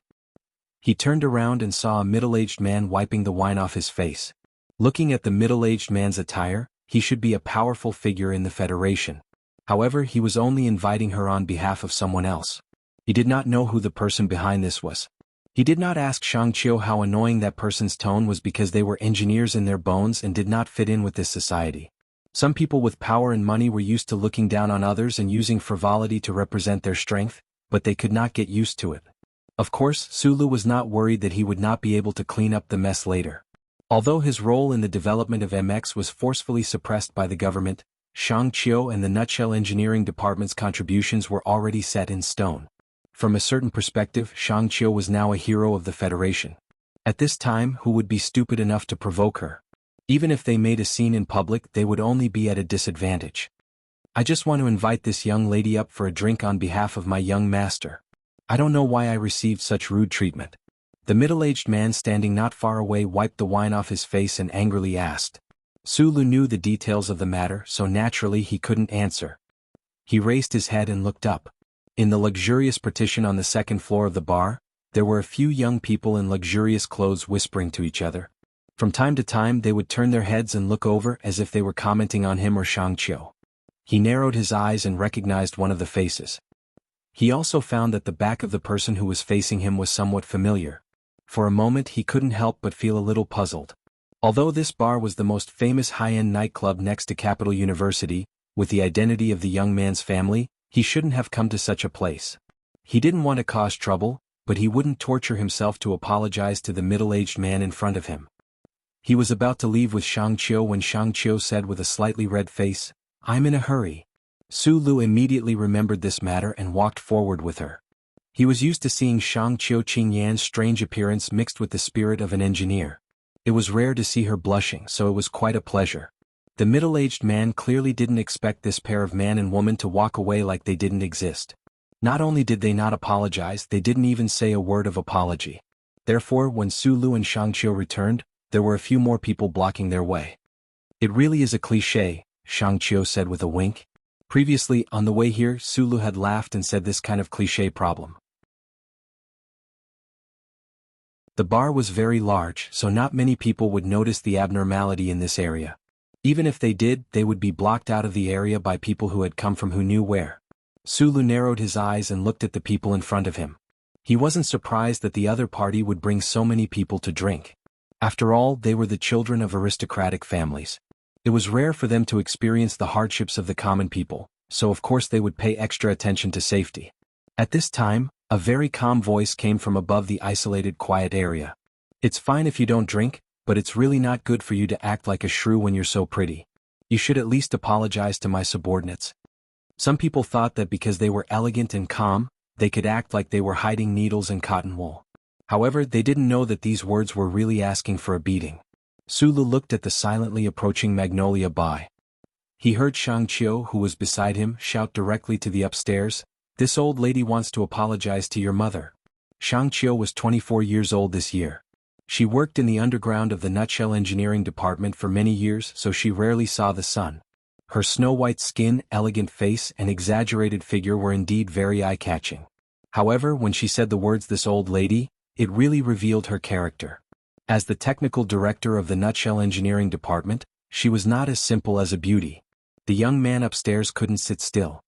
His face darkened as he walked down the stairs. A quiet girl in the luxurious compartment looked at him with a trace of helplessness in her eyes. Su Lu looked at the young man walking down the stairs. His expression didn't change. However, when he saw Li Xiaotong, who followed him downstairs, he couldn't help but feel that it was a small world. It turned out that the familiar figure upstairs was actually the seventh young master of the Li family. When Li Xiaotong saw Su Lu, he couldn't help but be slightly startled. He immediately showed a bitter smile and said, "Dohai, don't mess around. This is my friend." It was a rare scene for two of the second generation of the seven great families to appear in this bar. The one who had asked his subordinates to invite Shang Qiu upstairs to drink was Lin Dohai. Lin Dohai's trip was originally to visit Lady Tai at the back mountain of Macho according to his family's wishes. However, he was coldly refused. He had to stay in the capital for a few days to see the situation. The Li and Lin families had been close in recent years. Li Qishao, who was in the capital, naturally had to do the reception work. However, Lin Dohai didn't want to go to those quiet clubs. He asked to come to the bar near the capital university. Lin Dohai made this choice because the quiet girl was studying at the capital university. He had invited Shang Qiu upstairs because he liked Shang Qiu's hot body. He wanted to vent his anger on the quiet girl. However, he didn't expect that the girl with the impressive figure seemed to have a strong background. Not only did she splash wine on his subordinates, but she was also called a friend by Li Qishao. After a moment of silence, Lin Dohai narrowed his eyes and looked at Su Li's face. He felt that it was somewhat familiar. Suddenly he said coldly, "Li Qishao, I'll give you face and let them apologize." Li Xiaotong didn't answer. He just stood quietly to the side. After a while, Lin Dohai found that there was only silence. He looked back in surprise. He thought, "You're not the legitimate successor of the Li family. You were quite close to me before. I've already given you enough face. What else do you want?" "Li Qishao, I'll give you face and let them get out of the way. This matter will be over." In the silence, Su Lu suddenly said. However, even he felt that these words were somewhat awkward. Li Xiaotong's words were very pleasing to his ears. His usually gloomy face suddenly looked like a flower in the snow that had been washed by water. He smiled very gently and replied, "That's great. This bar belongs to one of my subordinates. I'll ask him to send you 2 bottles of good wine later." When the people on the stairs came down, Shang Qiu knew that the situation today was a little different. She had seen some children of rich families in the Federation, but she could clearly feel that the 2 young people on the other side today were obviously a level higher than those people. Whether it was the words or the information revealed in their actions, it all proved this point. So she fell silent. She wanted to see how Su Lu would handle this matter. But after this simple exchange, not only was Shang Qiu stunned, but Lin Dohai and his subordinates were also stunned. Lin Dohai said that he was giving face to Li Xiaotong, and Su Lu also said that he was giving face to Li Xiaotong. In truth, Li Xiaotong's last words were giving face to Su Lu. When had the descendants of the 7 great clans ever been so disrespected? Lin Dohai's face was so gloomy that it seemed like it would condense into ice. He coldly said, "Since that's the case, Li Xiaotong, don't blame me for not giving you face. That's too awkward. Face is earned by oneself, not given by others."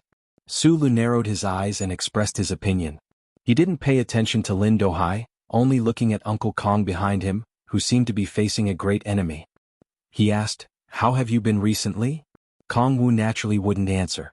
His eyes had long since been fixed on the delicate man behind Su Lu. He didn't know when this man had slipped over, but he was even more aware of the terrifying strength of these two young people in front of him. If a conflict were to break out at this time, he simply wouldn't be able to protect his young master. So he walked over to Lin Dohai and whispered a few words.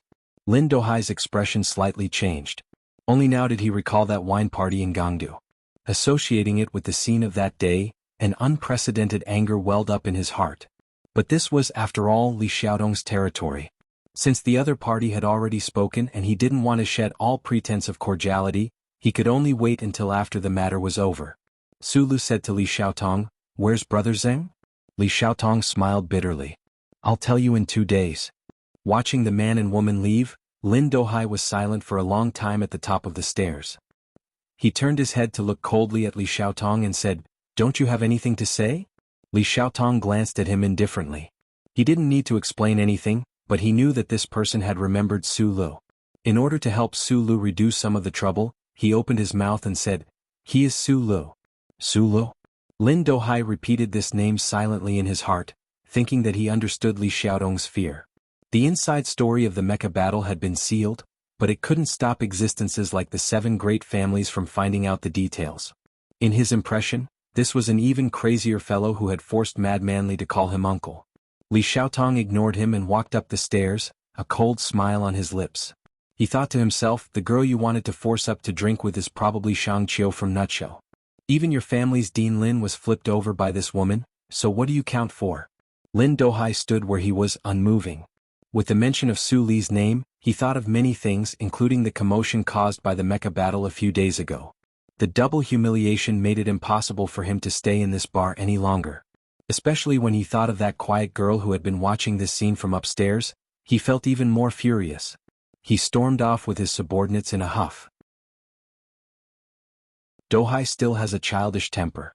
I hope he can change it after marriage, said Li Xiaotong as he looked at the quiet girl on the sofa. My engagement with him has already been annulled, but he came to school to see me today. After all, we've known each other since we were young. Plus, he knew you were here too, so I didn't reject him. But I didn't expect him to lose his composure like this. The quiet girl gently brushed her fluffy black hair, a trace of sadness in her beautiful eyes. It was Nan Xiangmei. Annulled? When did this happen? Li Xiaotong frowned. The annulment of the marriage alliance between the Lin family and the Nan family was naturally a big deal. Why hadn't there been any news about it? Nan Xiangmei didn't want to explain these personal matters, and it was even more inconvenient to say that Lin Banshan had boarded the train in the middle of the night. After all, this wasn't a glorious story for the two families. She gently blinked her eyes and suddenly asked curiously, the person downstairs, was Su Lu right? Are you familiar with him? You know Su Lu? Li Xiaotong was surprised again. He felt that Su Lu was a person he couldn't see through. How could an ordinary Federation citizen seem to know people from the 7 great families? Nan Xiangmei sat quietly and said softly, I guess you can say that. Then she nodded vigorously as if she wanted to use this cute action to express her confirmation of this matter. I met him on the train. Nan Xiangmei smiled, revealing her pearly white teeth. She wasn't familiar with Li Xiaotong, but she found that he seemed to know that person. He's an engineer from Nutshell. How do you know him? Li Xiaotong's hand that was holding the wine glass slightly stiffened. He thought of the racing in the suburbs of Wangdu, and the knife light in the ivy garden. He couldn't help but laugh at himself and said softly, he's the biggest investment I've made in my life, and from the looks of it, it should be a steady profit. Li Xiaotong and Su Li's private dealings couldn't be hidden from the eagle-like eyes of the family elders. Li Xiaotong subdued the master invited by the family, Brother Zheng, but now Brother Zheng was transferred away. This should be a warning from the family to him. However, 7th young Master Li wasn't worried about this. Su Lu, whom he invested in, had begun to stand out in the Federation and shine. A firm calculator was a businessman. He would never place all his resources on one planet, and he would never place all his chips on one side of the planet. Just like a hedge fund, Li Xiaotong had invested in Sulu a long time ago. After the battle with Ka Chifeng, this vision was bound to be praised by the family, although Sulu had an extremely bad impact on the family's affairs. Nan Xiangmei looked at him who was lost in thought. She gathered her courage and asked softly with a slightly red face, "Can you tell me his contact information?" Li Xiaotong, who had always been calm and even gloomy, was dumbfounded when he heard this request. "Didn't you say you knew each other? It turned out that you just met by chance, but now you want Su Li's contact information?" Although Li Xiaotong now considered himself and Su Lu as friends, he still felt that life was unfair. A guy who used to be a soldier made Zhou Yu, whom he and Madman Li both liked, pregnant, and now seduced the daughter of the Nan family, who had the strictest upbringing among the 7 families. How could he summon the courage to chase after her?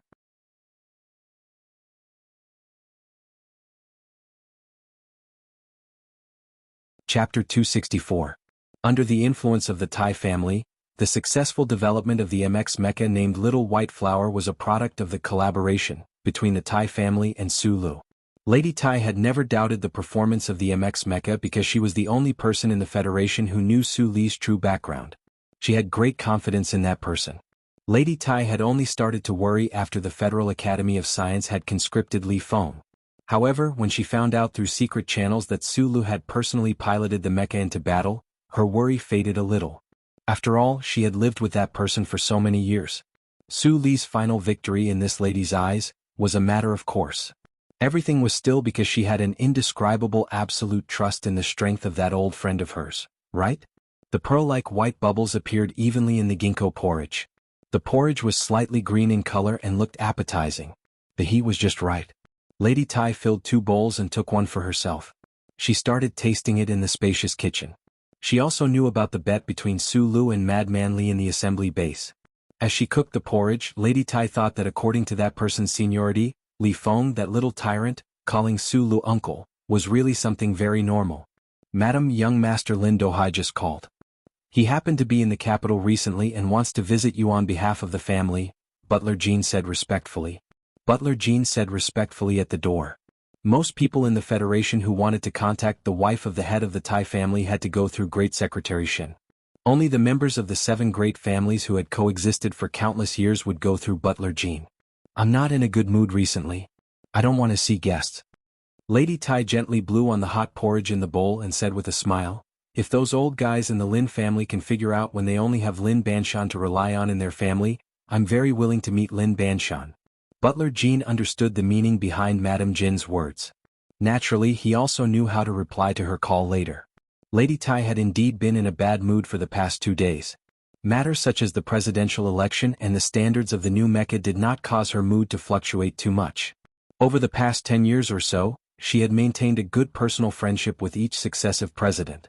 Just this point alone was enough to give her the right to treat everything in the Federation lightly. What made her feel a little unhappy was the accusation of plagiarism by the Nutshell Engineering Department against the Federal Academy of Science in the Ground Command Hall. The plagiarism incident had caused many people in the government and the management committee to feel dissatisfied. They felt that the Federation was unable to provide an explanation to the public. These people all felt that Lady Tai was behind this incident, and in the end these feelings were all projected onto the Tai family. Lady Tai didn't care about the politicians' complaints, because no one dared to complain to her face. However, Su Lu and Shang Qiu didn't report this to Jose, which made the whole thing too passive. Regardless of how this incident would benefit the Tai family, the first thing that came to her mind was that the young man didn't respect her enough. Although Lin Yuan, who had always been independent of the Lin family, he was still a member of the Lin family. In recent years, there had been very few important people who could stand up for themselves. Just like that, he had been ruined by Su Lu. Previously, when Lin Daohai wanted to visit her, it was naturally also a careful test by the Lin family. "Madam, what orders do you have for me?" Secretary Shin walked in from outside. Seeing Madame Jean and Butler Jean eating porridge in the kitchen, he was slightly stunned. He had been in this manner for some time now. He roughly understood that there was still a long time before he could eat the porridge personally cooked by Madame Jean. "Give Bryn a call." Lady Tai wiped her hands on her apron and casually ordered. The plagiarism incident in the Academy of Science was not a scandal that the upper echelons of the Federation wanted to see. However, strangely enough, President Sieg had no intention of suppressing this incident.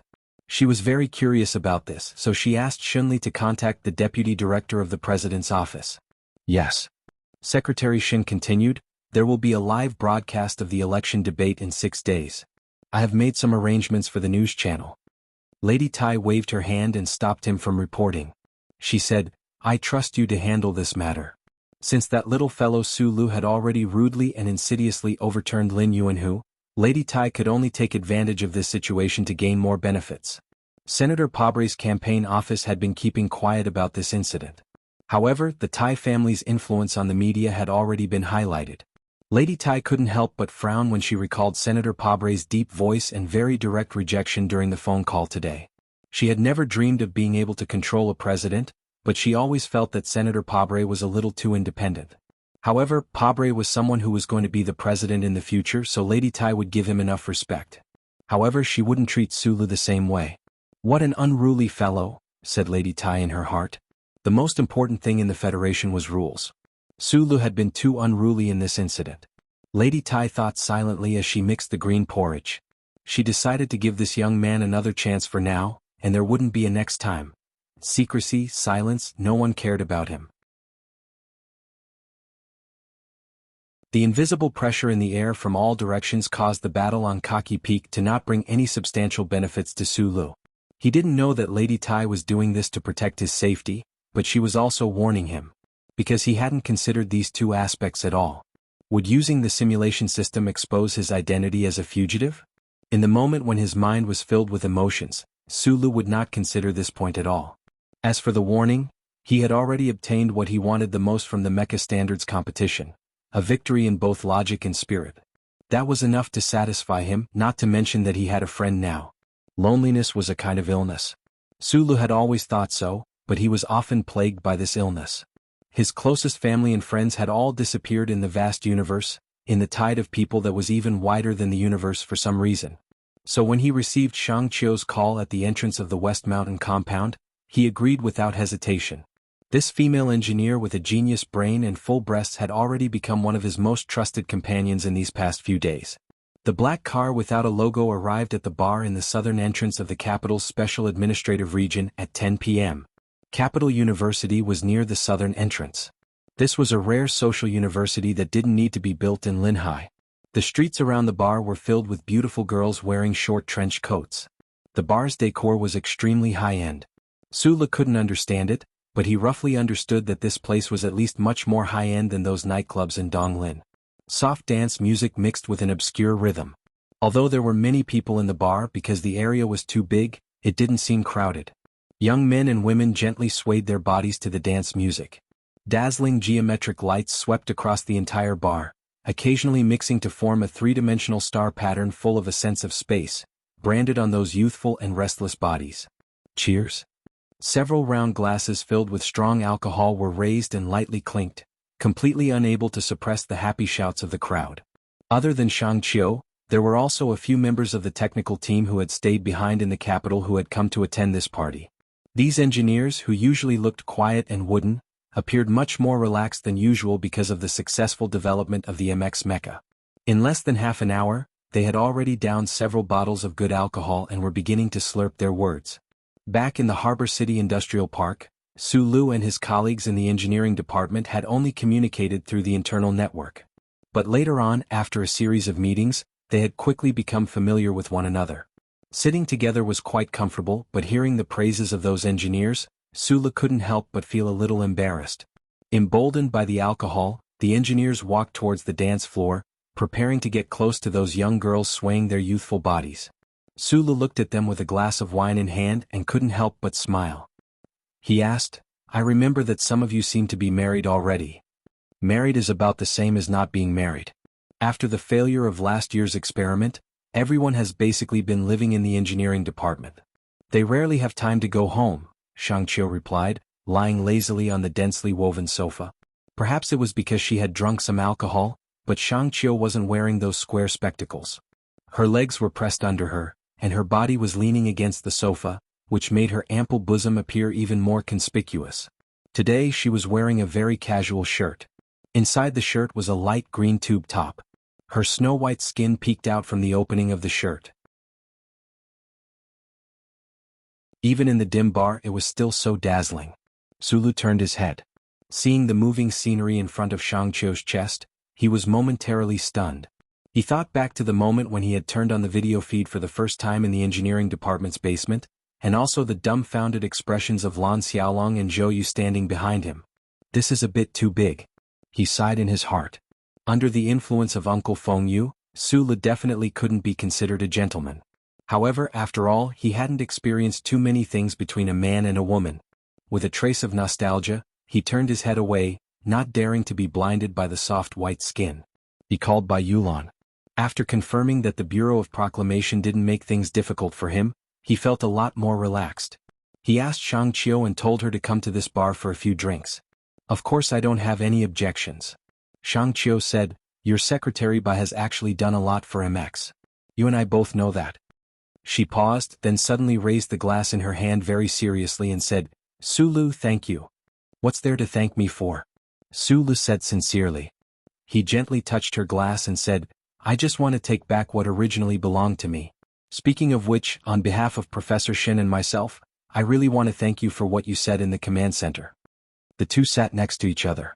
Sulu looked at Shangqiu's black and messy hair and realized that without glasses, she looked more beautiful and soft than usual. However, he felt a little awkward where his gaze landed, so he used his finger to point in the air. Shangqiu followed his finger and looked down. She smiled. In fact, she usually paid a lot of attention to what she wore. If it weren't for the fact that they were in a relaxing place like a bar and in a semi-enclosed private booth space, she definitely wouldn't have unbuttoned her outer shirt. However, she didn't expect Sulu to be so uneasy. Don't tell me you're still a virgin? Shangqiu didn't button up her shirt. Instead, she blinked and asked with great interest. The light was blurred, and there was a lingering fragrance in the glass. The woman beside him said a bold and direct sentence. Sulu felt his face heat up. He raised his glass and didn't answer. In the quiet bar, there were occasional small disturbances, but they quickly subsided. Why did you choose this bar? It's all young people playing here. Under the influence of alcohol, it's easy to have problems. Sulu looked at the small stage in the depths of the bar. On the stage there was a girl wearing a light blue skin-tight suit. She was singing and dancing to the music, exuding a faint blurred smell. The bar's decoration was very good. The design was very modern and charming, but it always looked like a place where young people should be. Aren't you a young person? Shangqiu looked at him curiously. She didn't understand how she could hear such an old man's words from his mouth. Sulu was slightly stunned. He realized that there was probably a problem with his mentality. He smiled and covered it up. Not long after, Bai Yulan walked into the bar and found the booth where everyone was sitting. When the two of them met, they didn't say much. They took a glass of wine and drank it in one gulp. A lock of black hair fell between Bai Yulan's eyebrows. He habitually lowered his head and filled Su Li's glass with wine. Then he raised his head and thought about the scene he saw at the old moon base. He said softly, Boss, I've been thinking about it these past 2 days. You gave me $20 million. Do you want me to refund you some money? Sula gave Bai Yulan the bank card not because he wanted to buy a horse with $1,000. It was because he had never thought of forming an anti-government organization in a social environment like the Federation. He just needed a capable and reliable helper by his side. In the original plan, Bai Yulan, as the Federation's most familiar pilot with MX, could help him develop it smoothly. He could also participate in the mecha battle. However, Sulu personally went to the mecha battle. In his normal work life, there weren't many places where he could use Bai Yulan. That was why Bai Yulan said those words. What's wrong? Sulu didn't think of this and asked in surprise. The slow rhythm in the bar, but the sound effects were not muffled. They covered the two people's conversation. Bai Yulan laughed lightly and said, Other than making the bed, pouring tea and killing people, I don't seem to have much use for you. At this time Shangqiu was already drunk. She didn't pay attention to what they were talking about.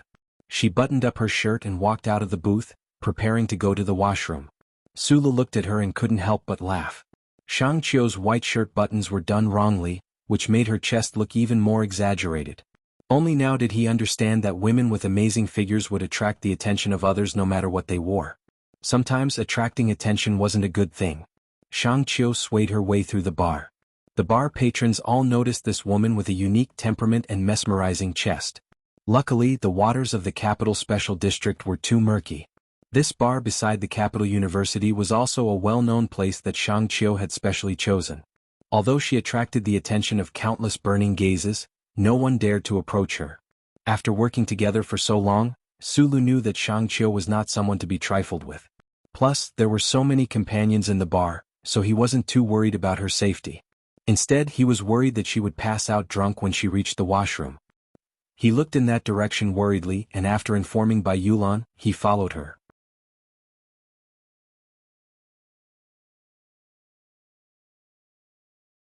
Chapter 265. There would always be many cliché stories repeated in a bar, especially when a woman like Shang Qiu, who had the ability to cause a commotion, passed by.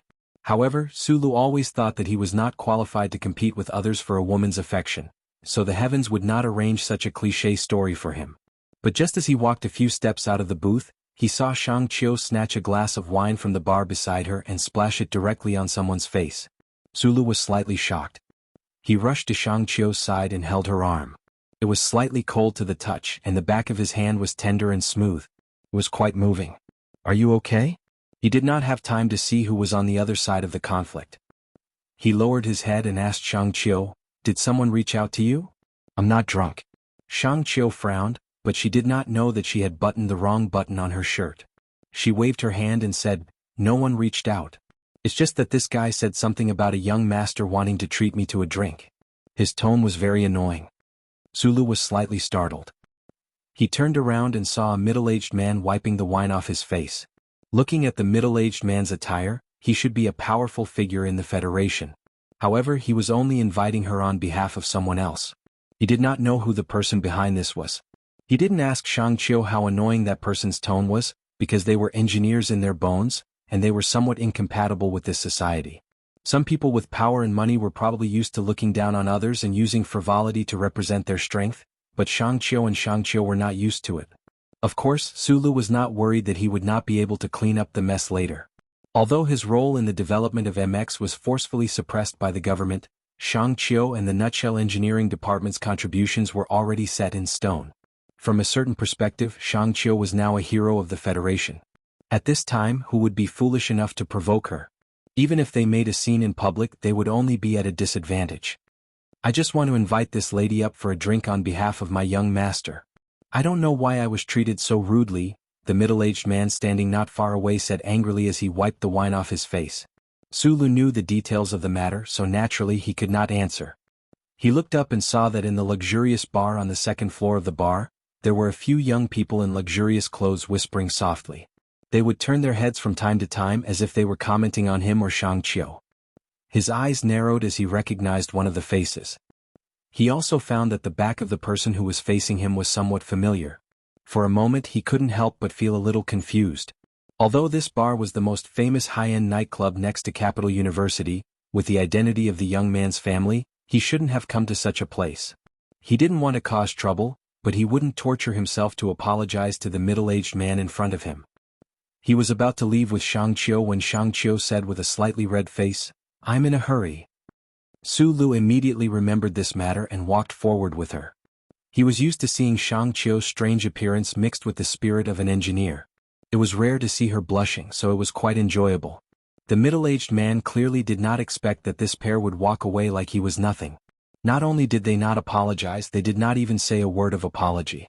When Sulu and Shang Qiu returned, there were a few more people blocking their way. "It's really cliché," Shang Qiu said with a wink. Sulu had joked about this kind of cliché on the way here. The bar was very large, so not many people would notice the commotion here. Even if they did, they would be blocked out of the area by people who came from who knew where. Sulu narrowed his eyes and looked at the people in front of him. He was not surprised that they would bring so many people to drink. After all, they were the children of aristocratic families. It was rare for them to experience the hardships of the common people, so they had to be extra careful about their safety. At this time, a very calm voice came from above the isolated quiet area. "It's fine if you don't drink, but it's not good for you to be like a shrew when you're so pretty. You should at least apologize to my people." Some people thought that they were elegant and calm so they could act like they were hiding a needle in a velvet glove, but they did not know that these words were really asking for a beating. Sulu looked at the magnolia flower who was quietly approaching. He heard Shang Qiu yell, "I want to apologize to your mother." Shang Qiu was 24 years old this year. She worked in the underground of the nutshell engineering department for many years. She rarely saw the sun, so her skin was as white as snow. Her beautiful face and exaggerated figure were indeed very eye-catching. However, when she said the word mother, it really revealed her character. As the technical director of the nutshell engineering department, she was not just a beauty. The young man upstairs could not sit still. His face darkened and he walked down the stairs. A quiet girl in the luxurious compartment looked at him with a trace of helplessness in her eyes. Sulu looked at the young man walking down the stairs. His expression did not change, but when he saw Li Xiaotong who followed him downstairs, he could not help but feel that it was a small world. It turned out that the familiar figure upstairs was actually the seventh young master of the Li family. When Li Xiaotong saw Sulu, he could not help but be slightly startled. He immediately showed a bitter smile and said, "Dohai, don't mess around. This is my friend." It was a rare scene for two of the second generation of the seven great families to appear in this bar. The one who had asked his subordinates to invite Shang Qiu upstairs to drink was Lin Dohai. Lin Dohai's trip was originally to visit Lady Tai in the back mountain of Macho according to his family's intention. However, he was coldly refused. He had to stay in the capital for a few days to see what happened. The Li and Lin families had been close in recent years. Li Qishao, who was in the capital, naturally had to do the reception work. However, Lin Dohai did not want to go to those quiet clubs. He asked to come to the bar near the capital university. Lin Dohai made this choice because the quiet girl was studying at the capital university. He had invited Shang Qiu upstairs because he liked Shang Qiu's hot body. He wanted to vent his anger on the quiet girl. However, he did not expect that the girl with the impressive figure seemed to have a strong background. Not only did she splash wine on his subordinates, but she was also called a friend by Li Qishao. After a moment of silence, Lin Dohai narrowed his eyes and looked at Su Li's face, feeling that it was somewhat familiar. He suddenly opened his mouth and said coldly, "Seventh young master Li, I'll give you face and let them apologize." Li Xiaotong did not answer and just stood quietly on the side. After waiting for a while, he found that there was only silence around him. Lin Dohai looked back in surprise. "You're not the legitimate successor of the Li family, and you were quite close to me before. I've already given you enough face. What else do you want?" "Li Qishao, I will give you face and let them get out of the way. This matter will be over." In the silence, Sulu suddenly opened his mouth. However, even he felt that these words were somewhat awkward. Li Xiaotong's words were very pleasing to his ears. His usually gloomy face suddenly looked like a flower in the snow that had been washed by water.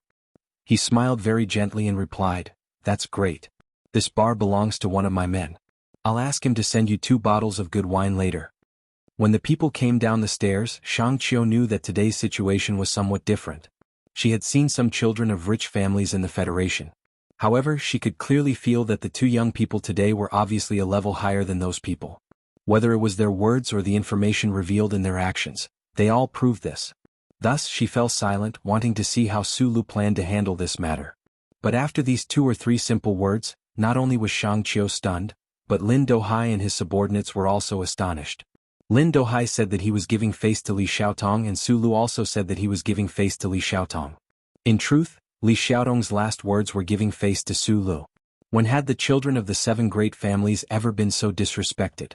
Lin Dohai's face was so gloomy that it seemed like it would condense into ice. He coldly said, "Since that's the case, Li Xiaotong, don't blame me for not giving you face. That's too awkward. Face is earned by oneself, not given by others." Sulu narrowed his eyes and expressed his opinion. He didn't pay attention to Lin Dohai and only looked at Uncle Kong behind him, who seemed to be facing a great enemy. He asked, "How have you been recently?" Kong Wu naturally wouldn't answer. His eyes had long been fixed on the delicate man behind Sulu. He didn't know when this man had snuck over, but he also knew how terrifying the strength of these 2 young people was. If a conflict were to break out at this time, he simply couldn't guarantee the safety of his young master. Thus he walked over to Lin Dohai and softly said a few words. Lin Dohai's expression slightly changed. Only now did he recall the wine party in Gangdu and associate it with the scene of that day.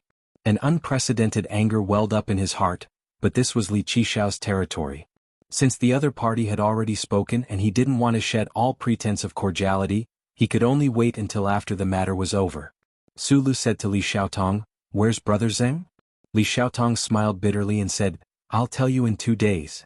Watching the man and woman leave, Lin Dohai was silent for a long time at the top of the stairs. He turned his head to look coldly at Li Xiaotong and said, "Don't you have anything to say?" Li Xiaotong glanced at him indifferently. He didn't need to explain anything, but he knew that this person had remembered Su Lu. In order to help Su Lu reduce some of the trouble, he opened his mouth and said, "He is Su Lu." Su Lu? Lin Dohai repeated this name silently in his heart, thinking that he understood Li Xiaotong's fear. The inside story of the mecha battle had been sealed, but it couldn't stop existences like the 7 great families from finding out the details. In his impression, this was an even crazier person who had forced Madman Li to call him uncle. Li Xiaotong ignored him and walked up the stairs, a cold smile on his lips. He thought to himself, the girl you wanted to force up to drink with is probably Shang Qiu from Nutshell. Even your family's Dean Lin was flipped over by this woman, so who do you think you are? Lin Dohai stood where he was, unmoving. With the mention of Su Li's name, he thought of many things, including the commotion caused by the mecha battle a few days ago. The double humiliation made it impossible for him to stay in this bar any longer, especially when he thought of that quiet girl who had been watching this scene from upstairs. He felt even more furious and he left with his subordinates in a huff. Dohai still has a childish temper. I hope he can change it after marriage, said Li Xiaotong as he looked at the quiet girl on the sofa. My engagement with him has already been annulled, but he came to school to see me today. After all, we've known each other since we were young, and he knew you were here too, so I didn't reject him. I didn't expect him to lose his composure like this. The quiet girl gently brushed her fluffy black hair, a trace of sadness in her beautiful eyes. It was Nan Xiangmei. Annulled? When did this happen? Li Xiaotong frowned. The annulment of the marriage between the Lin family and the Nan family was naturally a big deal, but why hadn't there been any news about it? Nan Xiangmei didn't want to explain these personal matters, and it was even more inconvenient to say that Lin Banshan had boarded the train in the middle of the night. After all, this wasn't a glorious story for the two families.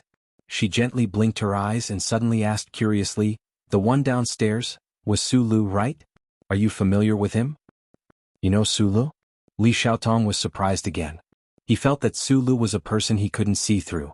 Why did an ordinary Federation citizen seem to know everyone in the circle of the 7 great families? Nan Xiangmei sat quietly and said softly, "I guess you can say that I know him." Then she nodded vigorously as if she wanted to use this cute action to express her confirmation of this matter. I met him on the train. Nan Xiangmei smiled, revealing her pearly white teeth. She wasn't familiar with Li Xiaotong, but she found that he seemed to know that person. He's an engineer from Nutshell. How do you know him? Li Xiaotong's hand that was holding the wine glass slightly stiffened. He thought of the racing in the suburbs of Wangdu, and the knife light in the ivy garden. He couldn't help but laugh at himself and said softly, "He's the biggest investment I've made in my life, and from what I see now, it should be a steady profit." Li Xiaotong and Su Li's private dealings couldn't be hidden from the eagle-like eyes of the family elders. Li Xiaotong subdued the master invited by the family, Brother Zheng, but now Brother Zheng was transferred away. This should be a warning from the family to him, but 7th young Master Li wasn't worried about this. Su Lu, whom he invested in, had begun to stand out and shine in the Federation. A firm calculator was a businessman. He would never place all his resources on one planet, and he would never place all his chips on one side of the planet. Just like a hedge fund, Li Xiaotong had invested in Su Lu a long time ago. After the battle with Ka Qifeng, this vision was bound to be praised by the family, although Su Lu had an extremely bad impact on the family's affairs. Nan Xiangmei looked at him who was lost in thought. She gathered her courage and asked softly with a slightly red face, "Can you tell me his contact information?" Li Xiaotong, who had always been calm and even a little gloomy, was dumbfounded when he heard this request. "Didn't you say that you knew each other? It turned out that you just met by chance, but now you want Su Li's contact information?" Although Li Xiaotong now thought that he and Su Lu were friends, he still felt that life was unfair. A guy who used to be a soldier made Zhou Yu, whom he and Madman Li both liked, pregnant, and now seduced the daughter of the Nan family, who had the strictest upbringing among the 7 families. How could he summon the courage to chase after her?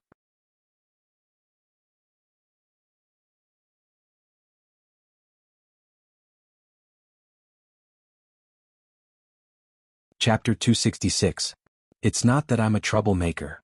Shang Qiu angrily explained to her companions. She buttoned up her shirt and waved her hand. I don't usually dress like this. That day in the command hall, You all saw how solemn and serious I was dressed. The engineers of the technical team hurriedly nodded. Sulu scratched his head and said with a smile, "But I remember that you wore even less than this in the engineering department." Shang Qiu knew that he was talking about the video. She chuckled and said, "I never thought of myself as a woman in the engineering department, because these guys are not men in my eyes." The members of the technical team all nodded with a bitter face. They thought that only after working together for a long time could they know how perverted and strict this woman's requirements were. After the party was over, Sulu drove Shang Qiu back to the hotel. Looking at the road ahead, he explained, "The person who invited you to drink today is the young master of the Lin family, one of the 7 major families." Shang Qiu was slightly stunned. Her eyes moved as if they could speak. Looking at his profile, she shook her head and sighed. "I know that you have connections with the Ministry of National Defense. Otherwise, that perverted major of the 8384 unit would not be responsible for protecting you in Harbor City. But I didn't expect that you have connections with all the major families in the Federation." Sulu shrugged and said, "It's just something that happened in the past 2 years. I feel a bit confused." Are you jealous of me? Do you want me to introduce you to some of the young masters of the major families? Speaking of which, the young masters of the major families are usually well educated. People like Lin Daohai are rare. Forget it. 7 major families? Shang Qiu burped, unable to hide the feeling of drunkenness in her head, and closed her eyes. In the autumn of the capital, the streets and alleys in the middle of the night had not snowed yet. The automatic heating and snow removal system under the ground was naturally not activated. Therefore the surroundings were quiet. The wind blew the yellow leaves on the quiet sidewalk. Sulu subconsciously rolled down the window. He didn't want the thick bulletproof and soundproof glass to block out the rustling sound of the withered leaves on the ground. Rustle, rustle. This was the sound of autumn. Sulu listened to it happily, his hands firmly gripping the steering wheel. In Donglin, where there was no distinction between the 4 seasons, the smell of autumn could only be felt in prose anthologies. The cold air blew in through the window. His face was slightly cold and he shivered. However, he felt refreshed. Immediately, he remembered that there was someone beside him. He immediately closed the window and looked out of the corner of his eye. Shang Qiu quietly leaned on the chair with a trace of exhaustion and relaxation on her face. Her sparse eyelashes, the tip of her nose, slightly pouted lips, and smooth chin formed an exquisite line. The seatbelt was tightly fastened on the girl's body, causing her bulging breasts to sink in. Sulu didn't have any thoughts of lust. He just looked at her quietly. He knew how tired she had been over the past few years because of MX. It was probably only on nights like this that she could truly relax. Since he was young, his goal had been to become a top mechanic in the Federation. Now he was walking on this path. Beside him, Shang Qiu was undoubtedly someone worthy of his respect. At such a young age, she had already achieved something that many engineers could never achieve in their lifetime. He turned back to drive. Shang Qiu slowly woke up. She looked at Su Li's side profile with blurry eyes, thinking about where this guy came from. In her heart, something similar to Su Li's previous thoughts surged out. She was also a fanatic worshipper of technology. In the past few days of working together, she had been shocked by Su Li's overflowing design concepts. She was even more shocked by his genius idea to solve the Z4. She didn't know the secrets in Su Li's mind, so this young man seemed even more mysterious and powerful in her heart. "You're awake," Sulu said. "Aha." The black car drove on the quiet night streets of the capital. After a moment of silence, Shang Qiu suddenly asked, "Do you have a girlfriend?" Sulu was silent for a moment. His voice was a little hoarse as he replied, "No." Shang Qiu looked out the window and suddenly laughed. She looked at herself in the mirror and thought that she was still a few years older than him. Moreover, she had never thought about the matters between men and women. Why would she suddenly ask such a funny personal question? "What about you?" Sulu asked. "I don't have one either." Shang Qiu rested her face on her hand and looked at him quietly.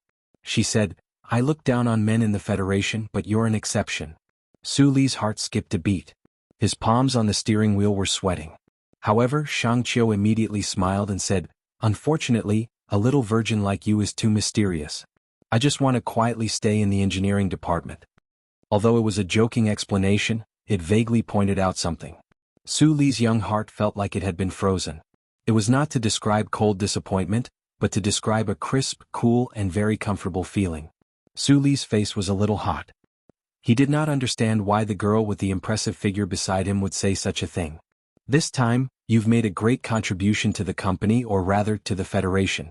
Although I don't understand why the board of directors hasn't made any moves yet. Shang Qiu looked at Sulu with interest. She found that the boy was avoiding her gaze. She found it more and more interesting. However, she did not want to embarrass Sulu too much, so she changed the topic. What are your plans for the future? The warm car, the hot girl, and the soft breast that could kill eyes. Sulu looked ahead. He could also feel an ambiguous atmosphere pervading the air. When he heard this, he immediately let out a sigh of relief and replied, "What plans can I have? I'll probably go back to Whitewater first. My file is still there.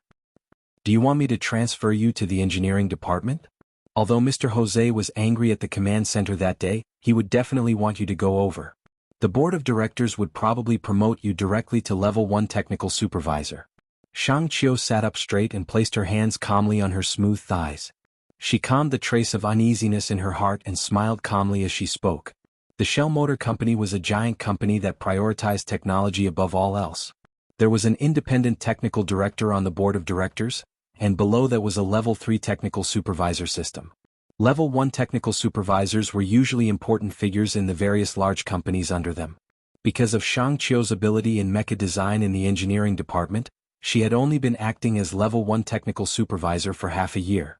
However, given the huge impact Sulu had played in the development of the MX mecha this time, it was not unthinkable for them to make an exception and promote him to level 1 technical supervisor. The problem was, he knew very well that his future in the Federation company had always been under the watch of Lady Tai, so he could not say anything. The black car stopped outside the Cloud Queen Hotel. Sulu stared at the display on the car's radar and only relaxed after confirming that no one from Lin Daohai's side was following them. This was a high-class hotel of the federal military. Shang Qiu and the technical team were staying here. Even if Lin Daohai had the guts as big as the sky, he would not dare to come and cause trouble here. Before getting out of the car, Shang Qiu suddenly turned around and hugged Sulu tightly. She planted a big kiss on his face and said, "Don't think too much. I just want to thank you." Sulu was stunned for a moment. Feeling the softness on his face and the fullness and softness of her breasts, he was completely speechless. By the time he returned to the apartment in Wangdu district, it was already past 2 a.m. After drinking, Sulu felt a little thirsty, but he did not have the desire to sleep. He opened a bottle of purified water, leaned comfortably on the sofa, and stared blankly at the television. Sulu knew that his cooperation with the engineering department had ended. Perhaps in the years to come, he would not have the opportunity to work closely with those engineers again. Perhaps it would be very difficult to see Shang Qiu again in the future.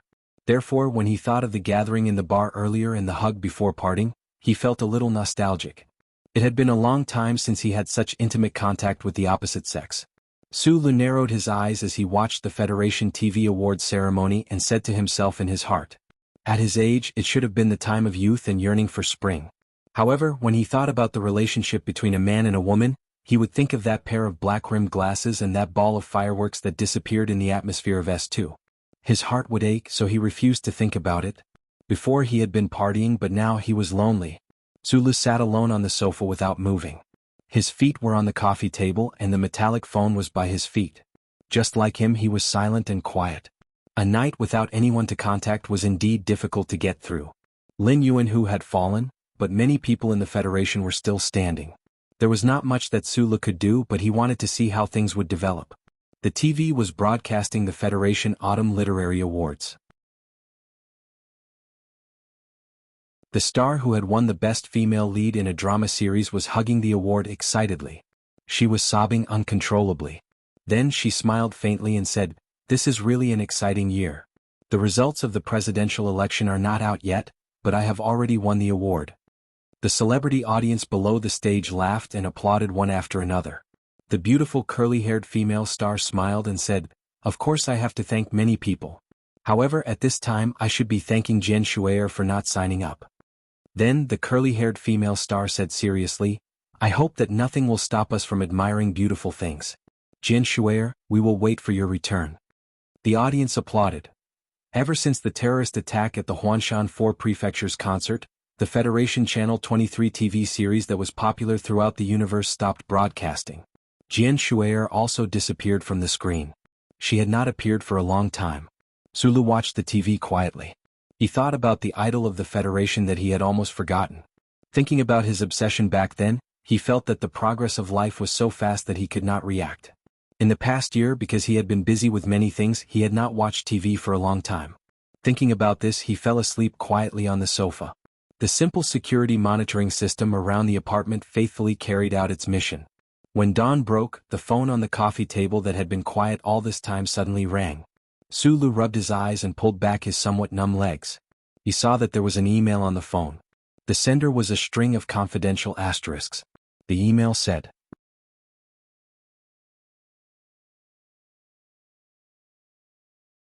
Chapter 267. In a remote industrial town surrounded by 4 mountain estates in the S2 sector, it was currently dusk.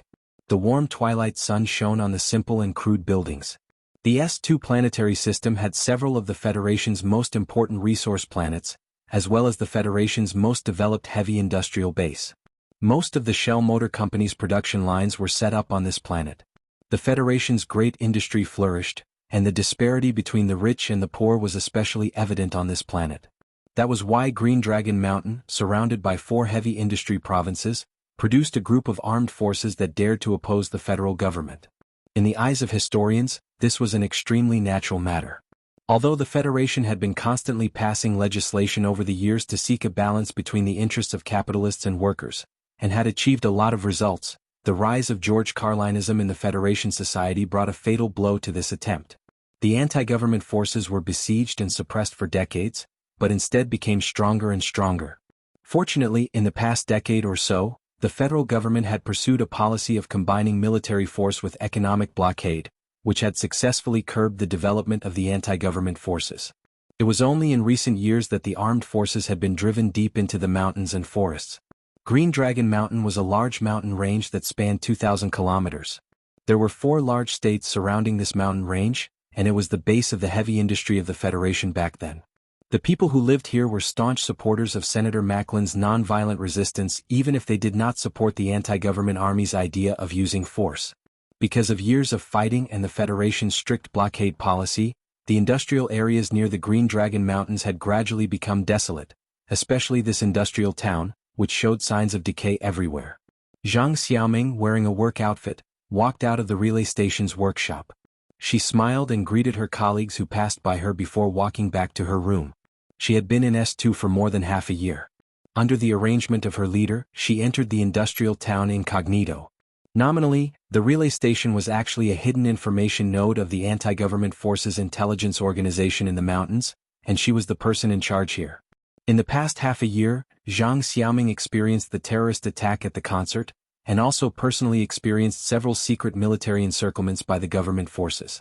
Although the government did not admit to those small-scale encirclements, and the real executors were the 3 large security companies in the Federation, those battles of blood and fire, the deaths of her companions, and the torn flesh of her companions made her mature quickly. She was no longer the young girl who only knew her ideals. The treachery and cruelty of the Federation government taught her a lesson. It made her give up any illusions. Deep down, she began to doubt Senator Medellin's idea of nonviolence, as well as his idea of joining the Federation government. Was it a legitimate seizure of power, or was it a form of capitulation? This industrial town was the 4th location of the relay station that Zhang Xiaoming was in. The previous 3 had been mercilessly destroyed by the government's mercenaries. Many of her companions had died, but Zhang Xiaoming did not become numb to death. Instead, she became more serious in her work. She carefully and quickly combed through the information sent back from the capital, and then sent it to the mountains through a secret channel. In the canteen, Zhang Xiaoming bought a box of potatoes and beans. Along with white rice and accompanied by the sunset, she squatted by the forest and began to eat her dinner. From time to time she would push her hair to the side. The black-rimmed glasses were no longer there. Her originally beautiful face was a little darker, but it also made her look healthier and more determined. The food was not delicious, but Zhang Xiaoming ate it with relish. This was because she knew that even this food was extremely difficult for the guerrillas under the Federation's strict blockade. After finishing the last mouthful of rice before she could wash the dishes, she was called back. "Why are you here?" Zhang Xiaoming looked at the middle-aged man in front of her and asked in surprise. In the entire relay station, she was probably the only one who knew that this middle-aged man was the head of the intelligence organization of the anti-government army. He was called one of the 5 people worth learning from by the young master of the Tai family. Have you sent the information? Yes, Zhang Xiaoming answered briskly. The middle-aged man was silent for a moment, then looked at Zhang Xiaoming and said, "You should have already seen my analysis. Behind the Federation's new mecha, there is the issue of the presidential election. The organization has long been unable to control Senator Medellin, but you should know very well why Su Lu is involved in this matter." Zhang Xiaoming lowered her head and said softly, "I understand." The middle-aged man said, "The organization does not want a young person who sympathizes with the progressive forces to be in danger because of a misunderstanding like this. That is why they agreed to let you contact him and tell him that you are still alive." "Thank you," Zhang Xiaoming said. "Get ready. We are about to leave," he said with a serious expression. With a serious expression he said, "The Federation's presidential election has reached a critical juncture. According to my understanding, some people in the Federation are about to launch an attack on Medellin. I think it's time for us to do something." "What can we do?" Zhang Xiaoming asked seriously. "Do you have the courage to stand in the Hall of Congress, in front of the countless millions of people in the Federation, and accuse Medellin?" The middle-aged man looked quietly into Zhang Xiaoming's eyes. No misunderstanding, no story. However, life or the universe was born from countless misunderstandings. That little black dot from billions of years ago, perhaps because it had misunderstood its own restlessness, it exploded and released countless energy substances, creating time and shaping the long river of history. It allowed those intelligent life forms that were born by chance to act out scenes of misunderstandings, joys and sorrows.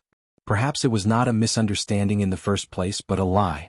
When Sulu drove the black car to the Milky Way cemetery, he thought of the email he saw in the morning and thought about it. He gently hummed the tune of 27 glasses of wine, as he drove the car briskly along the mountain road. He didn't seem to be angry at being deceived, because he didn't know that the email was sent by Zhang Xiaoming. He thought that some bad uncle knew that after he won the battle with Ka Chifeng, he could no longer hide behind the curtain and watch the show, so he took the initiative to contact him. After escaping from Eastwood to the capital ring, Sulu had gradually discovered the relationship between Uncle Feng Yu and the Lees of Philadelphia, as well as the vague truth of the matter. He had already confirmed that Uncle Feng Yu was a very amazing person. Even the big explosion back then did not kill him, so how did he die 2 years ago? When they parted on the outskirts of Heshi State, Uncle Feng Yu gave him the metal bracelet and told him not to think about avenging himself. In addition, Sulu had recently been convinced that the fierce Uncle Feng Yu must still be alive in some corner of the universe, so he naturally thought that the email was sent by Uncle Feng Yu. Knowing that the uncle was still alive, Su Li's heart did not have the slightest anger of being lied to. There was only joy bursting out from the depths of his heart. With this rich joy, or even ecstasy, he drove the black car into the Milky Way cemetery. Holding a bouquet of flowers, he walked to a quiet corner in the depths of the cemetery. Looking at the 3 words Xin Yulin carved on the black stone, Su Li's face did not show any sadness. He just quietly crouched down, plucked the fallen leaves on the black stone, and placed the flowers on it. Uncle Feng Yu and Professor Shen were the 2 most important teachers in his career as a mechanic. Although he had not spent much time with Professor Shen in terms of feelings, Sulu was definitely much closer to Feng Yu. However, the trust Professor Shen had placed in him before he passed away made him feel incomparably warm. The uncle was still alive, and the core data left behind by Professor Shen had helped the Federation successfully develop the MX mecha. All these happy things gathered together. In this past year, Su Li's mood had rarely been so relaxed and happy. He lit 2 cigarettes. One was placed on the edge of Professor Shen's tombstone, while the other was held between his fingers. He slowly inhaled.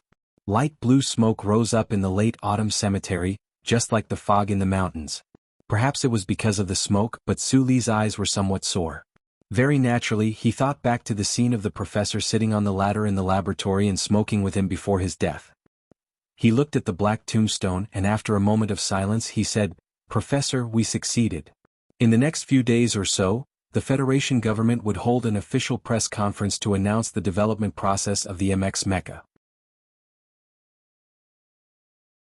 With the Federal Academy of Sciences' reputation in tatters, on the Shell Motor Company's little white flower mecha, in the history of the Federation, the soon-to-be-forgotten name of Xin Yulin would definitely be remembered. The sound of footsteps suddenly rang out in the cemetery. Sulu stood up and turned his head to look. He saw a white-haired old man, accompanied by several people, walking in his direction. Sulu had only seen this old man's back from a distance at the entrance of that high-class hotel. However, from the countless photographs in books and magazines, as well as the scenes in the news, he quickly recognized the other's identity. He just didn't understand why this person would come to the cemetery. Lin Yuanhu slowly walked up to Professor Shin's tombstone and looked at the eternal sleeper in the grave. In just a few days' time, this leader of the Federation's academic community looked many years older. His entire person was like a withered tree, ready to fall at any moment in the autumn wind. "You're Sulu, right?" "Yes. Tomorrow, I will resign from my position as the Dean of the Federal Academy of Science." The age spots on Lin Yuanhu's face were particularly obvious. Sulu noticed this, but then he thought of Professor Shin's appearance before he died. After a moment of silence, he suddenly said, "Why did you come? Do you want to seek inner peace?" "I have been to this cemetery before." Lin Yuanhu gently coughed twice, stopping his entourage from coming forward. He said in an old voice, "I just hope to be able to obtain his or your forgiveness." Sulu looked at him quietly. Shang Qiu had already described the scene in the command hall to him in detail. However, for some reason, when he saw Lin Yuanhu's calm expression of atonement, he felt a strong sense of discomfort in his heart. He stared into Lin Yuanhu's old eyes and said word by word, "Forgive?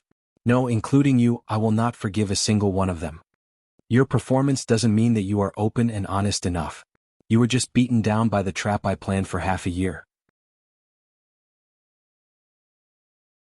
You had no other choice. In the end, you just wanted to play the role of a calm, atoning old man, a man who admits his mistakes. However, in the eyes of me and Professor Shin Underground, this is very disgusting."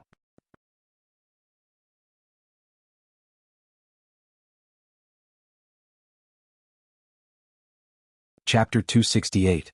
The leader of the academic community in the Federation collapsed just like that.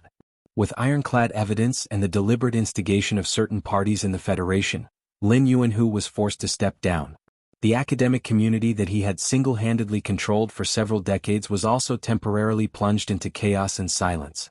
Sometimes, Sulu would think of Lin Yuanhu's desolate figure in the cemetery. When news of Lin Yuanhu's death came a year later, Lin Yuanhu had also asked himself this question. In the end, there was only the same conclusion: unforgivable. The bigwigs in the Federation had done all sorts of bad things in their lives. In the end, they would lay down their weapons and shed tears in front of the dead, asking for peace of mind and facing the shadow of death head-on. This seemed to be a very common thing, but Sulu was unwilling to accept this kind of absurd reality. He knew very well that many people, including Lady Tai, were very angry at this plan that he had been planning for half a year. The Tai family had only wanted to use the new mecha standards to attack their opponents in the presidential election, but they had also shrewdly hoped to control this conflict within a certain range. Sulu had dealt a blow to Lin Yuanhu and the Federal Academy of Science. It had really been too ruthless and thorough, and had already exceeded the limits of those people. A small fry had finally overthrown a giant in the upper echelons of the Federation. This would probably make some people feel a chill run down their spines, a sense of insecurity that came from outside the rules. But why hadn't the Federation government tried to cover up this matter? At the very least, why had they tried to minimize the impact of this scandal? Sulu sometimes thought about this question. He didn't know which people in the government had stood on the opposite side of the 7 great families. Sulu had helped the Nutshell Engineering Department develop the MX Mecha, and had personally struck down Zihai at the summit of Kaki Peak. The insider trading between the Li family and the Federal Academy of Science, as well as that pair of presidential candidates, had fallen into his hands alone. The Li family had dominated the financial and economic field of the Federation for a long time. They had spent a lot of money on the presidential election. Su Li's actions had naturally offended the Li family. Indirectly, he had also become the absolute enemy of the Lin family. If an ordinary citizen of the Federation knew that 2 of the 7 major families of the Federation were constantly trying to erase their existence, they would tremble in fear. They would either flee to Bermuda and fight for their lives or simply commit suicide. However, Sulu wasn't worried about this. At least for now, he still had Lady Tai's shadow behind him. As long as the cooperation continued, those people wouldn't be able to do anything to him directly. But what about the future? Sulu thought about the future. If Tai Ziyuan appeared again in the future, he believed that guy would definitely save his life. Moreover, his main focus at this time was on the Federation's well-developed news media. In the 67th year of the constitutional era, the Federation's news media and internet were bustling with activity. The presidential election, the terrorist attack on the 4 states surrounding the mountain, the epic-making new MX Mecca, the plagiarism scandal at the Federal Academy of Science. One major event after another happened, making the reporters and broadcasters extremely excited. The citizens of the Federation were still in a daze. In the past 2 days, the news media had been paying attention to another major event. This event was related to the presidential election that was about to begin. Naturally, it attracted the attention of countless people, including Su Lu. This was because on his list of unforgivable people, Senator Macklin was undoubtedly at the top of the list. However, he couldn't do anything about the political world, so he could only watch calmly. He wanted to see when the things that Shi Qinghai had passed to the Tai family through him would explode. However, even he didn't expect that the explosion would happen on Cabin Street, the street where the Federation's serious media gathered. From what he knew, the Tai family's influence had always been on the news department of the Federation's television station, and not on the newspapers. On a certain day in late autumn, in the Daily of the Capital Special Administrative Region, there was an inconspicuous article published behind the successive reports on the plagiarism scandal at the Federal Academy of Science. The article took up very little space, like a small piece of tofu. The plagiarism scandal had been exposed, and it had caused great damage to the election of Ross Macklin's presidential candidate. This article started from the ethics of Dean Lin Yuanhu, but it didn't fall into the trap of doubting the ethics of Ross Macklin's campaign partner. Instead, it directly pointed the spearhead at the terrorist attack on the 4 states surrounding the mountain. In this very short article, the Daily of the Capital Special Administrative Region directly accused Senator Macklin of being the mastermind behind the terrorist attack on the 4 states surrounding the mountain through detailed and simple investigation evidence, as well as unnamed sources of information. If a normal newspaper published such a shocking article, it would only be laughed at by the majority of the Federation's public. It would be treated as a snack after a meal, and they wouldn't pay attention to it at all. They would just throw it into the trash can. Senator Macklin, who advocated nonviolence for decades, resolutely broke away from the armed forces of the anti-government army, and joined the democratic reconciliation process of the Federation, was actually a terrorist? No one would believe this at all. However, the Daily of the Capital Special Administrative Region was not a normal newspaper. This was a serious newspaper that had been passed down for countless years. It was strongly liberal, and some people even regarded it as a George Carlin media outlet. It had always been respected by intellectuals and ordinary people, and had a very high authority. Such a serious newspaper made such a serious accusation, and attached to the article were the signatures of Chief Reporter Wood and Chief Editor Bob, which was enough to show the determination and confidence of the Daily of the Capital Special Administrative Region. Immediately, the vending machines on the streets of the capital were completely sold out. People hurriedly walked in the cold wind, holding a copy of the Daily of the Capital Special Administrative Region in their hands, reading it with an expression of disbelief, cursing something. Immediately afterward, the citizens of various states and regions who read the article through the electronic version of the Daily of the Capital Special Administrative Region were also shocked. Those colleagues in the news industry didn't understand why the always rigorous Daily of the Capital Special Administrative Region suddenly threw such a heavy bomb. It should be known that to accuse a well-respected presidential candidate, Chief Editor Bob, and Chief Reporter Wood, was tantamount to gambling with a lifetime of professional reputation. No, it was gambling with the reputation that the daily newspaper had accumulated over countless years. Almost at the same time the newspaper was published, the phone in the editor-in-chief's office rang. The big shot behind the newspaper roared angrily, asking Chief Editor Bob to immediately recall the newspaper and eliminate the impact immediately. "Bob, are you crazy? Every family dares to offend politicians, but do you know what you are doing? That is Medellin. At least 1 billion citizens in the Federation follow him. Countless scholars trust him, and you are saying that he is a terrorist. I know very well what I am doing." Chief Editor Bob moved the microphone a little further away and said calmly, "I know even more clearly that the Sanlin United Bank is above the board of directors, and the Lee family is supporting the election of Governor Ross and Senator Medellin. But please don't forget, I am in the newspaper business, not the bank business." The big shot on the other side of the phone panted heavily, and when he was about to say something angrily, Bob said coldly, "My chief editor contract will expire in 2 months. Don't expect to oust me at this time. Even if an interim board meeting is called, I will stay in this office. If you don't want this matter to be known by the Federation, it's best not to have this idea. You should know that there are many media outlets in the Federation that are interested in this matter. Perhaps they are more interested in why I was fired by the board of directors of the bank controlled by the Lee family the day after I published this article." After saying such a long string of awkward words in one breath, Mr. Bob's face didn't turn red, nor did he pant. Instead, he felt very happy. He held the microphone with 2 fingers and gently put it down. The click was like an old-fashioned printer in a museum.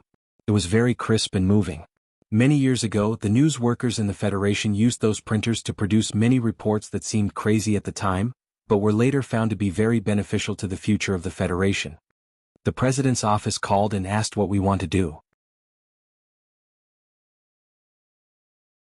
The door of the chief editor's office was pushed open, and Chief Reporter Wood, who had been secretly investigating in Area S2 for several days, walked in. The reporter shrugged and said, "There were many calls from Parliament Hill to express their concern. Tell me the truth, can you handle it?" "The Federation today can't do assassinations," Chief Editor Bob said with a smile. Only the 2 of them knew that the report accusing the Macklin papers had been written many days ago, but Chief Editor Bob had been holding it back and not publishing it. Until the recent plagiarism scandal at the Academy of Sciences was exposed, Mr. Bob smelled the wind in the Federation's political circle, and made the decision to publish it. Thinking back to the argument in the chief editor's office, Wood silently looked at the white-haired chief editor and said, "I have to admit, you picked the right time. At that time I almost thought that you would throw my article in the trash can. It's not that I didn't report it, it's just that the time wasn't right." Chief Editor Bob sighed and said, "The Federation is full of scandals. If we publish it now, whether it's the government, the industry or the public, the shock will be reduced to a minimum. After all, I don't want this article to cause unrest in the Federation. You can't smell the stench if you stay on the stinky boat all year round." Wood shrugged to show that he understood what he meant. "But if we throw it out now, won't people accuse us of flattering the weak? I'm ready to resign and you should be ready too." Chief Editor Bob lit a thick cigarette, took 2 puffs and said, "Then what are you afraid of? At least we have to finish this continuous report." The article on the first day of the Capital Daily News only made inferences and accusations. Everyone in the Federation knew that if they hadn't obtained the relevant evidence, such a serious newspaper would definitely not have made such accusations. There should be more detailed reports on the relevant aspects in the following days. As expected, the Capital Daily News published a follow-up report on the next day. On this day, the vending machine in the capital was robbed again. The upper class of the Federation, the ordinary citizens, and the silent readers all looked at the photos, relationship charts, and written information in the newspaper and fell into absolute shock.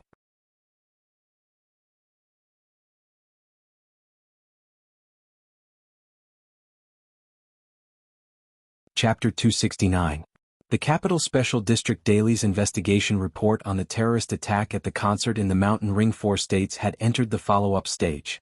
In a series of reports, there were obviously photos taken in secret, a clear organizational structure and relevant witness testimonies all over the page. In particular, there were also relevant recordings and simple video materials uploaded on the Daily's website. The conclusion of the investigation directly pointed to Senator Macklin. The shock caused by this series of reports continued to ferment. The follow-up report on the 4th day had already turned to an accident that happened in the Linhai State Gymnasium on the 1st of January of the 67th year of the constitutional calendar. The Capital Daily bravely pointed out that the accident was an armed conflict that was deliberately concealed by the Federation government. An unknown target was attacked by the Federal Military's 2nd Military Region. In the report, the reporter pointed out that as many as 7 officers of the 2nd Military Region who participated in the spring offensive in the capital committed suicide after the related investigation. At that time, the Deputy Minister of National Defense, Yang Jing-song, was said to have died of illness. In fact, he committed suicide to avoid punishment during the internal investigation of the government. When this report came out, the entire Federation was shocked again. What kind of incident involved the military and led to the suicide of the Deputy Minister of National Defense? In the Capital Daily's report, this incident directly pointed to Senator Macklin again, but this time, the report was obviously missing a few key witnesses. The Federation's election committee asked the Daily to terminate the report on the grounds of fairness of the election. Chief Editor Bob firmly said that the report would continue even if the Supreme Court ruled. Except for the Supreme Court's ruling, the Daily report would have a serious bias towards the upcoming presidential election. The Supreme Court's cases often took several years, so the entire Federation could only watch as the Capital Daily carried out the report crazily. As for what the readers were thinking, no one knew. Due to the reputation and authority of the Capital Daily News over the years, as well as the fact that it was a George Carlinist in the first place, it was now accusing Macklin, the spokesperson of George Carlinism. Furthermore, with the secret evidence and logical inference, the credibility of the accusation was greatly increased. Many people began to doubt it. However, most people still thought that this report was purely based on the pictures and was a hysterical conspiracy theorist. The chain of evidence was very far-fetched and absurd. There were also many voices of criticism in the political and media circles. They felt that under such circumstances, the daily newspaper's report was clearly not rigorous enough.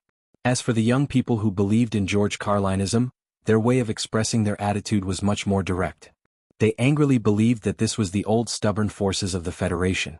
They were unwilling to see Senator Medellin, who came from the 4 states and represented the bottom of society, become the vice president of the Federation.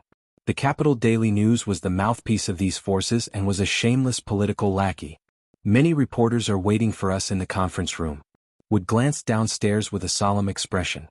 His gaze passed through the moon eclipse symbol and landed on the dozens of Capital University students on Cabin Street. These students had come to the newspaper office to express their protest, but it had attracted even more reporters. Senator Macklin has created a rare image in the past few decades. In the entire political circle of the Federation, perhaps only Pobre can compete with him. However, in the hearts of the young students, this disciple of St. George is the idol who can truly represent their ideals of fairness. Chief Editor Bob tidied up the documents on the table and walked with Wood to the conference room. In the past few days after the report was published, the two of them had endured a huge amount of pressure that they had never endured before in their lives. This pressure not only came from the upper echelons of the Federation, but also from the anger of the ordinary people and even the incomprehension of their families. In just a few days they looked a little haggard. The reporters in the conference room looked at the two people who walked in, exchanged glances, and then began to ask questions. Nominally, they were there to interview the protesting students, but in fact they were more concerned about the accusations against Senator Macklin. Chief Editor Bob sat in a chair and looked around at his colleagues with a smile. He said, "If there's anything you want to ask, please ask. I used to be a reporter, so I know the torment of looking for answers." The reporters laughed, and then someone asked directly, "The pictures and recordings in the continuous report, are the sources legitimate? Where did they come from?"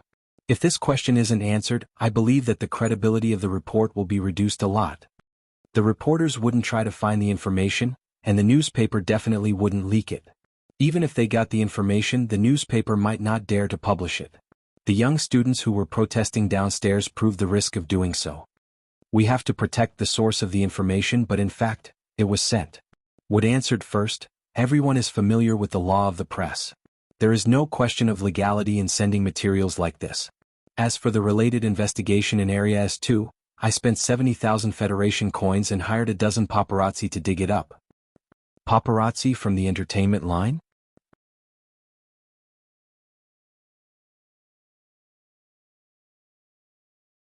The reporter shook his head in disbelief. "Don't underestimate the paparazzi. As long as they are willing to pay, they are more efficient than the Ministry of Justice and the Federation Bureau of Investigation combined." Wood shrugged.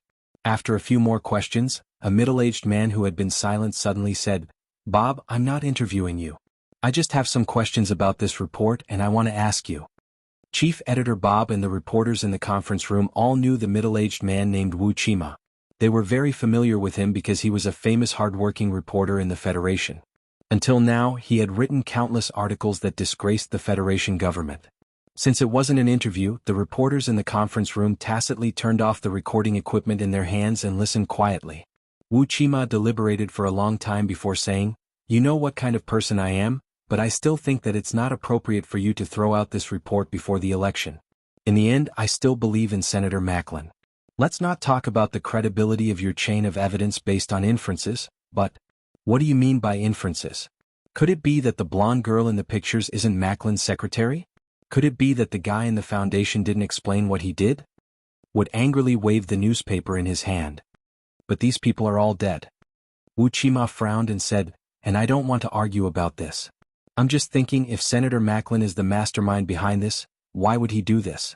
Whether it's the reported assassination in Linhai or the terrorist attack in the Four Mountain Estates, what good would it do for him, who still has a strong anti-government attitude? Destroying the reconciliation agreement and atmosphere of the Federation, using those deaths to divide the people of the Federation into two political groups. Senator Macklin is definitely a mature politician. He wouldn't be unaware that this is not good for his path to the election. Moreover, during the terrorist attack he was at the scene and almost died. The more opposite the Federation's political groups are, the more his anti-government attitude is a burden, not a layer of glory. Chief Editor Bob listened quietly, and the reporters in the entire conference room were also very quiet. Everyone was a reporter who ran the political line, so they were naturally sensitive in this regard. Naturally, they were very clear that Wuxia's analysis was very reasonable. After all, Senator Macklin couldn't find the motive for doing these things. In fact, Sulu had thought about the question of motive a long time ago. Lady Tai had also thought about it. Even Lin Banshan had also thought about it in the grass beside the high-speed railway. However, these people, or people with great wisdom, couldn't guess what Macklin was thinking and couldn't find the reason for him to do this. After Wuxia finished speaking, Bob was silent for a moment and said, "I also want to find the motive for him to do this, but I can't find it. However, I know one thing better. As a journalist, we only need to find the facts and tell the facts. The motive behind the facts is a problem that needs to be considered by the prosecutor." He raised his head, looked directly at the reporters in the conference room and said calmly, "The newspaper won't convict a person. It will only tell the citizens of the Federation what the people around that person have done. As for whether they are guilty or not, the readers will have their own judgment in their hearts." Wuxia didn't give up. He shook his head and said, "But your inference, the style of your writing when you are narrating the so-called facts, has already shown your inclination. You have already made a moral judgment and this is not right. The news is actually the opinion of the person who writes the news. I admit that Wood and I have our own judgment. We have been using it cautiously, including in this report," Bob said. After the reporters dispersed, Wuxia stayed and drank a cup of coffee in the chief editor's office. He looked at Bob and said seriously, "We have known each other for decades. What you said before could convince those young people, but it couldn't convince me. The newspaper's inclination is too serious. You convicted Senator Macklin in advance, and then you came to find evidence. Cautious? I think what you said about being cautious is a joke. It is indeed not cautious enough, but you have to be clear about the current time period." Bob stared into his eyes and said, "Such a person is about to be elected as the Federation's vice president. If he is really the person behind the scenes, the entire Federation will pay a heavy price for my caution. At that time it will be a real joke. So you have the power to use the public opinion in your hands to pull him down?" Wuxia put down the coffee cup and asked angrily, "You have seen our report, so you should have your own judgment. Do you think Macklin is guilty or not?" Bob looked at him coldly. Wuxia was silent for a long time before he shook his head and said, "I don't know. Maybe I just don't want to see two positive figures in the political world, but they have deceived most people, including me. Whether he is guilty or not, it is a matter for the Ministry of Justice to investigate." Bob frowned and said, "And I don't think that these few reports can make Macklin lose this election. When Governor Ross was in charge of Jingzhou, the economy of Harbor City dazzled the entire Federation. Coupled with Macklin in the background of the Great Reconciliation, their chances of winning are really high." "You support Pabre?" "I didn't plan to vote this year," Wuxia asked. "I support this." Bob patted his left chest.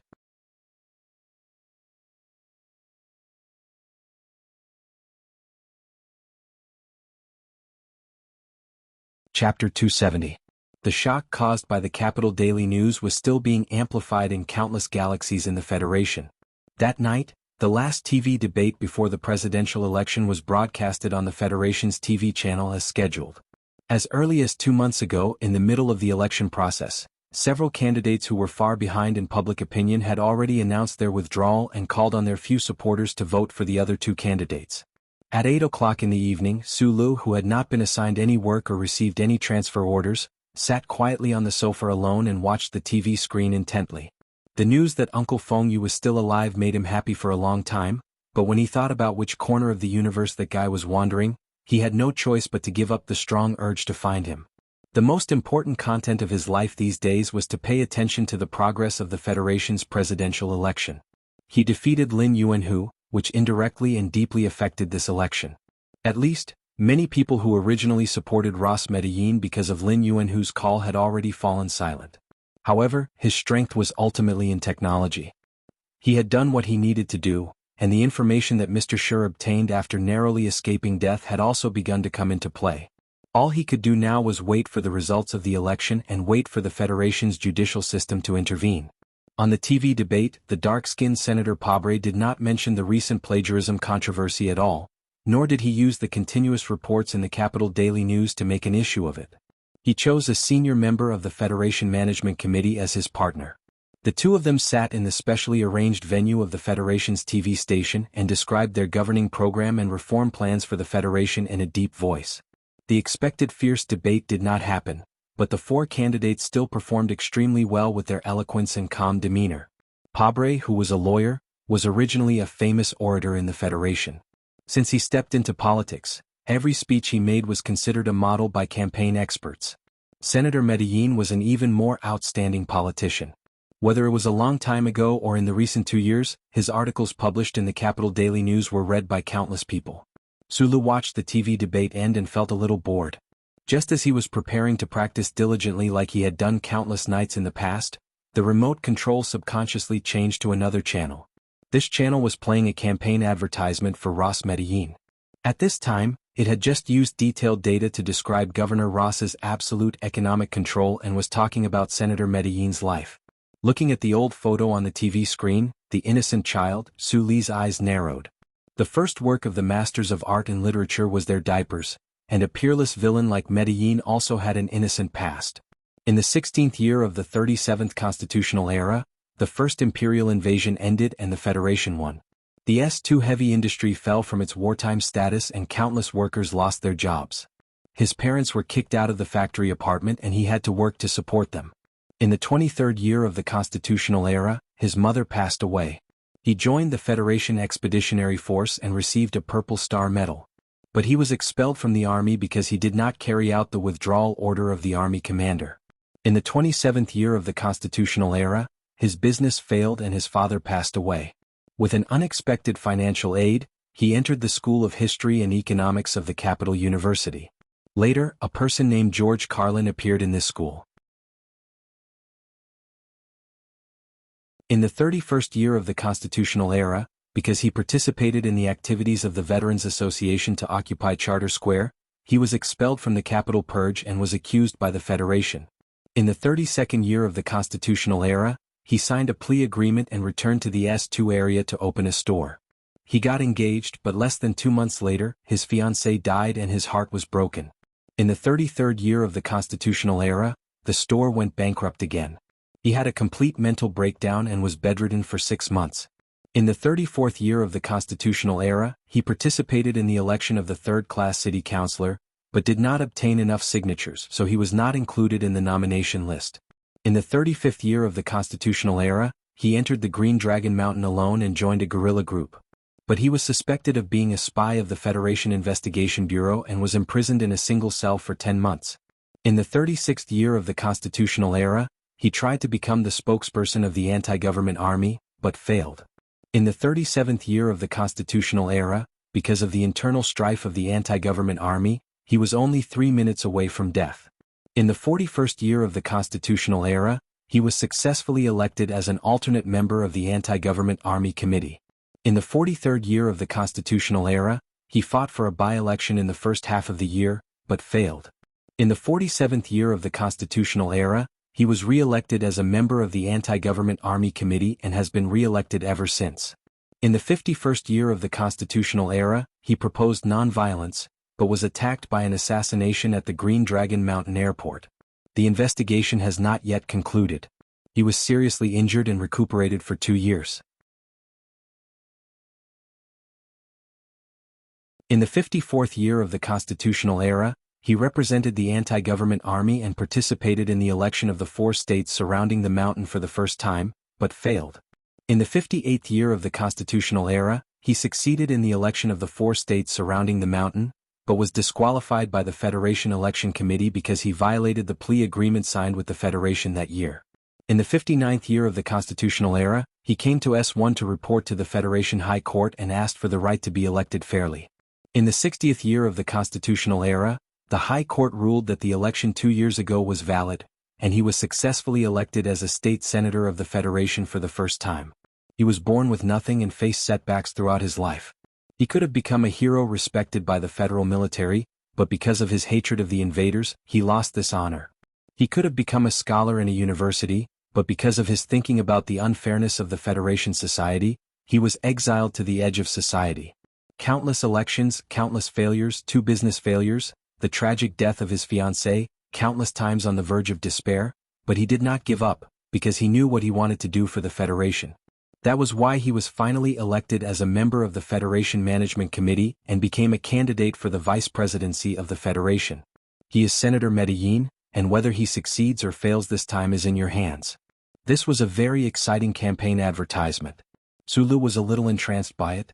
These legendary life experiences, as well as the compassion hidden in the words, perfectly displayed Senator Medellin's life. In comparison, the campaign advertisement for Senator Pobre's campaign office was much more dull. Looking at the face of the innocent baby turned into a calm and gentle old man on the TV, Sulu licked his dry lips.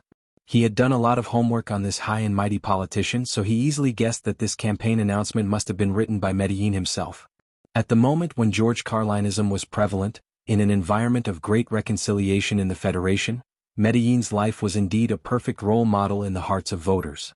Sulu even believed that if it was not for the old political system of the Federation that needed to be appeased, the positions of Medellin and Ross would have been reversed. After the campaign advertisement ended, there was no new advertisement. This TV station actually began to broadcast an investigation report that accused Medellin of being involved in a terrorist attack. Sulu looked at the unfamiliar anchor with a serious expression, and then at the bloody and terrifying images of the concert on the TV. He was so shocked that he could not speak. Then, he clenched his fist tightly and waved it vigorously. The Federation TV station absolutely could not broadcast such things, because the election committee would definitely not agree. However, such a private TV station could not be controlled by anyone. The accusation against Medellin developed from the newspaper to the TV station.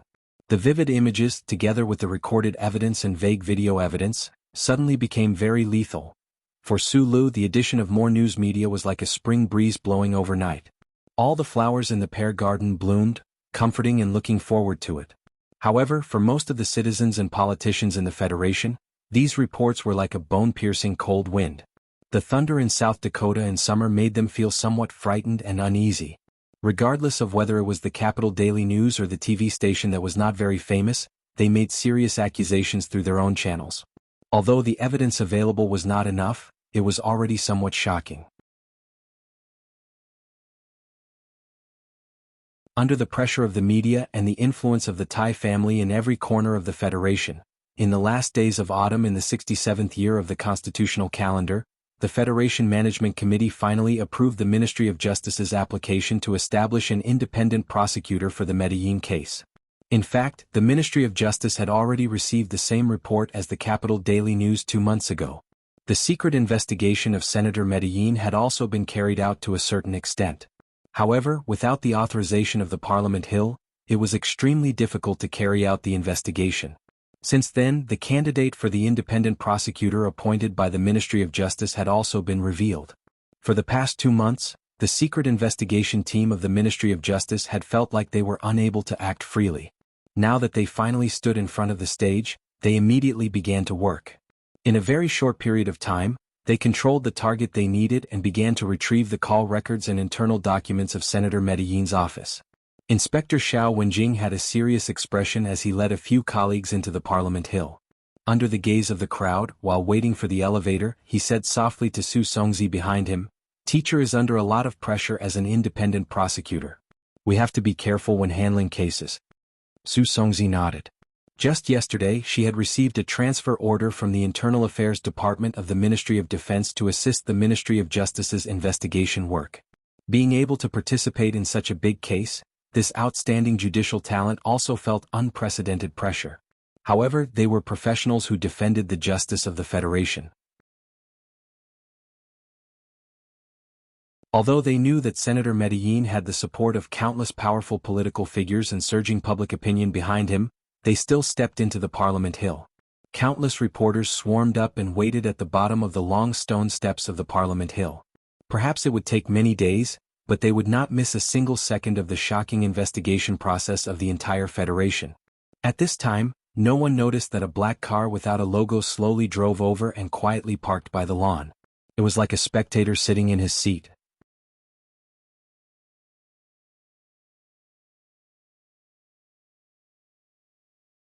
Chapter 271. No one could go against the entire Federation, not even the legendary 7 great families, not even the powerful political figures.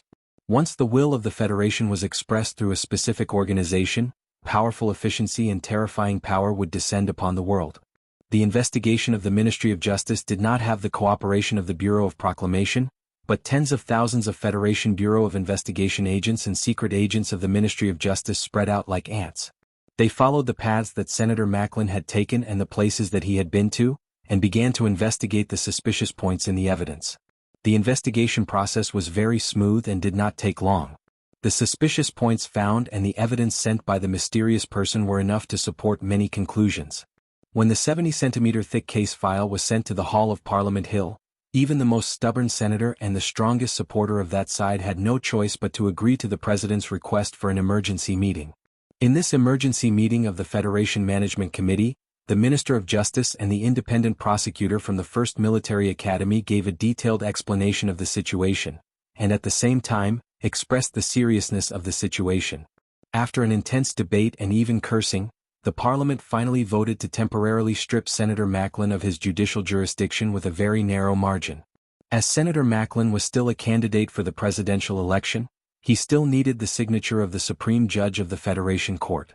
When all these procedures were completed, it was already 2 o'clock in the morning. Parliament Hill in the middle of the night was not as solemn and peaceful as usual. It was filled with shouting crowds. Under the cold gaze of the huge statue in Charter Square in the distance, Senator Macklin's supporters held George Carlin's portrait and Senator Macklin's portrait in their hands. They shouted and cursed with all their might, and gave the riot police in front of them the middle finger. The bottom of Parliament Hill was divided into 3 areas according to the long stone steps. On the other side were Senator Pobre's supporters who believed that Macklin was a terrorist. They held the photos of the innocent victims of the terrorist attacks around the mountain and shouted in that direction without showing any signs of weakness. At the same time, the prosecutors of the Ministry of Justice who quietly walked along the stone steps applauded enthusiastically. However, these people were much fewer in number, but the huge pictures in their hands were emitting a stiff and cold aura, especially one of them. It was a picture of a little girl watching a concert with her eyes closed under a cold stone. Dust covered her face, and the blood on her face had also coagulated. Xiao Wenjing and Su Songzi led more than a dozen officials from the Ministry of Justice into Parliament Hill. They had been to the highest legislative building in the Federation many times over the past few days. Their initial nervousness and excitement had long turned into calmness and joy after obtaining a clue. However, it was clear that there were many more people demonstrating today than usual. The flashing lights on both sides were particularly dazzling, probably because the news had leaked out. On the street beside the lawn, a black car was parked there quietly. Sulu lit a cigarette and took a light puff. Through the car's surveillance system, he watched the lively scene in the distant Parliament Hill. Finally, his gaze fell on the picture of the little girl. His fingers trembled as he held the cigarette, and he immediately aimed the image on the screen at the entrance of Parliament Hill. Whether it was the Department of Defense or the nutshell maneuver, it seemed to be a little difficult for them to deal with a meritorious subject like him. Therefore, he simply did not go to work at the Whitewater Company these days. Instead, he came to Parliament Hill every day. Being able to see Macklin brought to justice as soon as possible was what he looked forward to the most. When he discovered that Xiao Wenjing and Su Songzi were actually members of the investigation team of the Ministry of Justice, he could not help but be a little surprised. Then he felt a sense of admiration in his heart. Not long after, the officials of the Ministry of Justice walked out of Parliament Hill. In the middle of the crowd, Senator Macklin, who was wearing a gray windbreaker, looked as usual and did not appear to be dispirited. The flashing lights immediately lit up half the night sky. Under the artificial light, the statues on the pillars of the Parliament Hill appeared lifelike and exceptionally ferocious. Senator Macklin was escorted down the stone steps. A few special official vehicles were waiting to take him to the Ministry of Justice for investigation. When the people at the bottom of the stone steps saw this scene, their emotions suddenly reached a peak. Countless supporters chanted the old man's name, sobbing as they scolded the shamelessness of the government. On the other hand, there were fewer people in the crowd, and they angrily shouted terms like murderer, baby killer, hypocrite, and so on. There was no expression on Senator Macklin's face. His footsteps were still steady, and his aged face was still calm and confident. He waved at the people who supported him to express his gratitude. "Senator Macklin, do you have anything to say?" The reporters who were stopped outside the safety zone shouted loudly as they pressed their shutters with all their might. Senator Macklin stopped in his tracks, smiled, and then raised his hands. The Ministry of Justice was not stupid enough to handcuff him. There was not even a plastic rope around his hands outside the sleeves of his windbreaker. "I've been handcuffed many times in my life, but I proved that I was right every time and came back safely." The Parliament Hill became a little quieter. Senator Macklin raised his hands with a smile and said, "However, today proved that the Federation is still full of invisible handcuffs everywhere. I don't want the Federation to fall into some kind of divisive mood because of this incident." Senator Macklin said loudly to the reporters and the people who supported him, "Go back, at least history will give its right judgment. Only history had the right to give its judgment. What about the law of the Federation?" These few words of Senator Macklin vaguely revealed some kind of emotion in his heart. Suddenly, it infected the expressions of the supporters, and a sense of sadness grew in their hearts. Even the reporters momentarily forgot what they were supposed to ask. At this moment, the chief political reporter of the Capital Daily News, Wood, suddenly shouted at Macklin, who was on the stone steps, "The moral court in your heart has already sentenced you to death." Senator Macklin looked at the reporter who threw him down, smiled slightly, and did not say anything. Inspector Xiao Wenjing, who was next to him holding his arm, stiffened slightly.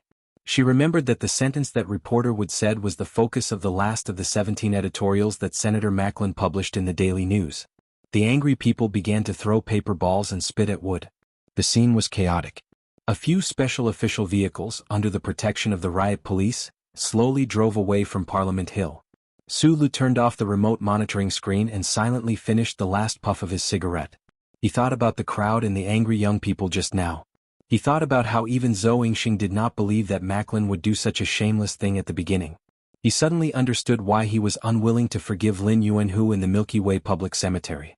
It was because he knew very well that people like Macklin and Lin Yuanhu were the best, but also the most disgusting actors.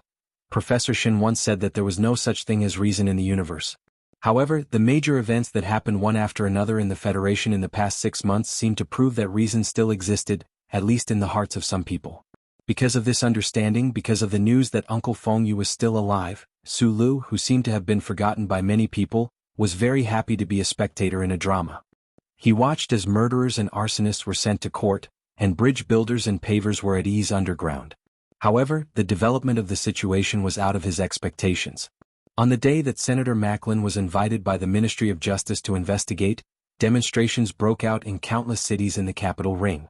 The ordinary citizens of the Federation, who would never fully understand the dark side of politics, as usual, regarded Senator Macklin's case as one of the countless dark sides of the Federation.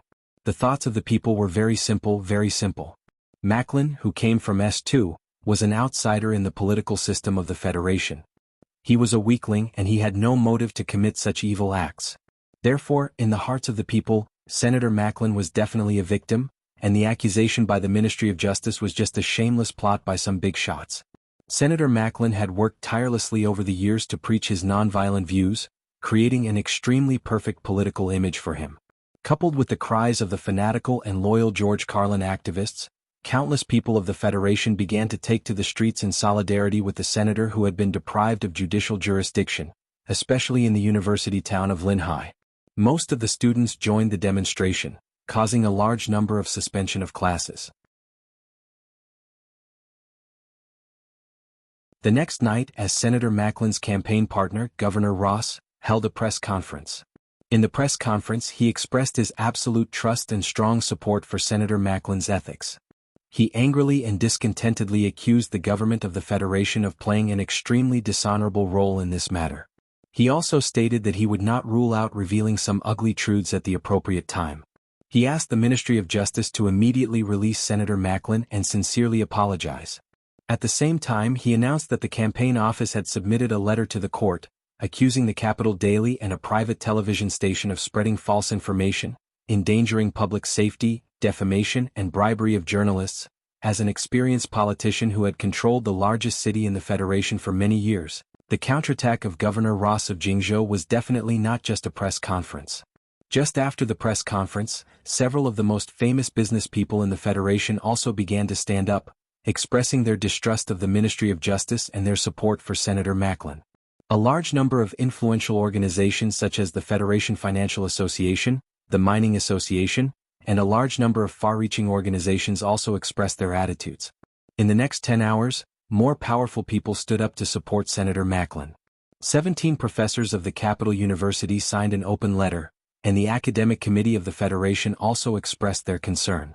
More media also began to stand on the side of the people who were protesting, waving flags and cheering for them.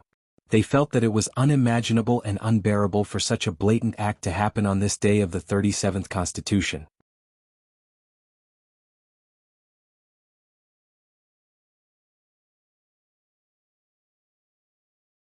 Chapter 272.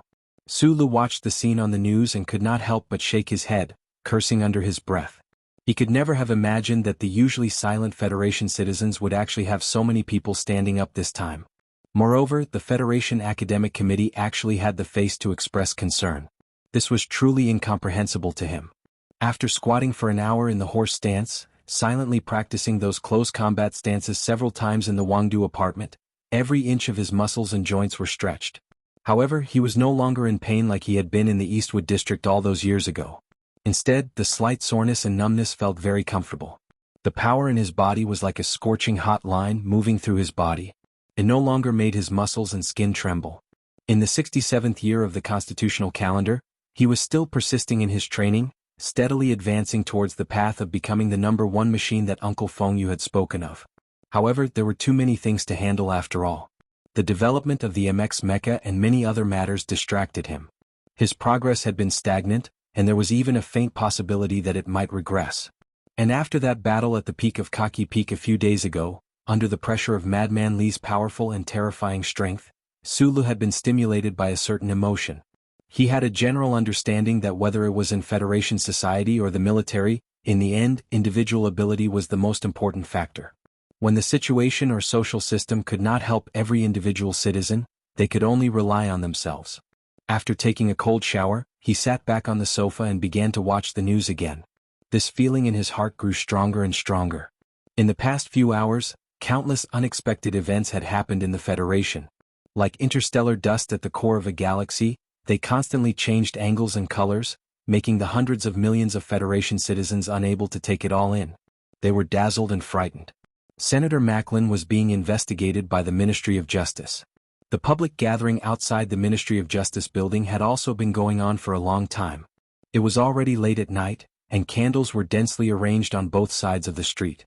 Tens of thousands of supporters used silence to express their dissatisfaction with the government and their distrust of the Federation's judicial system. The lawn outside the Justice Department building had even been turned into a temporary command center by Ross Medlin's campaign office. Countless reporters had gathered there, and their cameras faithfully transmitted the images to every TV screen in every home. Governor Ross stood on a makeshift stage and waved his arms vigorously as he expressed his angry opinion. At the same time, he strongly urged his election opponent, Senator Pabre, to stop maintaining his hypocritical silence and stand up bravely to debate with him. Governor Ross's speech was interrupted by the applause of his supporters. At the end of the road, there was another group of people shouting slogans to punish the murderer, but their voices were so far away and soft. The news footage changed to the 4 mountain estates of Region S2. The former heavy industrial base of the Federation was where Senator Medellin made his fortune. His reputation here was unparalleled. However, for some unknown reason, after Senator Medellin was taken away by the Ministry of Justice, hundreds of millions of industrial workers remained silent. No one knew what was at work here. But tonight, the silence of the 4 mountain estates was finally broken. The workers of the 23rd Heavy Machinery Production Base of the Federation were the first to walk out of the factory. Soon after, more workers walked out of the factory and onto the streets.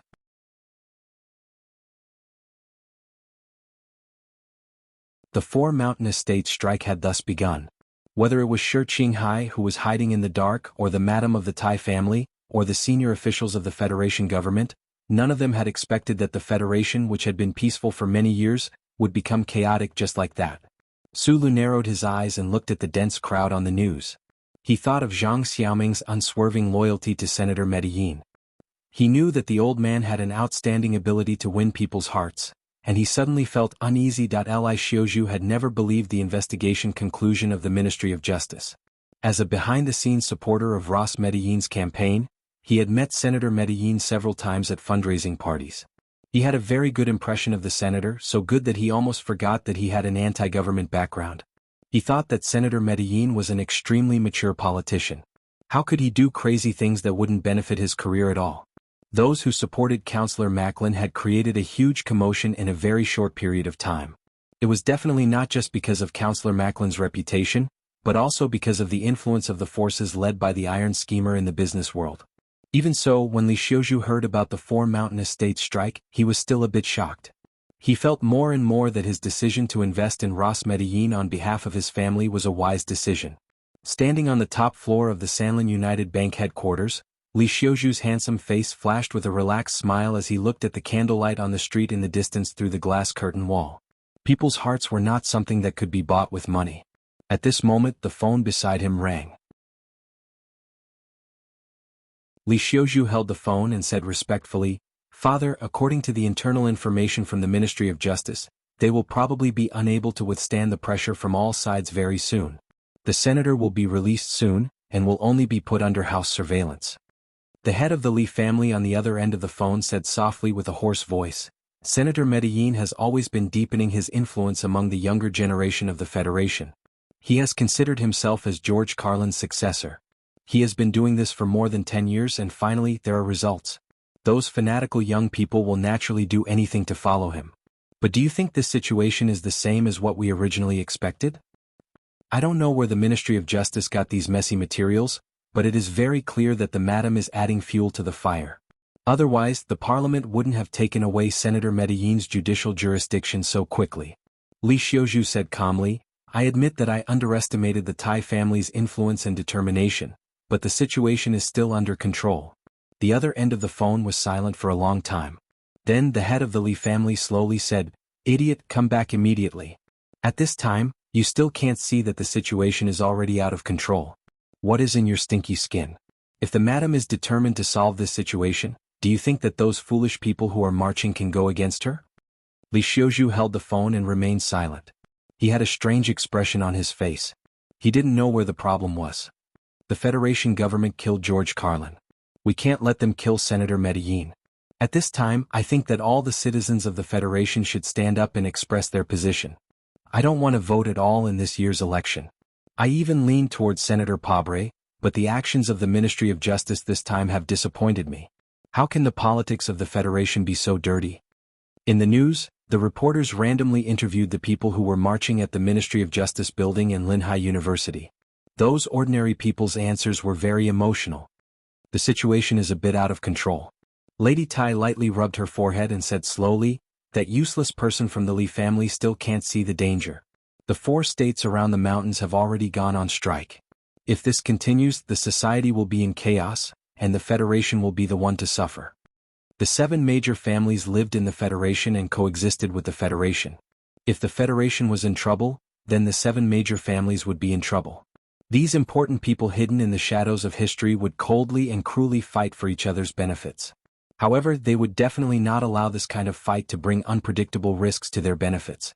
In the room, Secretary Shen quietly listened to the madam's words.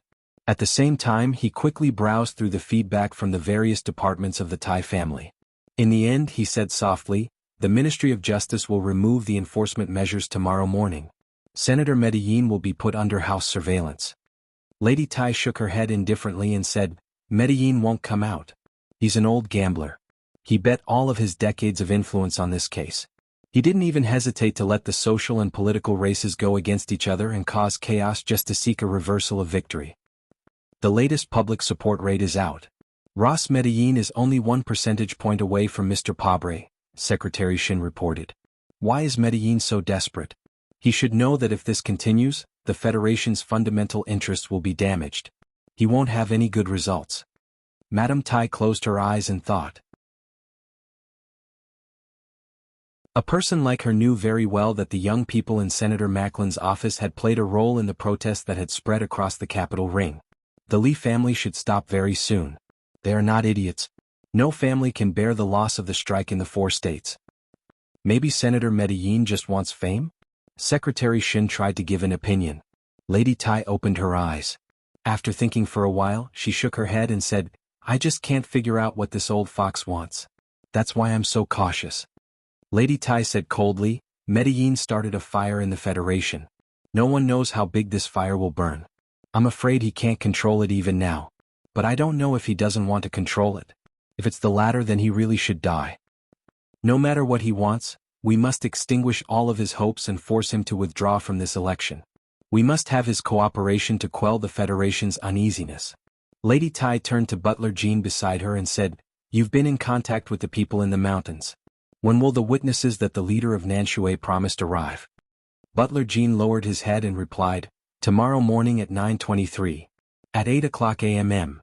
The next day Inspector Xiao Wenjing walked into the room. He had been having trouble sleeping for the past few days.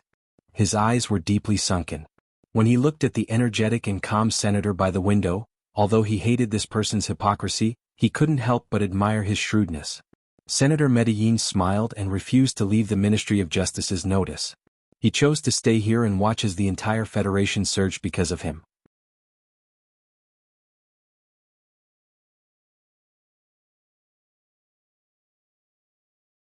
Chapter 273. Outside the window the wind was surging but his heart was calm. Senator Macklin stood by the window and looked at his supporters on the lawn. His slightly aged face was incomparably peaceful. His political life and even his life might come to an end after this incident, but he had no intention of backing down.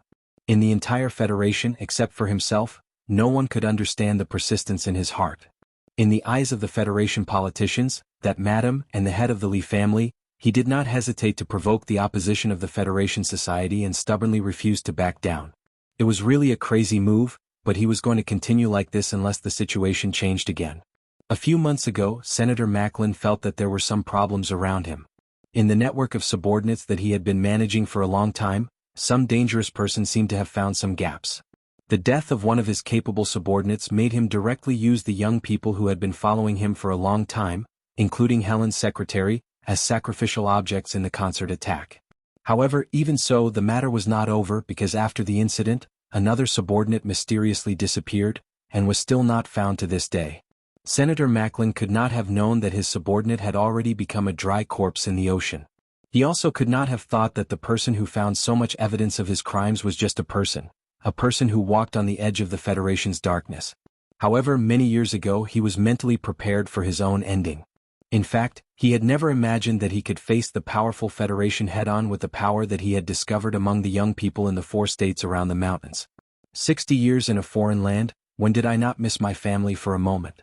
Not many wrong paths in the galaxy, I offer my body to the light. Senator Macklin silently recited this ancient poem in his heart, thinking that this life was enough. Outside the door, Inspector Xiao Wenjing said to a middle-aged man, just now he received a few calls. We did not listen in, but it should be some forces persuading him to temporarily leave the Ministry of Justice so that the situation outside can be calmer. But for some reason Macklin directly refused. The middle-aged man was none other than Brigiosi, an independent investigator secretly established by the Ministry of Justice and recently approved by Parliament Hill. He was a respected senior law professor of the First Military Academy, but this time he was in charge of investigating a candidate for the vice president, a politician deeply supported by the lower class of the Federation. He still felt endless pressure. Mr. Bugliassi looked at the crowd outside the window who had stayed up all night. He smiled and pushed open the door and walked in. Mr. Bugliassi put these unexpected difficulties behind him. Senator Macklin turned around and said with a gentle smile, Hello, Mr. Inspector. This is the first time we've met, but please don't persuade me to leave. I won't leave before the Department of Justice has cleared my name and formally apologized to me. Officer Briassi looked at him quietly. After a long time he said in a rather playful tone, Mr. Senator, you don't have to leave. In fact, we will have many more opportunities to meet in the future. I'm here to inform you that a special hearing will be held on Parliament Hill soon. A key witness will point out your role in the Linhai State Gymnasium assassination in front of the senators. Senator Macklin's eyes slowly narrowed.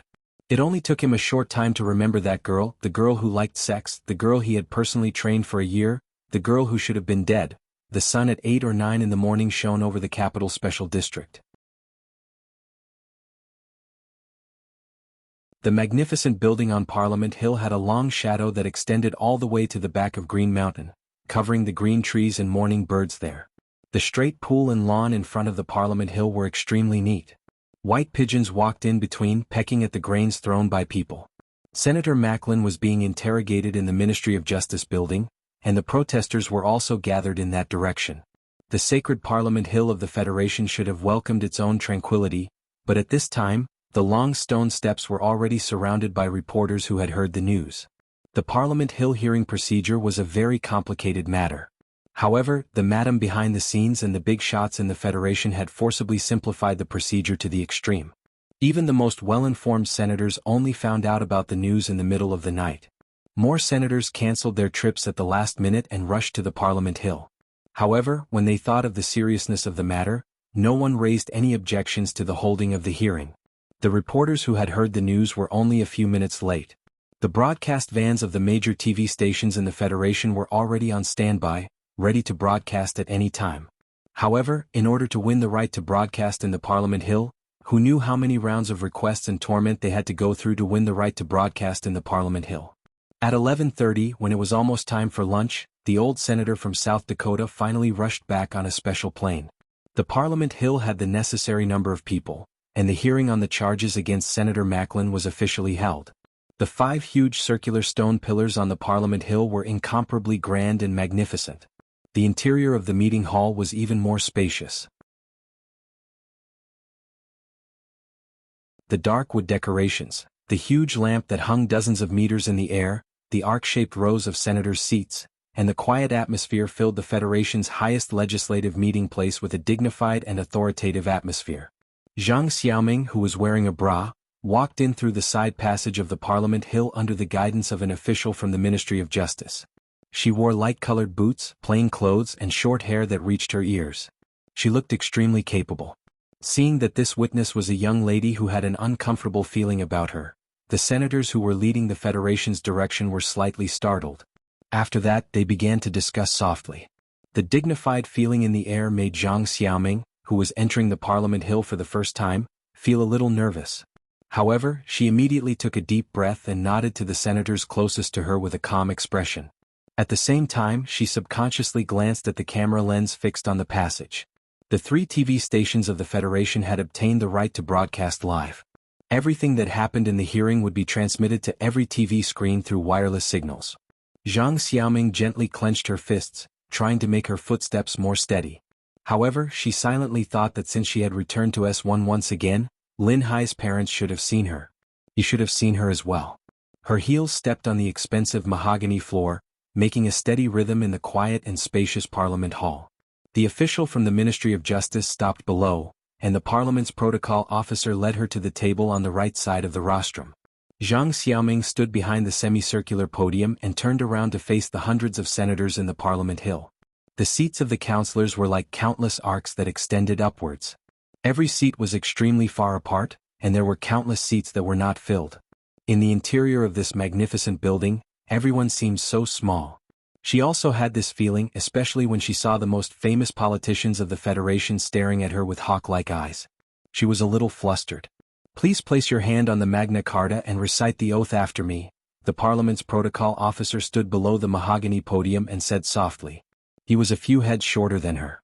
Zhang Xiaoming took a few deep breaths and placed her hand on the Magna Carta. This was a thick book about 50 centimeters wide and 1 meter long. It recorded the first charter of the Federation and several of the most important amendments. It was the creed that every citizen of the Federation had to abide by. After she placed her hand on the book, the first thing she felt was that this book was very thick. She did not know what material the book cover was made of, but it was a little cold. The people under the protection of the Magna Carta enjoy freedom and equality. Zhang Xiaoming followed and recited softly, "I swear to the Magna Carta that I will tell the truth to the best of my knowledge without hiding anything." At first, her voice was very soft, and it was not very clear in the quiet Parliament Hill. The few senators sitting behind the stepped seats frowned. But then Zhang Xiaoming's voice became louder and louder, clearer and clearer. She was used to this kind of solemn and depressing environment. She understood that these powerful big shots in the Federation were actually just the resident bugs of the Federation that her comrades in the mountains wanted to eliminate. In that case, the dizzying seats of the senators in the magnificent building were actually no different from the densely packed holes that termites had dug out in the soil.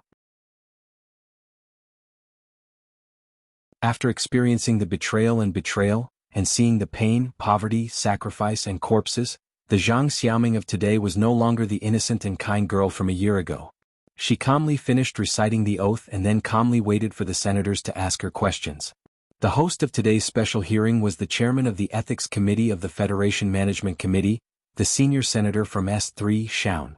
The old man glanced at the woman on the stage with cloudy eyes and asked coldly, "Your name?" "Zhang Xiaoming," she answered clearly. "You used to be a secret staff member in Senator Medellin's office?" "Yes. But according to the report, you should have died in a sailing accident in Region S2 in the first half of the year." "That was a conspiracy. I'm still alive. I am standing in front of all the senators now to reveal this conspiracy to you." This was not a court trial, but it was colder than a court trial. At this time, the senators had already received the specific questions and the scope of the hearing. As the anti-government girl from the Green Dragon Mountain on the stage answered in a very organized manner, the solemn Parliament Hill gradually fell into silence.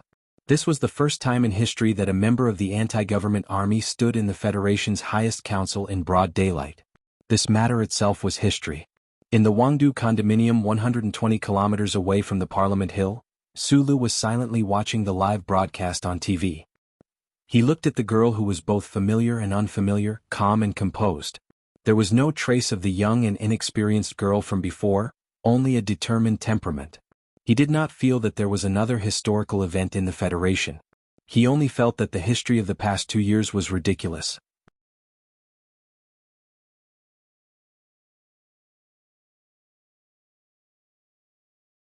Chapter 274. Sulu had trained his body for too long last night, so he woke up a little later than usual. He cooked a bowl of instant porridge and did not go for a morning jog in the park as planned. Instead, he subconsciously turned on the TV. Watching the news on TV had become his main job for the past few days. He originally wanted to see the progress of the demonstrations in the Federation, as well as the strike in the 4 states around the mountain. He also wanted to see if Medellin would walk out of the Justice Department building, but he did not expect the Federation News Channel to start broadcasting breaking news early in the morning. The emergency hearing of the Parliament should be related to the matter he was concerned about, so he did not go out. He silently sensed the power flowing in his body while waiting for the hearing to start. However, when the beautiful girl appeared on the news screen, Sulu knew that waiting was not the right thing to do. The girl had cut her hair short. She was dressed more simply and her expression was calmer. She looked in the direction of the camera and smiled slightly. She walked into the hall and walked up to the rostrum. She placed her hand on the Magna Carta and began to swear the oath. Sulu thought that his eyes were playing tricks on him or that it was an illusion. The most likely possibility was that the damn omnipotent Federation computer had invaded his brain again, causing him to have an epileptic hallucination. Otherwise, he should not have been able to see her. However, his rationality gradually returned, telling him that all this was real and could scare him. Especially when the girl said her name, he gradually shook off his absent-minded state. He walked in front of the TV screen and gently touched the girl's face on the news with his finger. He did not hear what she was saying, but his body trembled from the cold touch. After standing in front of the TV screen in silence for 3 seconds, Sulu turned around and took a shirt from the closet behind the door. He put it on and went into the elevator to the underground parking lot. He sat in the driver's seat of the black car, fastened his seat belt, and turned on the car's TV screen to watch the Federation's live broadcast. He started the car and drove away from the apartment as fast as he could. He rushed onto Highway 2 and drove towards the Capital Special District under the clouds in the distance. You mean the Bureau of Proclamation can also make mistakes? The charter can't be wrong, but people can. On the holographic screen in the car, the Senate hearing was still going on. Sulu did not lower his head to look at it. He listened to every word that the girl said seriously. His expression did not change at all. He only looked a little pale and occasionally, there would be a faint blush on his face. You were once a returnee and according to your own account, you are now a spy for the anti-government army. I don't understand why you would risk being arrested and returned to S1, and even request for this special hearing. On the light screen, Senator Zion frowned and stopped Zhang Xiaoming from replying. He continued, a woman who has no loyalty to the Federation at all. How trustworthy is your testimony? I am loyal to the Federation, but I am not loyal to the Federation government. The anti-radar equipment on the car had already been turned on. All the sensors on the road were ineffective against the black car that passed by like a ghost. Sulu did not know how much he exceeded the speed limit, and he did not have the extra energy to care about the cursing drivers on the highway. He narrowed his eyes and paid attention to the progress of the hearing.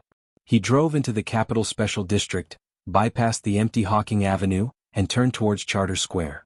However, he was blocked by the busy traffic near Parliament Hill. Without any hesitation, Sulu casually threw the car on the side of the street, slammed the door, and ran towards the Senate building in the distance. He ran as fast as he could while tidying up his clothes. Only then did he notice that he had randomly grabbed a military uniform without epaulets. The traffic in the capital was usually not so busy. He did not know if it was the demonstration that blocked the traffic and hindered people's communication. Sulu angrily squeezed through the young students holding signs. By the time he reached the stone steps of the Senate building, a long time had passed. The front of the Senate building was crowded with news media. Only a few large television stations were allowed to broadcast the hearing live. As many as hundreds of reporters and cameramen were standing on one side of the lawn. In front of the chosen backdrop of Parliament Hill, they hurriedly reported the situation to the channel manager. They were making real-time news connections. The scene was chaotic. Sulu passed through the heavy cameras and quickly walked up the stone steps to the entrance of the Senate building. He was stopped by the police cordon and hundreds of military police. Outside the police cordon, other than the reporters, there were also some excited people who came for some unknown reason. Everyone was excited. Sulu wiped the sweat on his forehead. In this cold late autumn day he was drenched in sweat from running. Through the shoulders and the brim of the hat in front of him, he looked at the tall and wide entrance of the Senate building. He listened to the discussions around him but gradually calmed down. Seeing that the girl was still alive, he did not know why, but he did not need a reason. His body seemed to be controlled by instinct and rushed out of the apartment to the place closest to her. But then he suddenly thought, what was he doing here? Was it like in the movies, when the soldier who had gone on an expedition to the galaxy returned home in glory and was giving a speech at a special capital city meeting? Suddenly, his lover, whom he had not seen for 3 years, shouted his name from the other side of the lawn. So he was stunned, raised his head, looked into the distance, and was pleasantly surprised. He jumped off the stage and jumped into the pond, creating a trail of white splashes and startling a few lazy waterfowls. He ran away and then hugged in the pond, lowered his head and kissed her. There were tears. Was this a reunion? But this was not a reunion. Sulu felt a little cold, but he still stood stubbornly at the door, waiting for the girl to appear. Under the escort of the Ministry of Justice, Zhang Xiaoming walked out of the Senate building. A confident and steady smile appeared on her face. She shook hands with the counselor who had specially escorted her out and said a few words in a soft voice. A news reporter handed over a microphone and asked a question loudly. Zhang Xiaoming smiled gently and did not answer the actual question. But she used her calm and sincerity to perfectly portray the image of the anti-government army in the mountains. Sulu looked at the girl in the middle of the stone steps quietly through the crowd. It had been a long time since he had seen her so closely. In the past, he had only looked at her from a dining table away. In the past, he had never looked at her from such a distance. But now, separated by the crowd, it was as far as the Milky Way. Zhang Xiaoming had become a lot more mature. This maturity was not because the harsh environment of Green Dragon Mountain had left an indelible mark on the girl's face. She was still young and beautiful, but there was a trace of inexplicable determination in her temperament. He did not know how many things had happened to her in the past year. The elf girl with the red devil horns had finally grown up. Sulu looked at her quietly and thought about it quietly. He watched her smile sincerely at the reporters and thought about the snow and porridge in the girls' dormitory in the plum garden. He had never forgotten those memories. Instead, because of her death, they had become unforgettable. But for some reason, when he saw her appear alive in front of his eyes, those memories that often appeared in his dreams in the middle of the night suddenly faded away.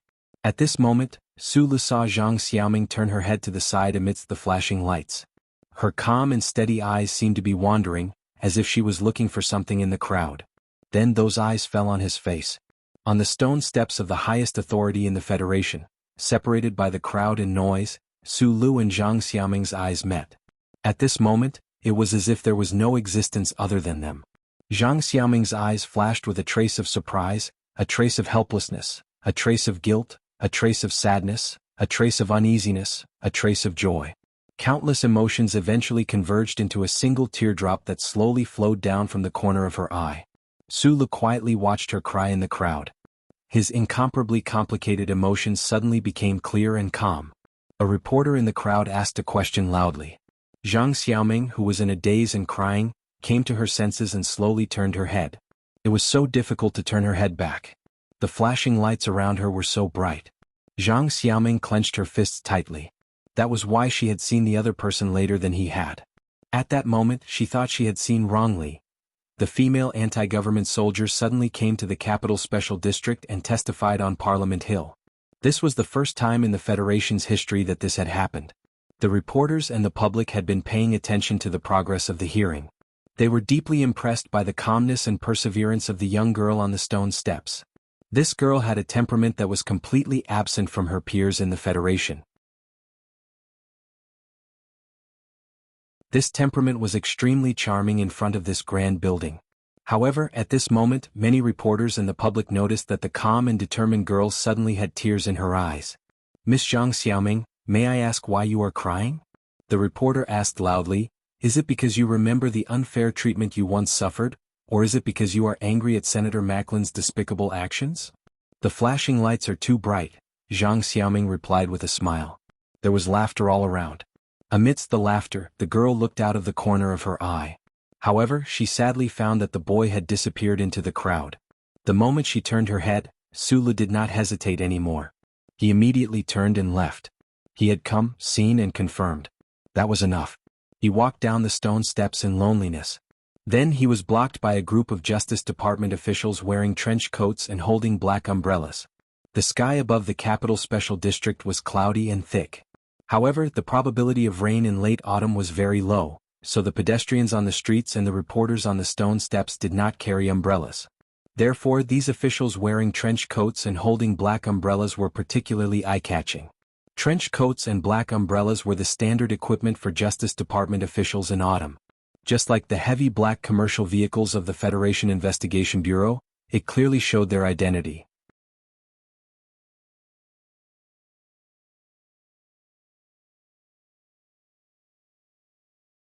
Chapter 275. Su Lu had only had time to brush his teeth after waking up. He hadn't even combed his hair, so his somewhat messy black hair was scattered across his head.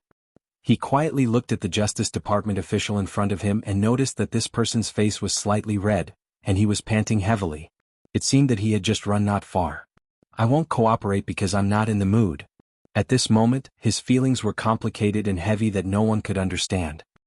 He glanced at the official in front of him, shook his head, and walked forward somewhat numbly. "You have to cooperate." There were about 7 or 8 officials from the Justice Department, and they directly blocked his path. The official from before said coldly, "Just now we went to Wangdu Apartments to look for you, but you ran away first. We followed you all the way here and were almost shaken off by you. It took us a long time to find you. If you don't come with us, I have the right to arrest you." At this moment, Su Li's feelings were very messy and terrible, but it didn't take him long to understand what this Justice Department official wanted to investigate. Naturally, it was related to Zhang Xiaoming, who had just walked out of the Parliament building.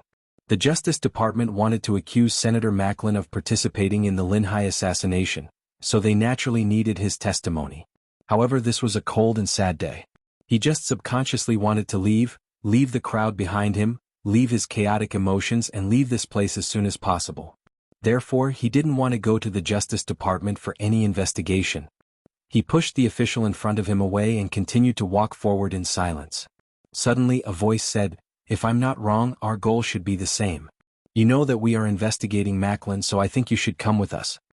Su Lu looked up and saw Inspector Xiao Wenjing. He was no stranger to this inspector. During the murder case on Hushan Road, the two of them had interacted many times. In the recent news, this inspector who had been temporarily transferred to the Justice Department to be in charge of the Macklin case had been on the news many times. "Goal? What goal?" Sulu met his serious gaze and suddenly opened his mouth. His voice was full of self-mockery and frustration. It was unknown whether he was asking the other party or himself. Under the obstruction of Inspector Xiao Wenjing, the officials of the Justice Department watched the young man leave without taking any coercive measures. The officials looked at Xiao Wenjing and asked for the reason in confusion. They anxiously thought about the importance of this person to the Macklin case. When we checked the files this morning, he was from the Department of Defense. We didn't have the authority, so we could only ask for his cooperation. Xiao Wenjing looked at Su Li's back as he walked toward the lawn. For some reason, she could feel the emptiness in this young man's heart. The efficiency of the Ministry of Justice was very high. When they found out that the Green Dragon Mountain anti-government army had provided an important witness, the follow-up work immediately started. Thus Xiao Wenjing saw a lot of secret files regarding Su Lu. Xiao Wenjing knew that Su Lu and the girl who was being interviewed on the stone steps were once lovers. After some sorting out, it didn't take too much effort for this sharp inspector to guess what had happened. The recent series of scandals in the Federation also made him understand why this man named Su Lu was involved in the murder case on Hushan Road. Even if he is an officer directly in charge of the Department of Defense, this matter is too important. In the future we will need him to testify in court, an official said. Keep an eye on him. I will go and apply for the authority. Also, don't provoke him at this time. He is probably in a bad mood. Xiao Wenjing walked toward the car and said, actually, when he thinks it through, he will come and find us. Sulu sat on the bench by the lawn and thought for a long time, but he still couldn't figure it out. His honest and simple face didn't show the intense inner struggle at this time. Instead, he looked a little lonely because of the silence. She was still alive, which was good. However, why was his heart filled with joy and also sadness? Was it because he was deceived? But he should be very clear that the news of her death was hidden because of the influence of many people. But why was he still sad? He was not a fool. He knew very well what it meant to have the girl of his first love come back to life. He also knew that his 1 year of time, 1 year of sadness, 1 year of hard work, and 1 year of disregard for life and death were all fake. However, she was still alive, wasn't she? It was better for her to be alive than to be gone forever. Since that was the case, what was there to be angry and dissatisfied about? But, in the end, his mood was like the late autumn wind. It was still a little bleak and not like a young man. Because of her death, he had cried in pain and tossed and turned in bed at night. In order to seek justice for her, he was not even afraid of exposing his identity as a fugitive from the Federation. A small character like him had resolutely thrown himself into the great turmoil of the Federation. He was as tenacious as a rock and stared at Senator Macklin like a poisonous snake. He worked hard and threw himself into the development of New Mecca. He trampled on Lin Yuanhu and ruined the other party's election. He opened his eyes wide and wanted to see how Macklin would die. If the Federation did not let him die, he was already prepared to put his life on the line to kill Macklin and avenge her. The breath he had held in his chest for a year, at the moment when he was about to release it, he suddenly realized that there was no reason to hold it. It was like an animal that had hibernated for half a year, only to realize that the vast expanse of white snow was fake. It was a bubble that had been torn apart. The source of all that he was willing to give up everything was also fake. Sulu sat on a bench and silently looked at the calm pond in front of him. The pond was very large and reflected the majestic Parliament building. Because of the cold weather, the birds had already flown to South Kazhou, and not many of them came to accompany the lonely Sulu. Sulu was indeed happy that the girl was still alive. He had never been so happy before. But what followed was disappointment and bitterness. What exactly was he in her heart? He was a genius in mecha mechanics and a powerful young expert. But the first love of his life was so bizarre that even a novelist would find it hard to imagine. He could not understand it at all. After Uncle Feng Yu died, he told himself never to cry again. Then when he found out about Zhang Xiaoming's death, he cried in his blanket. Today's complex emotions made his nose ache. He could not explain it clearly. The young lad only wanted to cry properly in front of the still water in front of him. At that moment the phone rang. Sulu took out his phone from his pants and said a few words. Just as he was about to turn it off, he saw another call. On the other end of the line was Zhou. Her voice carried a trace of nervousness and doubt. Other than the Federation government's intelligence department, the only people who knew about the story between Su Lu and Zhang Xiaoming were those closest to him. The eldest daughter of the Zhou family was naturally one of them. When she saw the girl named Zhang Xiaoming on the news, She immediately thought of how shocked Sulu would be when he found out. Sulu spoke a few words to her softly over the phone and calmed down a little. It was always good to have friends who cared about you at such a time. After hanging up the phone, he lit another cigarette. He wanted to get rid of the sour smell in his nose. He thought that since Zhou had already made the call, no one should bother him anymore. At that moment, an email was sent to his phone. There was a simple line of words on the email. I told you a long time ago, love is about two mouths. You're not crying right now, are you? One last thing, at least she's still alive, right? If you're disappointed and sad right now, doesn't that mean you want her to die? Sulu stared at the phone screen in a daze. He didn't try to call back because he knew that the guy must have turned off his phone and thrown the card away in the shortest time possible, just like the previous few times. He smiled. Now that he was wanted by the Federation, he didn't hesitate to take the risk to persuade him. Mr. Sher was really a good guy. Sulu stubbed out the cigarette. He was about to pinch the cigarette with 2 fingers and look for a trash can like in the past, but after thinking about it, he threw it into the beautiful, quiet and birdless pond. Yes, it was better to be alive than dead. This was a good thing, but it would no longer be his problem in the future. He forced a gentle smile on his face, buttoned up the collar of his military uniform, and walked toward the bus stop outside the lawn. When he walked to the side of the street, a bus stopped at the license plate, and Bai Yulan walked out. This delicate man still had his head down, and his black hair fell in front of his forehead, swaying gently in the autumn wind. Bai Yulan noticed that Su Li's mood seemed a little strange today. The smile that came from his heart in the past seemed a little awkward. He didn't know the specific reason for this, so he silently followed beside him. The 2 men walked silently to the street. Suddenly, a few black bulletproof cars drove in front of them. There were police cars in front and behind, with sirens blaring to clear the road, protecting the important people in the cars. Bai Yulan glanced in that direction and said softly, even the people in the mountains have started to make a move. Senator Macklin probably won't be able to hold on this time. Su Li's eyes didn't move at all. He quietly looked at the colored bricks on the sidewalk in front of him and asked softly, just now, you said that the company has a mission? I remember that the 7th team hasn't had a mission for a year. The Security Advisory Department should be very clear that you guys are not suitable candidates to be bodyguards. Just as he was talking, the heavily guarded motorcade slowly drove across the street. In the back seat of the car in the middle, Zhang Xiaoming stared blankly at the man across the street through the bulletproof glass window. She was silent. In the barracks of the Special Operations Division of the 2nd Military Region in S2, a young officer named Yuan Zitai was staring blankly at the scene of the hearing on TV. He was silent for a long time. He blocked the gazes of most of his colleagues, but no one angrily expressed their opinions. This was because in just half a year, Officer Yuan Zitai had gained the respect and even awe of everyone with his bravery in battle and excellent military training. Although he had the recommendation of the 1st Military Academy, if he didn't show the corresponding ability on the battlefield, it was impossible for him to gain the trust of the army. According to his education, he was a 2nd lieutenant when he first joined the army. In just less than a year he was promoted to captain. This was really a speed that made people envious.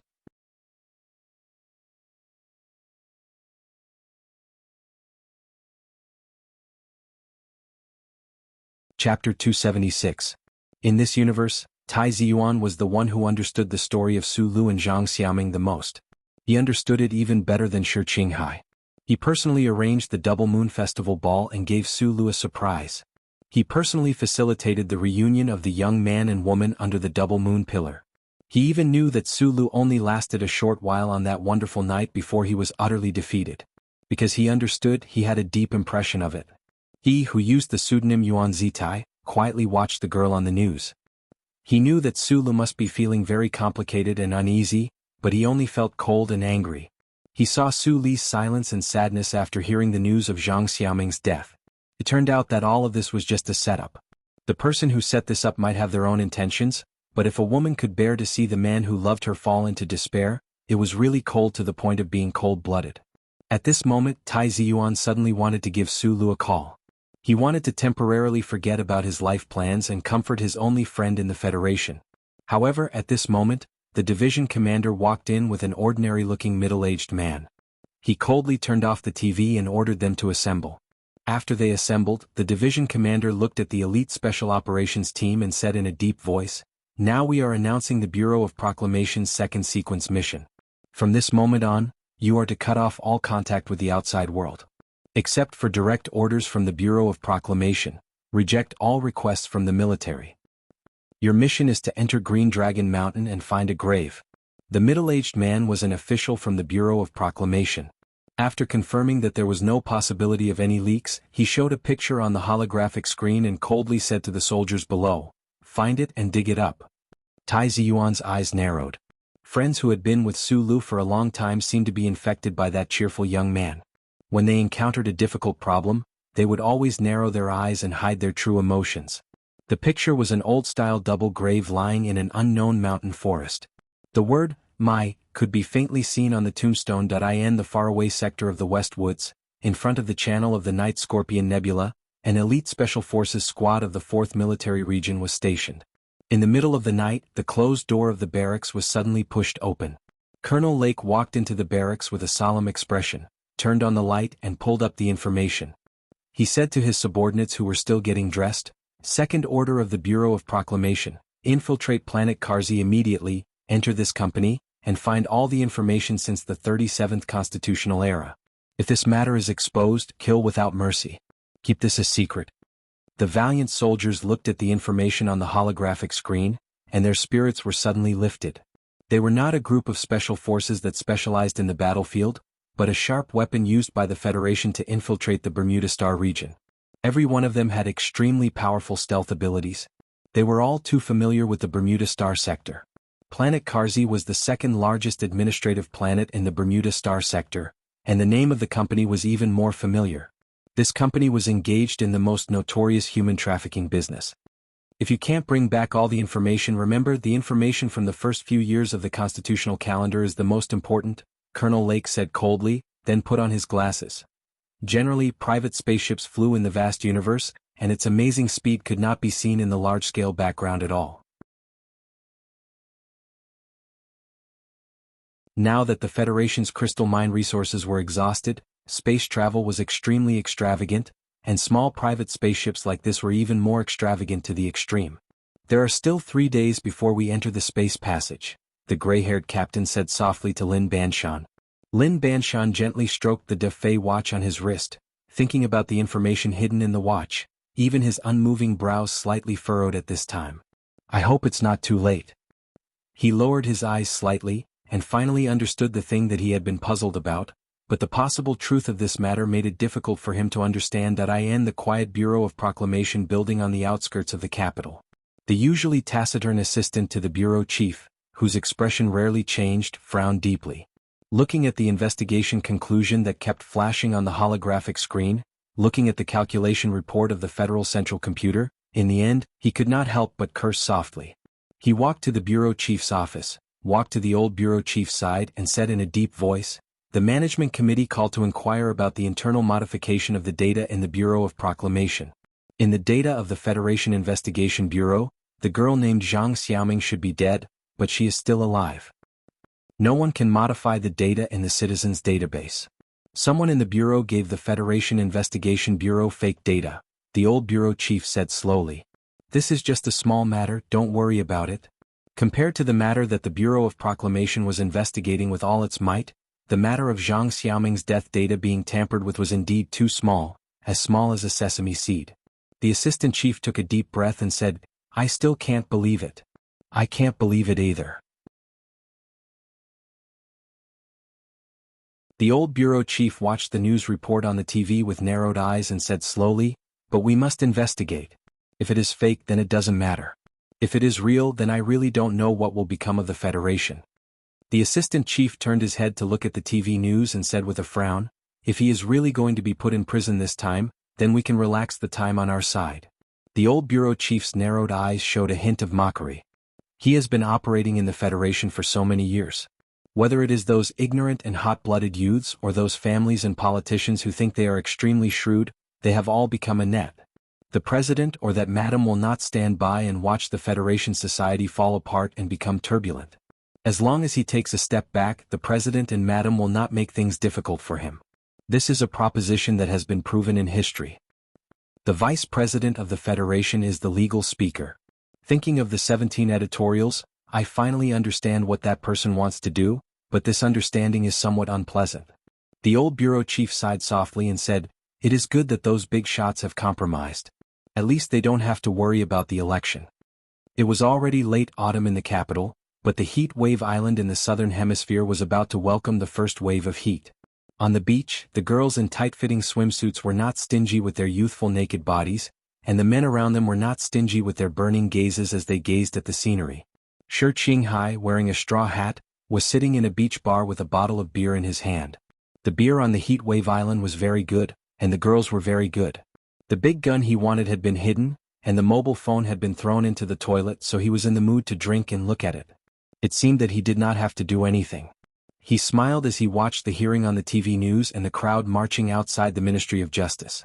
Although he could not kill Macklin with his own hands, it did not mean that he could not avenge his teacher. The information that he had worked so hard for a year had finally begun to play its role.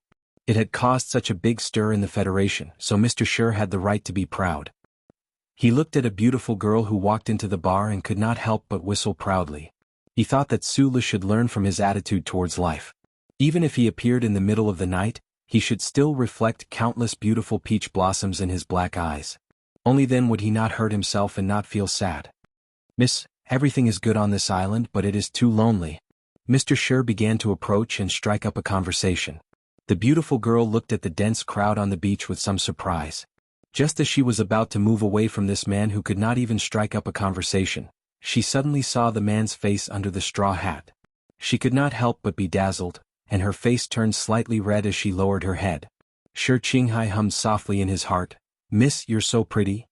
He leaned over with a smile and said softly, "I'm going to stay on Heat Wave Island for a month. I just need a companion to step on this lonely sea." Sulu sat alone in the lonely apartment. The TV screen was not on, so he just stared blankly at the autumn scenery of Wangdu outside the window. Lin Yuanhu had fallen, Professor Shin's efforts had been used on the MX Mecha, Macklin had been arrested and would soon be tried by the Federation's law, and Zhang Xiaoming was still alive. Suddenly he did not know what he should do. It was just like how he had fled from the distant Eastwood district to the capital ring. He had only walked through this bustling area, looked at the absurdity and shed a few tears. He had done what he should have done, and there was no reason to do what he had originally planned to do. Then what was he still doing here? Go find Uncle Fengyu, he thought in his heart. However, when he thought of the email in his phone and Zhang Xiaoming, he had a bad idea. Bai Yulan had just informed him that there would be a special gathering at the company headquarters in 10 days. Team 7 was also included. The company here naturally referred to the Whitewater Company. Sulu knew who had remembered him and why. He just felt it was strange. Why would the security consultant department want to recruit Team 7? That was a department that specialized in security work for the big shots of the Federation. With nothing to do and no one to see, Sulu thought silently for a long time. He felt that he had to find something for himself to do, so he decided to go and take a look. After the hearing on Parliament Hill ended, the live broadcast of the hearing immediately caused another round of controversy and shock. While the citizens of the Federation were shocked by the conspiracy to silence them, they were also very interested in Zhang Xiaoming, this girl who had a strange experience and escaped with her life, and her unique temperament. The protests and demonstrations in the various states of the capital ring were still going on. The university town of Linhai State was still a long way from being quiet. The 4 states surrounding the mountains were still on strike. After the hearing, the anger of the George Carlin movement's activists grew stronger.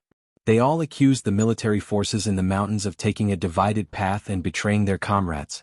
However, in the eyes of political commentators and the government, with the evidence available, Senator Macklin's political life might still be able to continue, but under the dual attacks of the government and the anti-government forces, his life could only be spent in prison.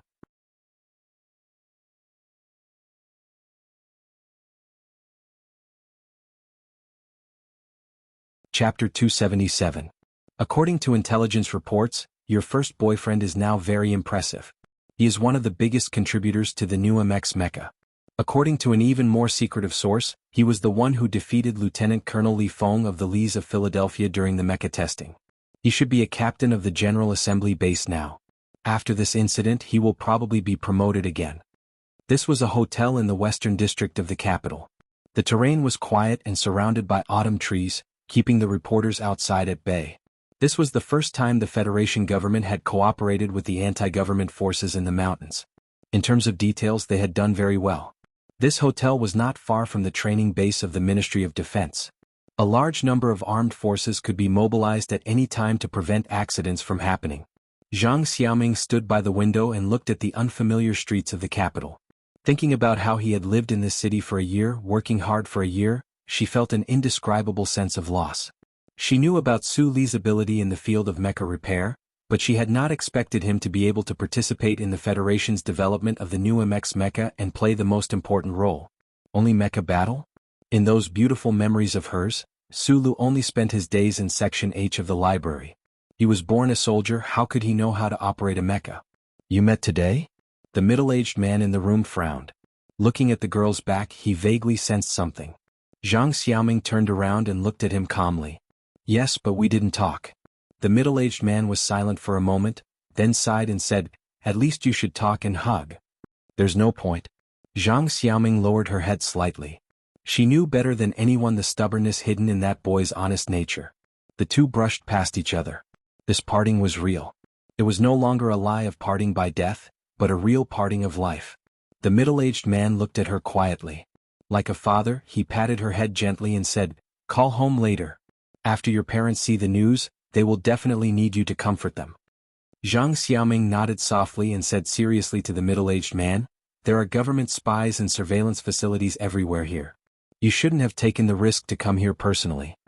As the intelligence leader of the anti-government forces, this powerful person with the code name of He had come to S1 countless times, but it was indeed a bit risky to appear in this hotel today.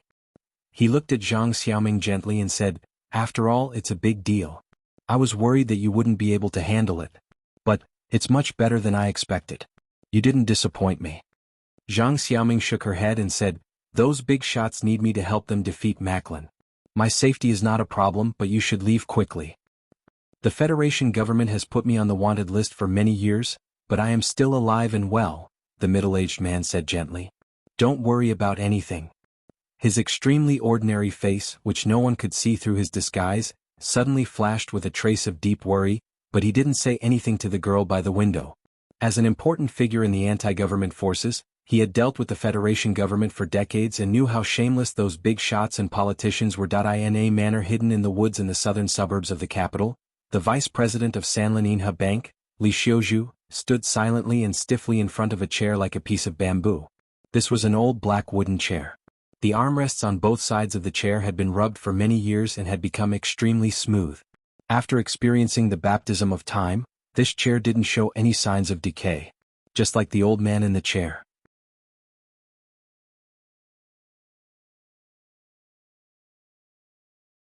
The old man sitting in the chair had a face full of wrinkles. His body wasn't very tall, and he wore a large shirt with a funny little black hat on his head. His pair of turbid eyes occasionally flashed with light, revealing a trace of wisdom that saw through the world. No one in the Federation had ever dared to make fun of the little hat the old man wore, although this hobby was indeed a bit strange. The current head of the Li family, Li Yuangong, looked gently at his son in front of him. He suddenly extended an old finger and pointed at the little hat on his head and said, actually, many years ago, someone once made fun of me. Li Xiuzhu frowned. There was still someone in the Federation who dared to be so bold. That person must be dead. That person didn't die. The old man from Li Yuangong smiled and said, because he isn't someone I can kill. See, this is the problem of strength. Don't think that our 7 great families are too powerful. You have to know that even Lady Tai has obstacles that she can't overcome in her life, let alone us. The reason I'm saying all this is to tell me that I, as your father, have admitted defeat in my life and more than once. The head of the Iron Calculator family was an absolute big shot who could devalue the value of countless financial products in the Federation and create a financial storm on a certain planet with a stretch of his hand. The first lesson for his successor today was to admit defeat. Failure isn't scary. What's scary is that we actually chose a businessman like Senator Macklin. The old man from Li Yuangong chuckled and stroked the few strands of white hair outside the little hat. He said, this old guy can even convince me. He's really powerful. Li Xiuzhu, who had been silently listening to the lecture, summoned up his courage and explained, even if Lady Tai's final method is a hearing, that doesn't mean we've lost. Those youths under Senator Macklin clearly have greater agitation ability than we thought. The 4 states around the mountains went on strike, and the university towns suspended classes. I don't believe the government has the courage to truly continue the trial. The old man from Liuangong quietly listened to his son's explanation. He slowly sighed and said, "Idiot." These 2 words were very ordinary, but Li Xiuzhu felt a cold wind blow over, freezing the perfect heating facilities and the fireplace fire built for aesthetic purposes. He suddenly felt that if he were a bamboo, then the bamboo's outer appearance would definitely be covered in a layer of frost. How many years has the Federation been around? How many years has the 7 great families been around? You should properly study history. The old man from Liuangong said gently, "So what if we lose the election? The Federation has changed many presidents, but the 7 great families will always be the 7 great families. Families like ours have long been deeply rooted in the soil of the Federation. Take our Li family as an example. If our Li family collapses, then the Federation's finances will also collapse. But don't forget another very important point." The old man's tone suddenly became cold. "If the Federation collapses, then our Li family will also collapse. So no matter what you do, you must remember not to endanger the fundamental interests of the Federation. Everything that Macklin is doing right now is too dangerous because this threatens the foundation of the Federation. Although we can control the chaos if it really happens, this kind of method is not something that we can allow." Li Xiuzhu was silent for a long time, trying to digest his father's teachings. In the end he said softly, "I understand." "No, you still don't understand." The old man from Liuangong narrowed his eyes and said, "Humans travel through the universe but they have to live on planets. When you stop standing on the top floor of that ugly bank building to look at the scenery and are willing to walk on the streets more, you will probably understand this point." Li Xiuzhu's face was full of shame. He lowered his head and didn't say anything. After a long time he asked softly, "Then what do we do now?" "I don't think the madam will stop. I just said that if our family collapses, then the Federation's financial system will also collapse." A strange smile appeared on the old man's face. "But if even the head of the Tai family can still speak when their family collapses, then the entire Federation will also collapse. I reminded you in the past, don't look down on them just because they have kept a low profile for thousands of years. But you didn't listen. When the Crown Prince was assassinated, us old guys had to personally go to the back of Macho's mountain to explain. When you really take over, you will probably know how powerful the Tai family is. However, the madam's side won't have bad feelings towards us because of this. You should know that the Federation has chosen so many presidents, and every family will choose a different candidate as their partner. This is a tradition, this is history. It's just that this time the movement seems to be a bit too big," the old man said softly. But, although Li Xiuzhu didn't know anything about the history behind the scenes, he finally had an endless fear towards the Tai family behind the shadow. He said slightly nervously, "If Macklin really participated in the Linhai incident, then it's really over." At the beginning of the year, the Crown Prince of the Tai family was assassinated in the Linhai Stadium. Li Xiuzhu stayed out of the matter and watched coldly, because he knew that this matter had nothing to do with the Li family. However, he didn't know that his father had personally gone to the back of Macho's mountain to explain this matter to the madam. But now the Li family was Macklin's backer behind the scenes. At this moment, Li Xiuzhu's phone rang. He took the phone and listened carefully for a while.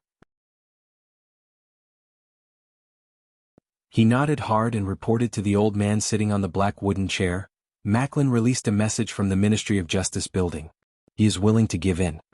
In the morning, a few expensive cars followed the mountain road and passed through the roadblocks. They traveled along the mountains, through the water and through the heavy iron gate, and arrived at the picturesque manor in the back of Macho's mountain. The current head of the Li family walked out of the car with the help of his servants. Li Xiuzhu followed behind, and the security guards of the Li family were immediately sent to other places. Butler Jean had a humble smile on his face as he welcomed the father and son into the manor.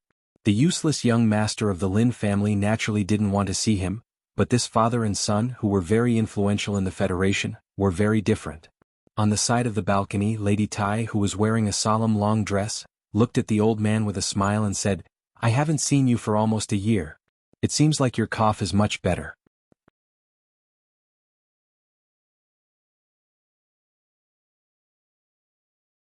Chapter 278. The head of the Li family, Li Yuangong, didn't have a problem with coughing. Li Xiuzhu knew this very well because he was his father.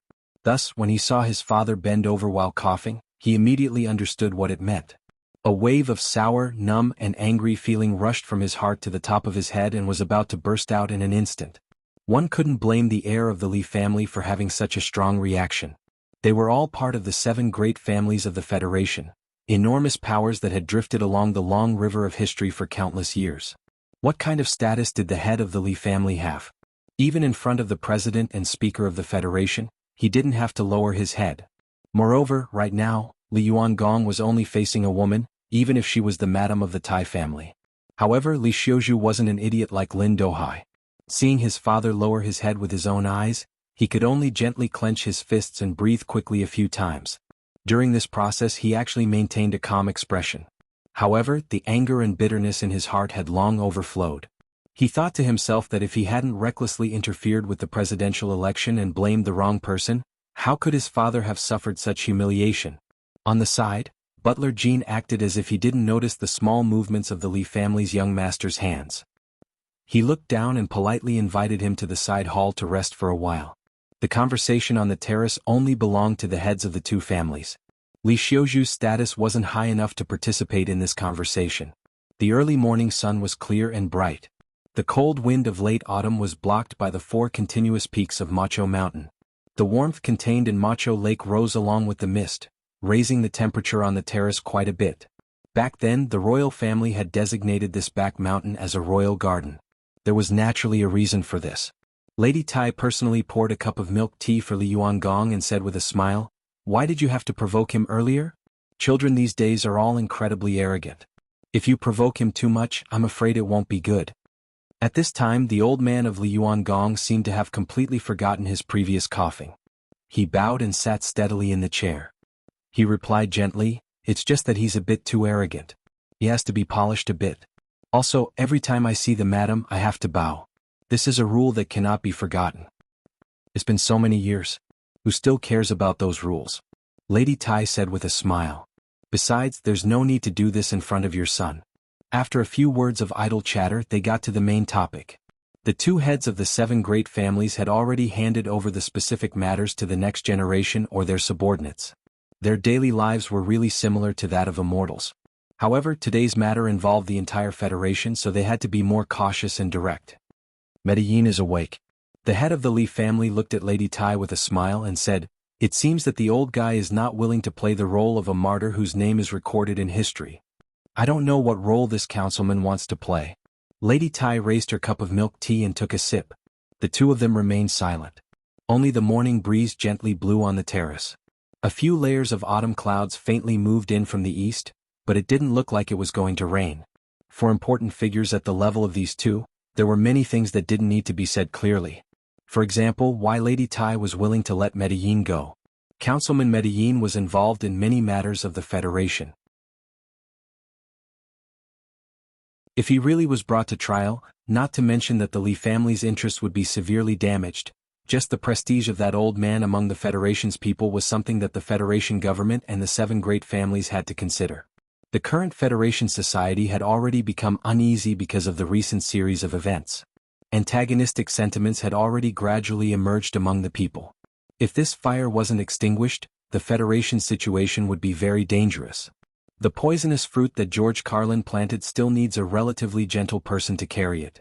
Lady Tai suddenly said softly, "Medellin is still a bit better than that Nanshui leader who only knows how to kill." Li Yuangong smiled slightly, not saying anything. The discontent in the Federation society was like nutrients. Right now, most of these discontent nutrients had been absorbed by Councilman Medellin. If Medellin really died, these nutrients would inevitably find a target again. Perhaps they would once again be directed towards those hard-working people in the mountains. At that time, if they wanted to suppress the anti-government army that was growing like weeds, the Federation government and these important figures related to the Federation would have to spend who knew how much money and effort. The Federation's old system had always needed and even welcomed people like Councilman Medellin.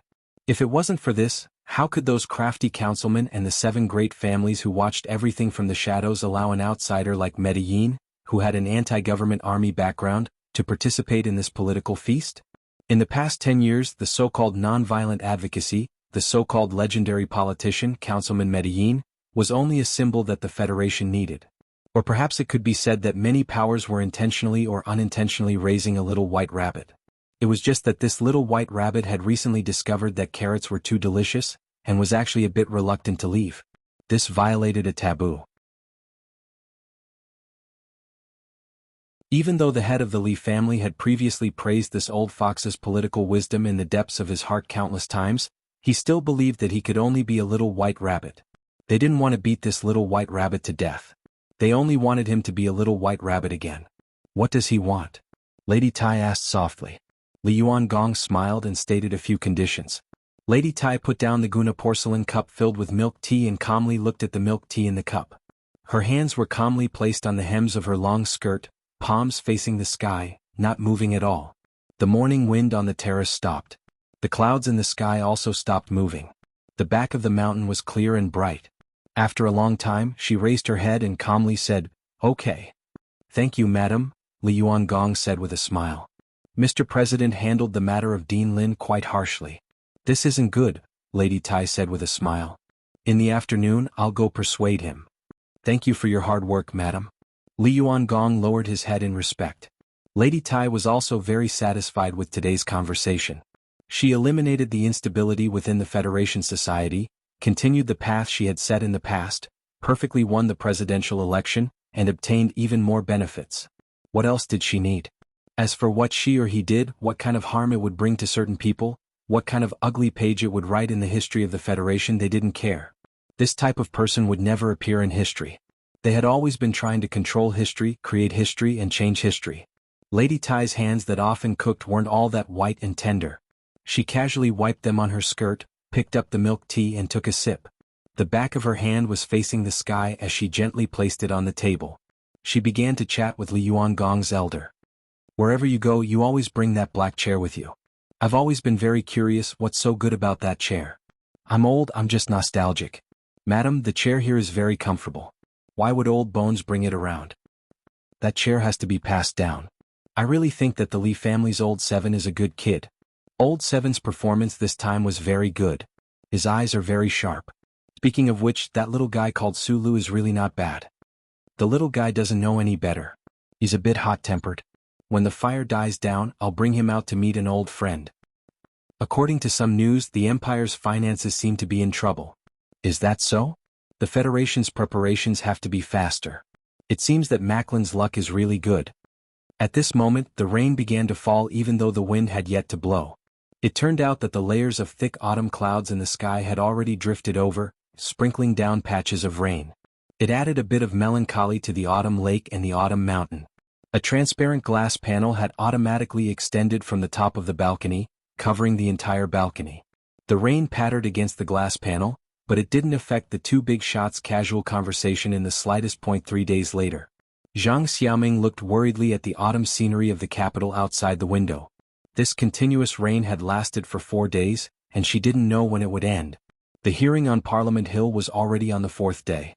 The cold and dreary autumn rain naturally couldn't stop the proceedings from progressing. However, from the beginning of the 3rd day of the hearing, she felt that the atmosphere was a bit strange. The members of Parliament Hill had remained silent at the beginning, but on the 3rd day of the hearing many members, including Member of Parliament Zion, began to throw out tricky questions, clearly showing that they didn't trust her testimony. She was no longer the naive girl who didn't know anything and only had passion and ideals. In the face of those tricky and even somewhat rude questions, she behaved very appropriately.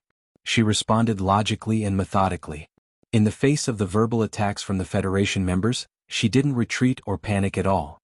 The federal television station was still broadcasting live.